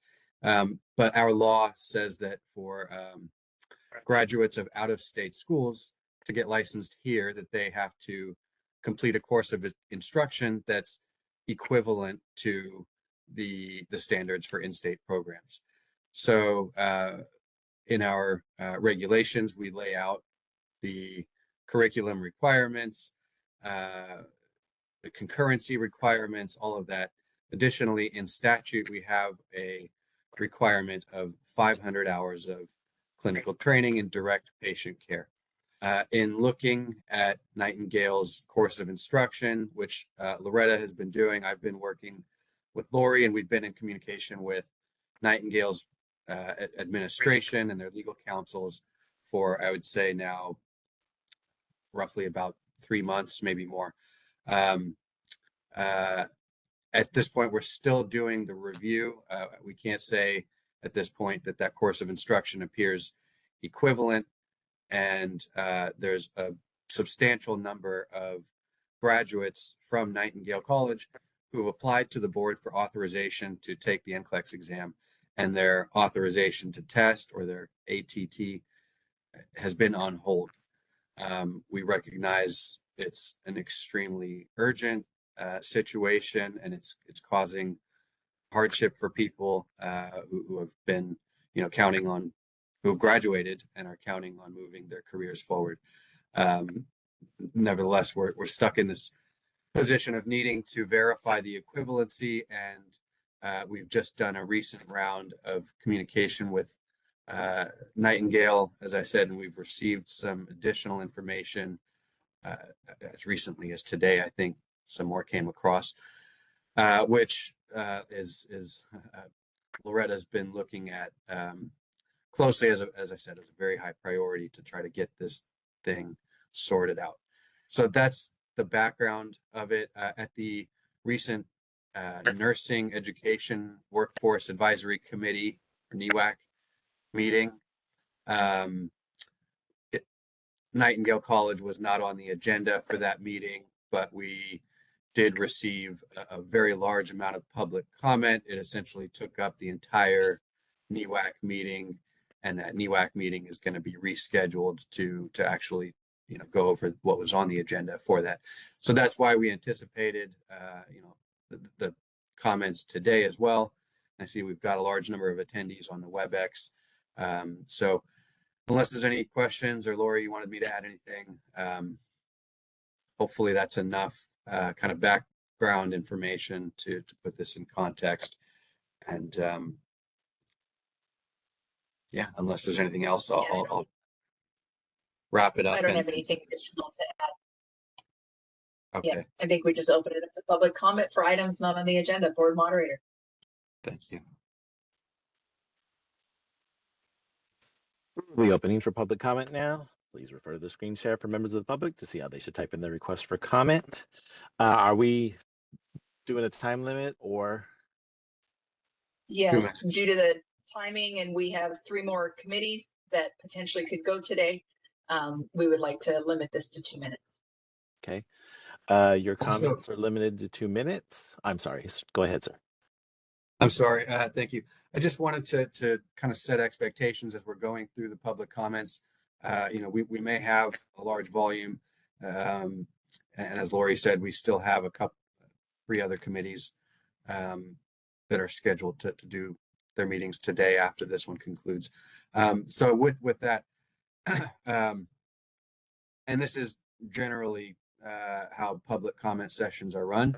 I want to set expectations that there won't necessarily be an answer or a response to each and every individual inquiry. Loretta or I might choose to intervene at some point if we feel it's necessary to respond to something or correct something or convey some information that seems to be getting asked over and over again. But we can't go back and forth necessarily in response to each individual comment and stop until it's resolved. So hopefully there's kind of some understanding around that, but sometimes that's kind of misconstrued. So with that, if we can go ahead, I think we were going to take the comments from our in-person location first. And then a little bit more of a house cleaning question here. We're going to limit it to 2 minutes. Can I state here that if you cannot comment, if you believe that your mic is not going to work, just please, can we put in here, I'd like to comment, but my mic does not work. And then you can direct, when we get to that person, we can direct them to either email their question in or something in, so that we know that the Q&A is not a comment section. It's thank you. So we'll set that. I would like to make a comment. Yeah, we'll say that, board moderator, thank you. So when we do open up the public comment, it is strictly just to type in, I would like to make a public comment. If you know that you are not able to speak and you don't have access to a mic and you're not willing to come off mute, we ask that you not use this as a chat function. That is not the purpose of that. And so simply just say, I would like to make a comment. If you would like to make a comment and you are not able to come off mute, we would ask you to email me, loretta.melby@dca.ca.gov. That's loretta.melby@dca.ca.gov. And I will do my best to succinctly share that out. If I'm receiving 15 emails and they all have the same similar message, I'm not going to read it everyone individually. I will summarize it and say the overall context is this.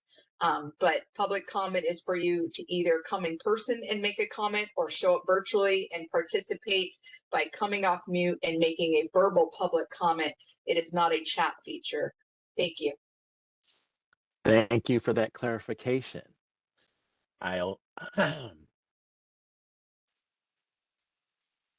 I've activated the question and answer feature. Members of the public can indicate that they would like to make a comment by typing into the question box, I would like to make a comment, as well as what you have just heard.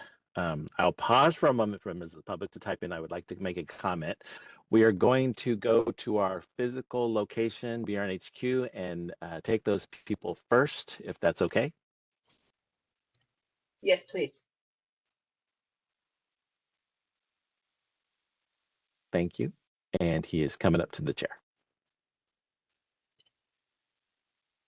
Thank you. Thank you for your patience all day. Thank you. Good afternoon, members of the committee. My name is Jacob Balatori. I'm an LVN and a recent BSN graduate at Nightingale College. I would like to begin by thanking the BRN for finally meeting with my college in an effort to complete your review. Since that meeting, there has been a sense of hope and reassurance that discussions are finally getting somewhere. I'm not here to argue your review. I have been an LVN for 8 years, and I understand the need for public safety in making sure all participating nurses in California are meeting our standards and educational equivalency.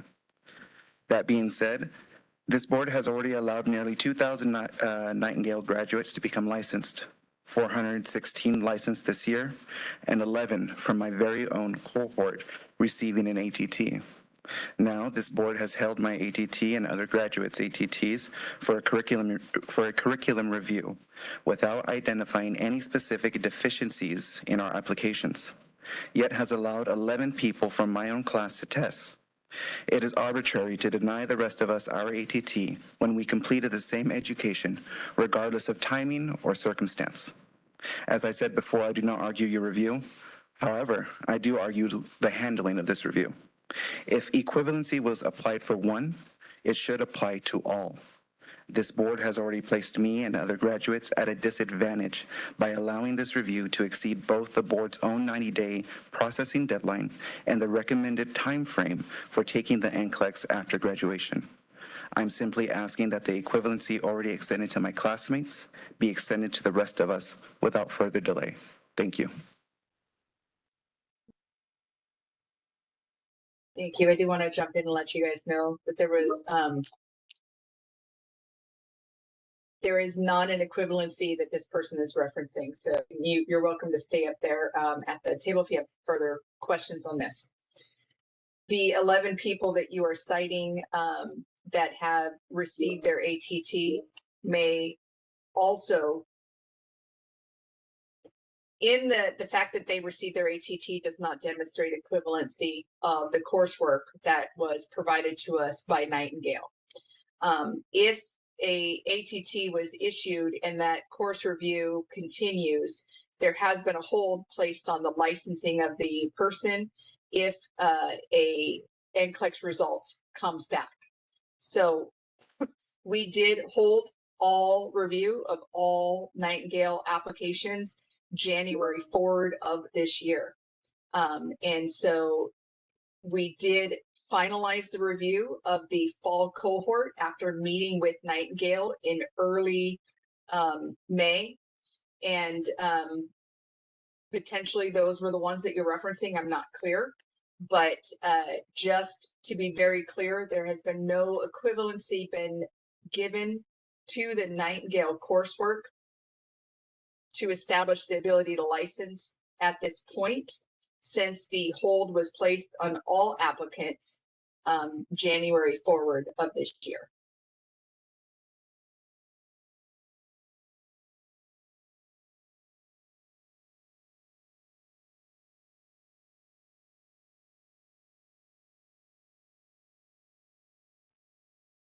Is there additional public comment in headquarters? Sorry, you went quiet and we thought we lost you.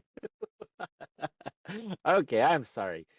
Do we have any more other in-person requests for public comments before we go to the WebEx? We do not. Thank you. BB Jazz would like to make a comment. I'm hoping I said your name correctly.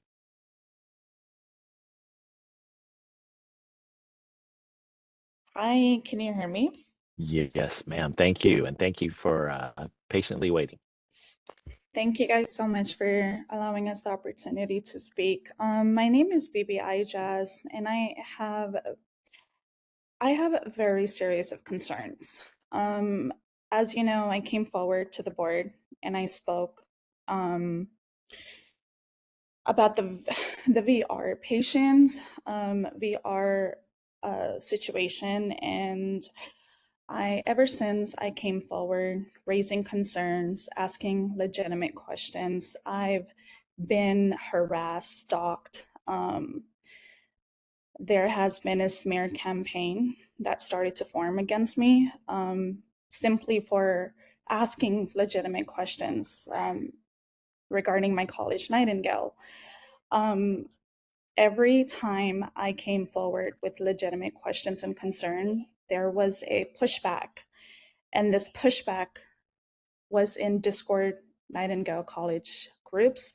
And this pushback was also in Facebook Nightingale College group.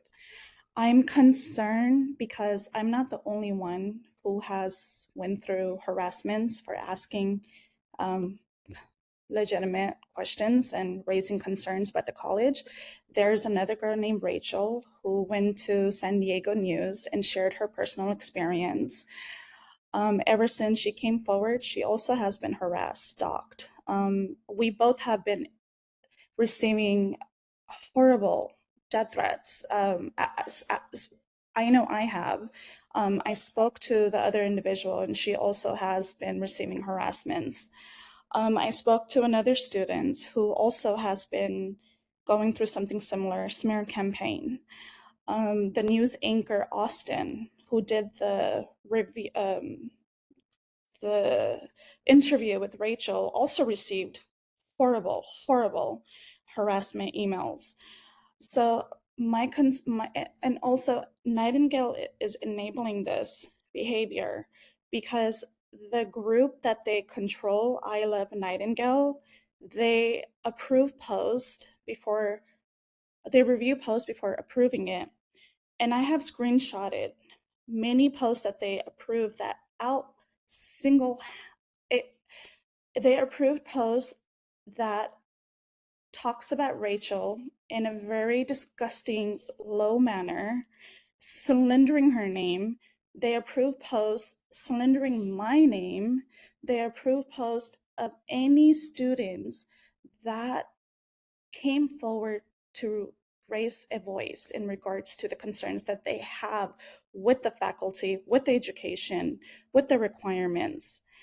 And this is not something new. I have Thank you for your comment. Please be reminded that you have 2 minutes to make your comment.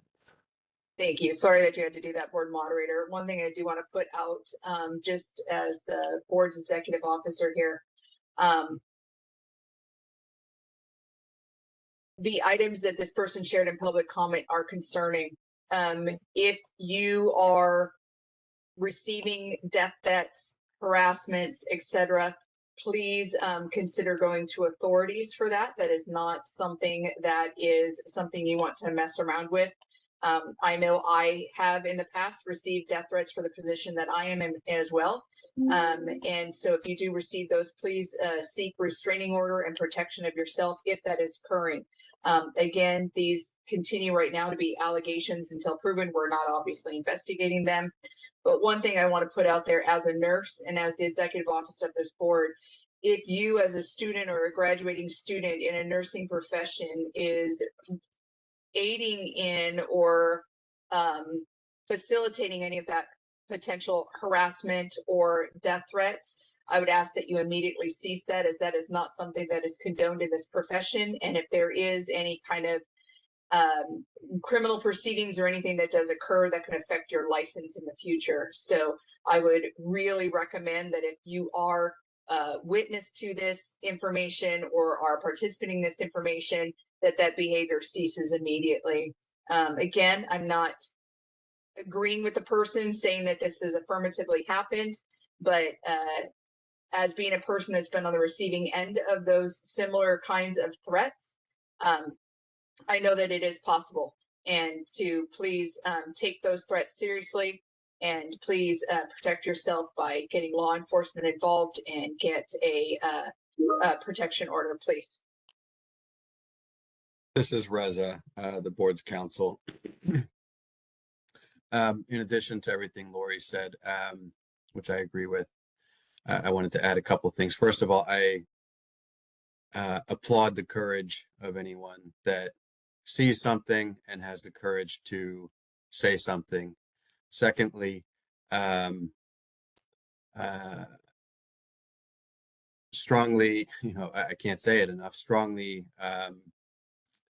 deplore what I'm hearing about the commentary and the tactics to, dissuade people. I understand that folks who are kind of stuck in this limbo have a lot on the line and have invested a tremendous amount to get where they are and where they want to go. But if what we're hearing is true and accurate, then there's no justification for it. So do keep in mind, as Loretta said, that as an applicant for licensure, unprofessional conduct is cause for denying a license or placing restrictions on it. So it's kind of shameful, honestly, to hear that that's what's going on. I also want to add that individuals can make complaints to the board, and the board does everything in its power to maintain the confidentiality of complaints. We have legal authority to support that. I can't necessarily guarantee it in an absolute way, but we withhold the identity of complainants and information sources because we have a duty to investigate, and we want individuals with information to be candid and forthcoming to the board. So if you're somebody who has concerns and you're concerned about being retaliated against, just know that you can reach out to the board and either make an anonymous complaint, which does have limitations, I will have to admit, in our ability to deal with. But if you provide your information, that's kept confidential as much as the board possibly can. And it does go a long way in helping the board to investigate and really address situations. I'll pause there. I could go on and say a lot about that, but I think we have a lot more to hear. So thank you very much.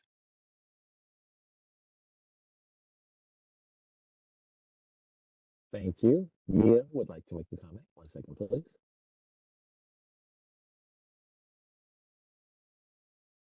Hello, can you hear me? Yes, ma'am. Welcome. Thank you for your patience. Okay. Hi, thank you so much for allowing us a space to speak. I just wanted to say thank you. I'm going to be a soon-to-be graduate in a couple weeks, or I guess at the end of this week, and I'm looking forward to hopefully becoming a California RN soon. I just wanted to say that I can't speak on behalf of everyone, but for myself, I feel like I have had an amazing experience with Nightingale. I feel like my professors have really been an advocate for me, have helped me really learn and how to become a nurse. I feel like the school has done everything they can in this untraditional environment to really give us a space to learn and practice, whether it is virtually or in person.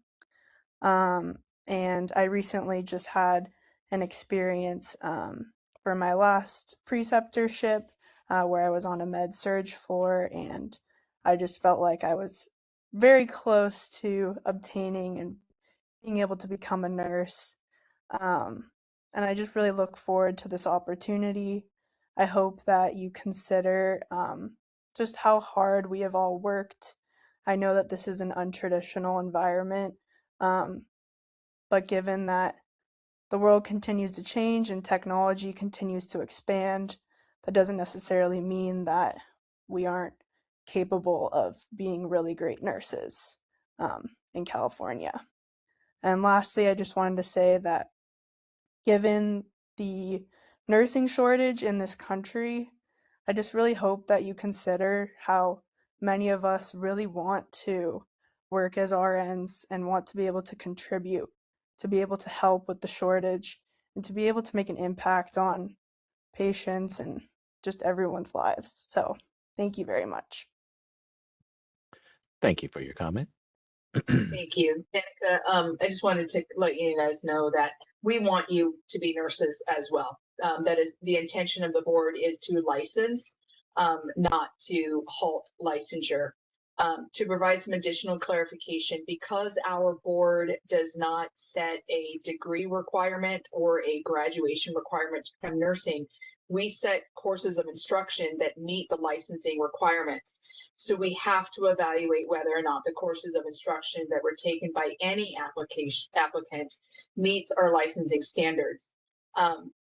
We are working with Nightingale to do that equivalency review. As was mentioned by our legal counsel, I received an email at about 12:30 today with additional information from Nightingale. We will continue to review that and continue to work with them to come to an equivalency. That may end in several different ways. One way would be we determine that the courses of instruction that were offered by Nightingale did not meet our requirements. We could also determine that it did. If it is determined that they meet our requirements after receiving the information from Nightingale, then we would be able to complete the processing of all the applicants, and they can move forward with their ATT. If it is determined that that the course of instruction that was offered at Nightingale did not meet our licensing requirements, we would then go through every application that has been submitted, and we would make you deficient in the specific coursework that Nightingale offered that was determined to not be equivalent. If at that moment you, as an applicant, receive a deficiency, there are ways to clear those deficiencies. You can do 1 or 2 or 3 offs at an approved program in California where you can make up that coursework that was not provided to you in equivalent manner from your school, or your school could offer additional coursework that would be compliant with our licensing requirements so that you could continue your education with them and be able to obtain licensure in California. We don't know how this is going to play out because we're continuing to still get information. As soon as we get information to determine whether or not equivalency is made or not, we will let you guys know as soon as we know. Right now, in the conversations with Nightingale, we have found areas that on our review, they were not equivalent. Nightingale has said that they are equivalent and they are providing information to us for review for us to change our mind on that. But I do want to be forthright in saying that to date, we have found areas that look like they may not be equivalent, that align with the way that the courses of instruction are offered at this college. So at the university, sorry. And so we will be working on that. We will have a plan of releasing information once we've come to the complete understanding. Once Nightingale has given us everything, Nightingale may provide us information that, when it's provided to us, can be deemed equivalent, but at this point, we are still working to get to that point.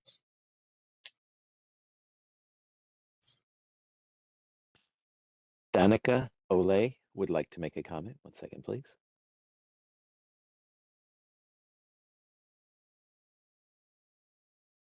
Good afternoon. Can you guys hear me? Yes, ma'am. Thank you. And thank you for your patience.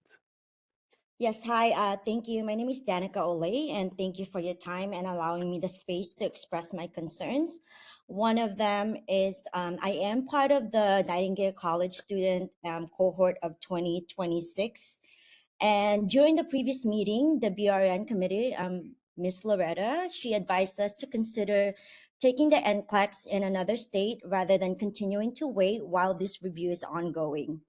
As the committee mentioned, studies have shown that NCLEX passing rates decreases, especially after 3 months from graduation. We are now entering our 4th month.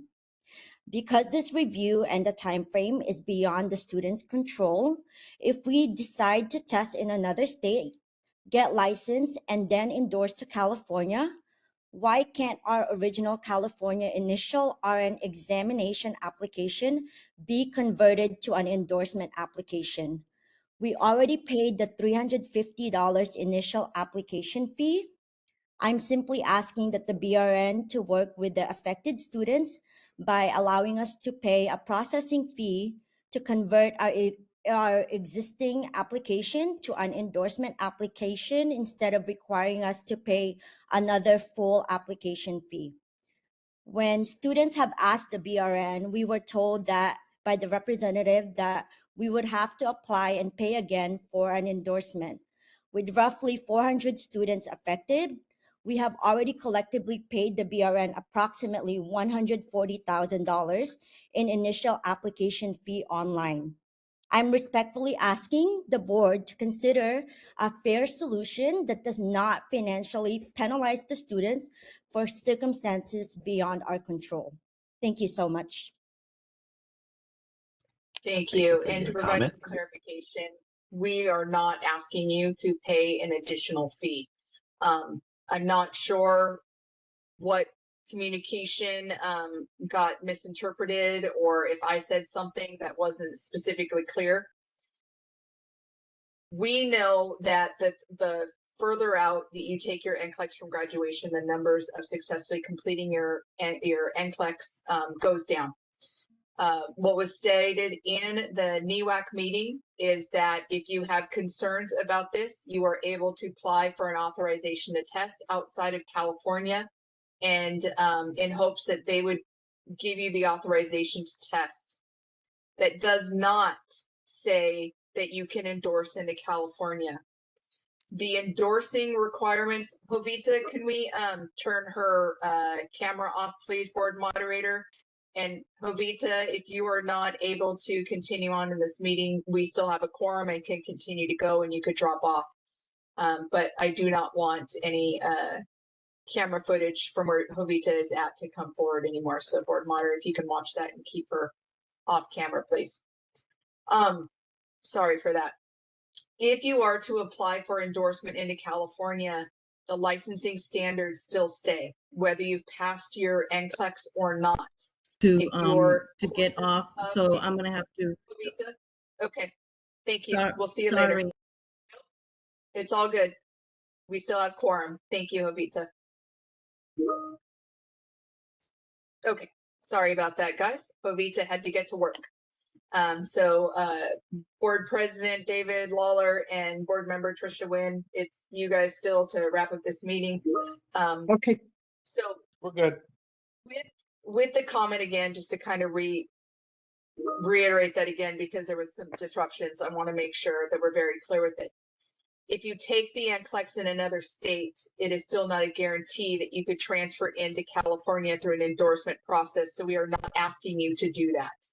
We have to determine whether or not your courses of instruction are equal to the licensing standards in California. There is no way to circumvent this. Passing the NCLEX doesn't mean that you meet our licensing standards. It means that you met the licensing standards of a different state and that you passed the NCLEX. In our law, you still have to meet our licensing standards because we do not have a degree requirement for licensure. And so please do not go and test in another state and think that you can just pay an endorsement fee and come into California in that pathway. That is not an accurate statement, and I don't want that information getting out that that's something that you can or should do.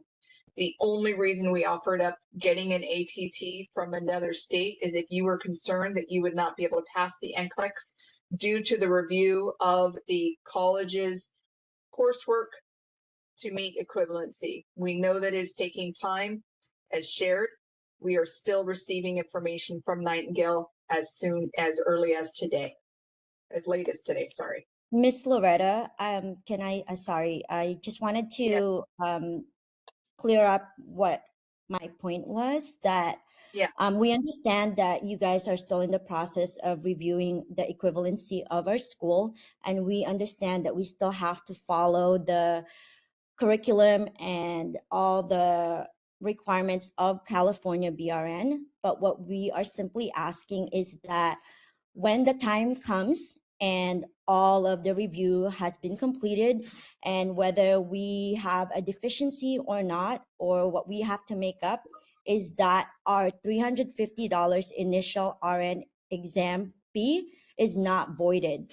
We are simply asking that if we pay the $350 RN initial examination, that if we could convert that to our application fee for an endorsement to California. I understand it's not going to be guaranteed that we will be able to endorse until the review is done, but what we're simply asking is that the $350 that we paid initially for an RN examination fee doesn't go in vain. That's what I wanted to clear up. I appreciate that. That is a little different, so I want to make sure I address that as well. The application fee that is paid, if you do pay for an initial application, which would be $350 if you took that exam, took that anywhere else, your endorsement is the same. It's $350. So if there has been no work done on your exam, we could potentially look at that. However, if we've processed an examination review and gave you deficiencies, and you then decide to come in as an endorsement, it is a earned fee. And so at this point, we would have to look at allowing for an additional fee. I know that's difficult, so we can work with legal, we can see what our options are, so that if a decision is made that it is not equivalent, or if there are deficiencies and stuff, we can have a path forward. It may include looking at that earned fee. I can't guarantee that. We have laws that we are governed by as well that we have to follow, and I can't bend those either. So we will have to take a look at that. But I hear you. I know that that's problematic. We will do our best to address it. Thank you so much.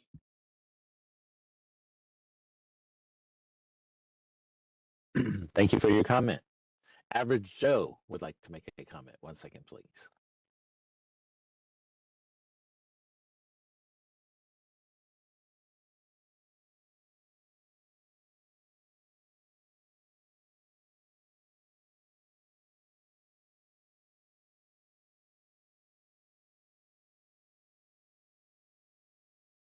Average Joe, on your screen, there is possibly a little small box that says unmute yourself. Oh, we lost Average Joe. Okay, Bakasha Chand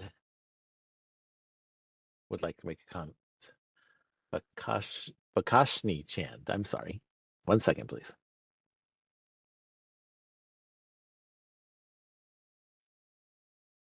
Am I missing that wrong? It looks like Bakashni Chand fell off. Sanam Sharma would like to make a comment. 1 second, please.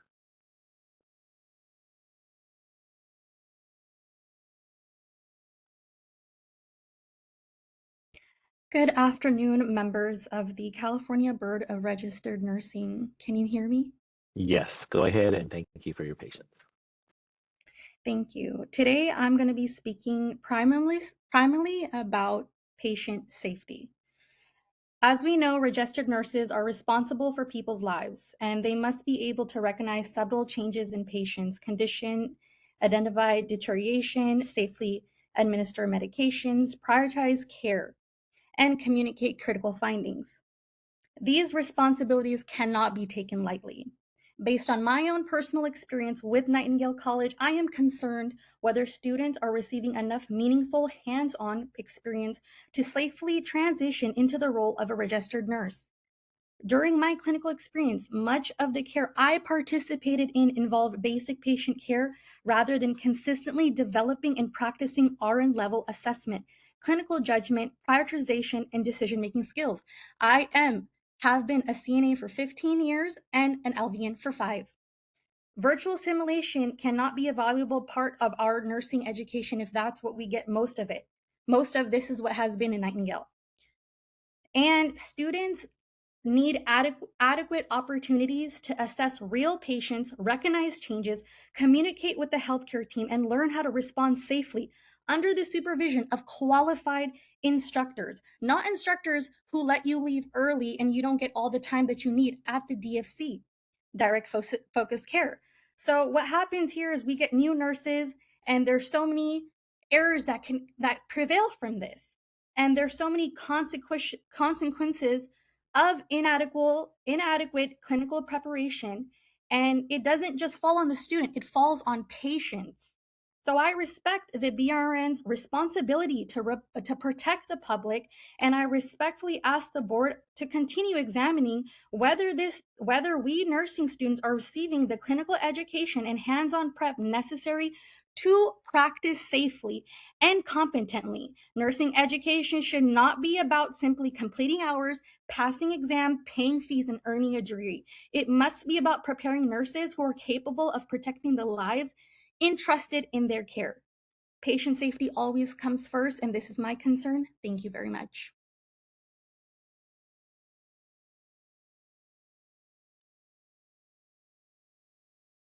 Thank you for your comment. We have one more comment from an anonymous, but they're not in the list. So I don't have anybody to unmute. So I don't know if they fell off. We asked them to use their name, and let's see if they.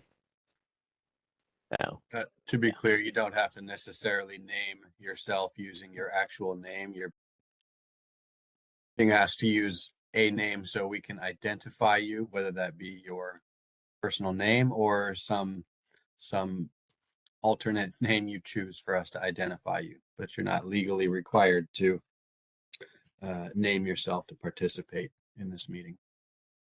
Thank you. So anonymous, if you put in a request to comment, maybe put in another request. Moderator, just to check, gauge where we're at.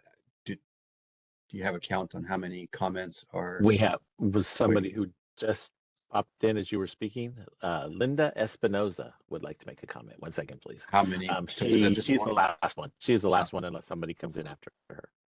Thank you. Or the anonymous chooses to Or come anonymous forward. chooses to come forward. Yes.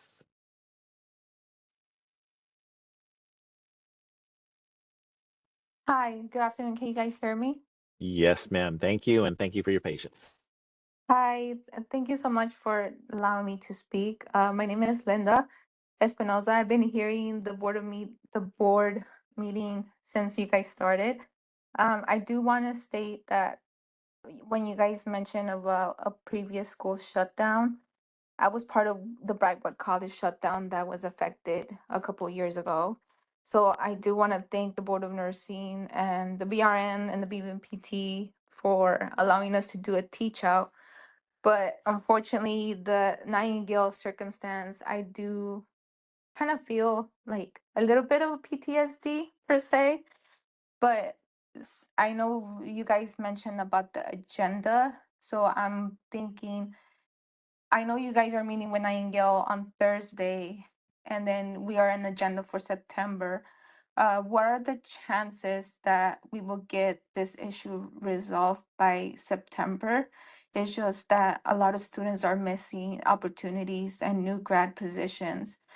And not only that, like, yes, there is frustration, but there's a lot about like social media that is going on that we get concerned that you as a board of nursing see this and it's not true facts all the way.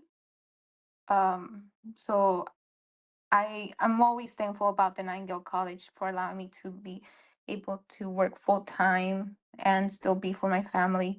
I don't have no complaints about Nightingale, so I'm hoping by September we could get this resolved. I don't know if you guys will have like an estimate timeline, as I just hit my 90 days last week. We do not have an estimated timeline. That's the issue, and I know that that's a huge concern for all of you guys. if we were to release a statement today with the information that we have currently, it would be that you guys do not meet the licensing requirements in California, which is why we're continuing to work with Nightingale to get additional information for them to show that they do meet requirements in California. So the length of this review is to allow for Nightingale to show that they meet our licensing requirements, because the information we currently have does not show that. So as soon as we receive all of the information from Nightingale and that the review is complete, we will be able to issue a determination on whether or not you meet requirements for licensure. When we did meet with Nightingale, we let them know where we stood on many items, that they were not equivalent to our licensing requirements. Nightingale has said that we are missing some information or interpreting that information, and they are working with us to show that what they believe is true, that they do meet our requirements, but our current review shows that it does not. So the extent of this review is continuing because Nightingale is continuing to provide information to us in hopes that they show that they do meet our licensing requirements. So I apologize for the delay, but if we were to issue our stance today, it would not be favorable to the applicants that have applied. One thing I want to make sure that is out there is that once we do issue this statement, if there are deficiencies, each one of you guys as individual applicants will have the ability to provide information to us that can show that you did meet our licensing requirements. So if we say Nightingale doesn't have this or that, and you say, well, I went to another school and I did that, we'll take that into consideration for licensure. If we say that Nightingale did not meet the education standards here, you can say, well, actually my cohort did, and here's my proof, and we will review that separately.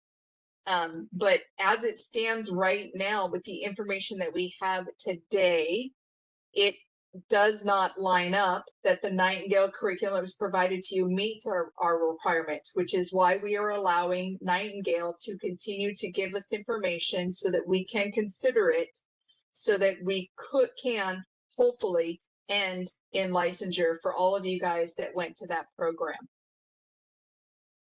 And I do want to say, I do appreciate answering this question. We're kind of, we are listening and stuff like that. And as a student myself, I don't speak of behalf of everyone, but myself, I get concerned when I see like Facebook posts, social media, and I'm hoping that but there could be a possibility that you guys do see that, but I don't want you guys to think that that's what, like, the negative talking. And there's more students that I've seen that they speak positively of the school over the negative stuff.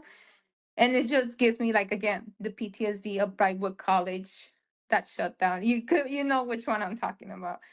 And I know it's all just about like, Brightwood College, yeah. yeah, so you can understand how I feel, and yeah. it's just those negative posts and stuff like that. Like, I've been blocking myself from other students because they are talking negatively and they don't have the facts and stuff like that. But I do really appreciate you doing everything what you can, Loretta. I'm pretty sure you saw my email too. And I know you have a lot on your plate. Everyone has things on their plate. And I'm just hoping that this is passing by soon, because, for example, I work in a big hospital and they're waiting, and there's a lot of students waiting, and we're here to do our due diligence, to do whatever we can to get our license, because we sacrifice so much. But I thank you So for just your to time. provide clarification, we may have staff, we may have myself, we may have anybody that is aware of social media posts and comments. That is not something that we're taking into consideration for this specific review. We did receive a lot of comments and complaints, as well as some transcript issues on prior applicants that opened up this review process. So we were responsive at that point. But to finalize this review process, we are only receiving information from the school that we are reviewing. We are not searching on social media, and we're not taking comments from social media as a definitive. So I just wanted to let you guys know that if there is negative and positive comments going out on social media, that is not what our decision is being based on. Thank you so much, Laura. I really appreciate your time. Thank you. Thank you for your comment. Al Moss would like to make a comment, please. Al Moss. Hello, everyone. Can you hear me? Yes, go ahead and thank you for your patience. Hi. So my name is Almos. I've been in LVN for 6 years. I did an LVN program that was accelerated in California. So I'm kind of used to the accelerated school program. One thing that I would like the board to take into consideration is your education is a small part of your nursing journey, and just education alone will never prepare you for real life as a nurse. Even for my LVN program, I understand that the qualifications are different. My clinicals were done in California, and I don't believe that they adequately prepared me for the full scope of my licensure.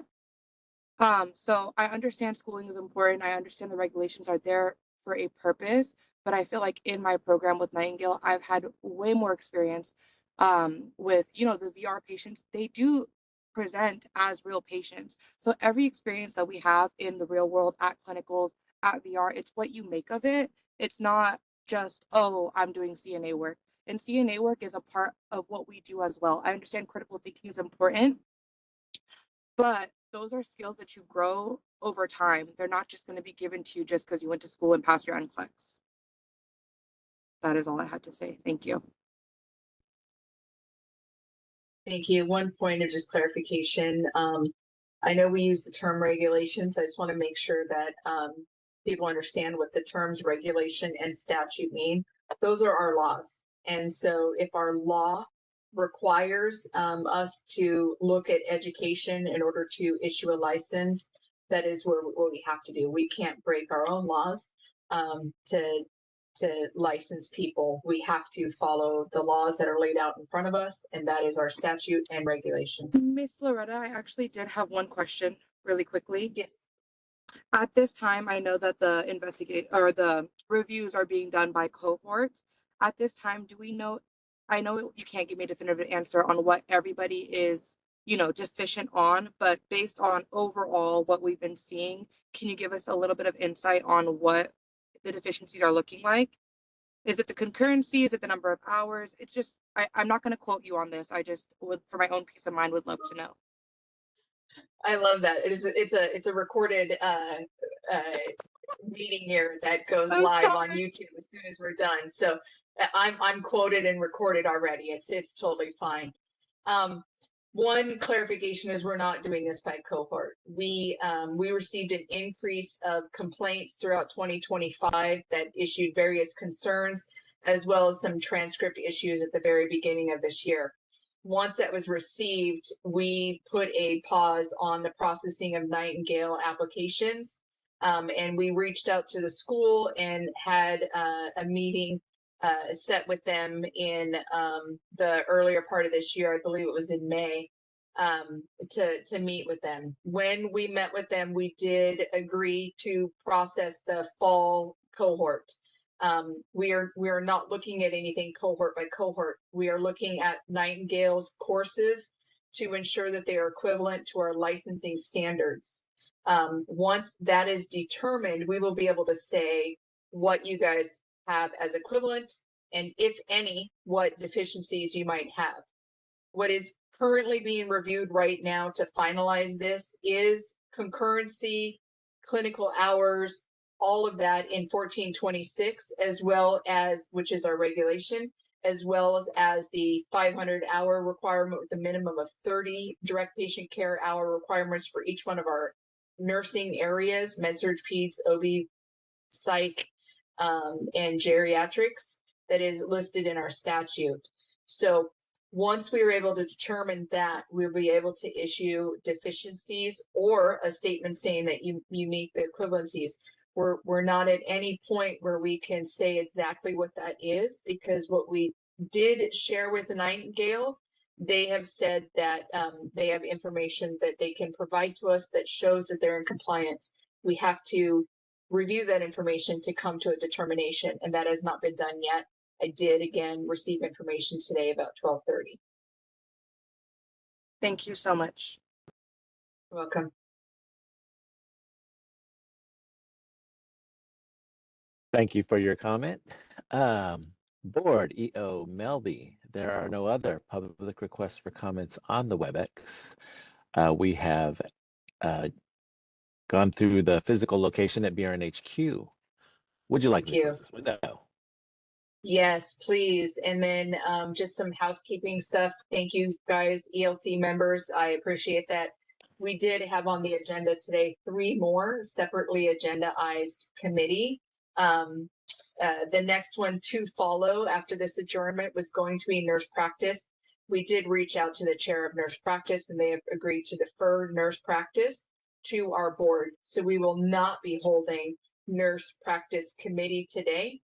The members have been notified, and we will not be holding that. So the very next meeting that will be coming forward is the Enforcement Intervention Investigations Committee, EIIC. And so we will adjourn ELC. We'll let Board President Lawler, if you'll adjourn it. And then we'll see you again, both Tricia and Lawler, if you guys want to stay on for the next meeting. Sorry, can I Yes, take Reza. an opportunity here? Please. So it was not on our agenda today to talk about Nightingale College. I'm grateful that we had all the participation that we did. Super valuable input, and hopefully, you know, whatever happens between now and September, hopefully this is resolved long before our board meeting, and we'll just be giving an update. But you know, to the extent this is ongoing at that time, hopefully we'll continue to get participation. The reason I wanted to take a moment here, though, is it's another kind of rare, unique opportunity to address a large number of very concerned, anxious people regarding the Nightingale situation. So hopefully you found it helpful, at least, even though it wasn't on today's agenda, to hear through the comments and some of our responses. And I'm certain that we didn't, you know, fully alleviate anyone's concerns, and I apologize for that. But one thing I've kind of found it necessary to address, and I don't mean to, you know, add any fuel to the fire, but unfortunately we became aware of an address given by the college's administration to graduates, maybe students. That video was ultimately taken down, but not before, I presume many of you heard it. There was one particular statement in there that really caught our attention, and you know, we've talked about it with the Nightingale administration, but most of you, as I said, may have heard that and not really. I don't know whether it was addressed by the administration after the fact, other than taking the video down.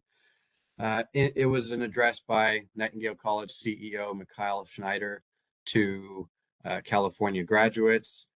I believe, I could be wrong, it was a live stream that was later posted as a recorded video, but it was posted on YouTube publicly for everyone to see. And the specific comment that he made was, "I rebuke the California BRN for its unfair and unlawful practices. This situation should have never happened, and the agency bears all the responsibility for the distress inflicted on both you and the college." And that's the end of the quote. That's a pretty strong, one-sided statement, and I find it unfortunate that he's come out and you know, framed it in such an adversarial way, like it's Nightingale College and its grads versus the BRN, because the reality is the BRN is neutral. We have laws in black and white that we have to apply and enforce, and beyond that, you heard Loretta say earlier that our desire is to license people, not prevent licensure. And this simply comes down to a matter of, does the college's curriculum meet certain board standards? And it's not, I said this at the NEWAC meeting, I want to reiterate it now. There's no statement being made by the board or myself or Lori or anyone involved that Nightingale's a bad college, or that there's any judgment on its graduates or students. But we have a pretty clear obligation to enforce standards, and that's what we're doing. That's all this really comes down to. So a couple pieces of information. To the extent anyone thinks that the board blindsided Nightingale College, that's also not true. As far back as I believe it was May of last year,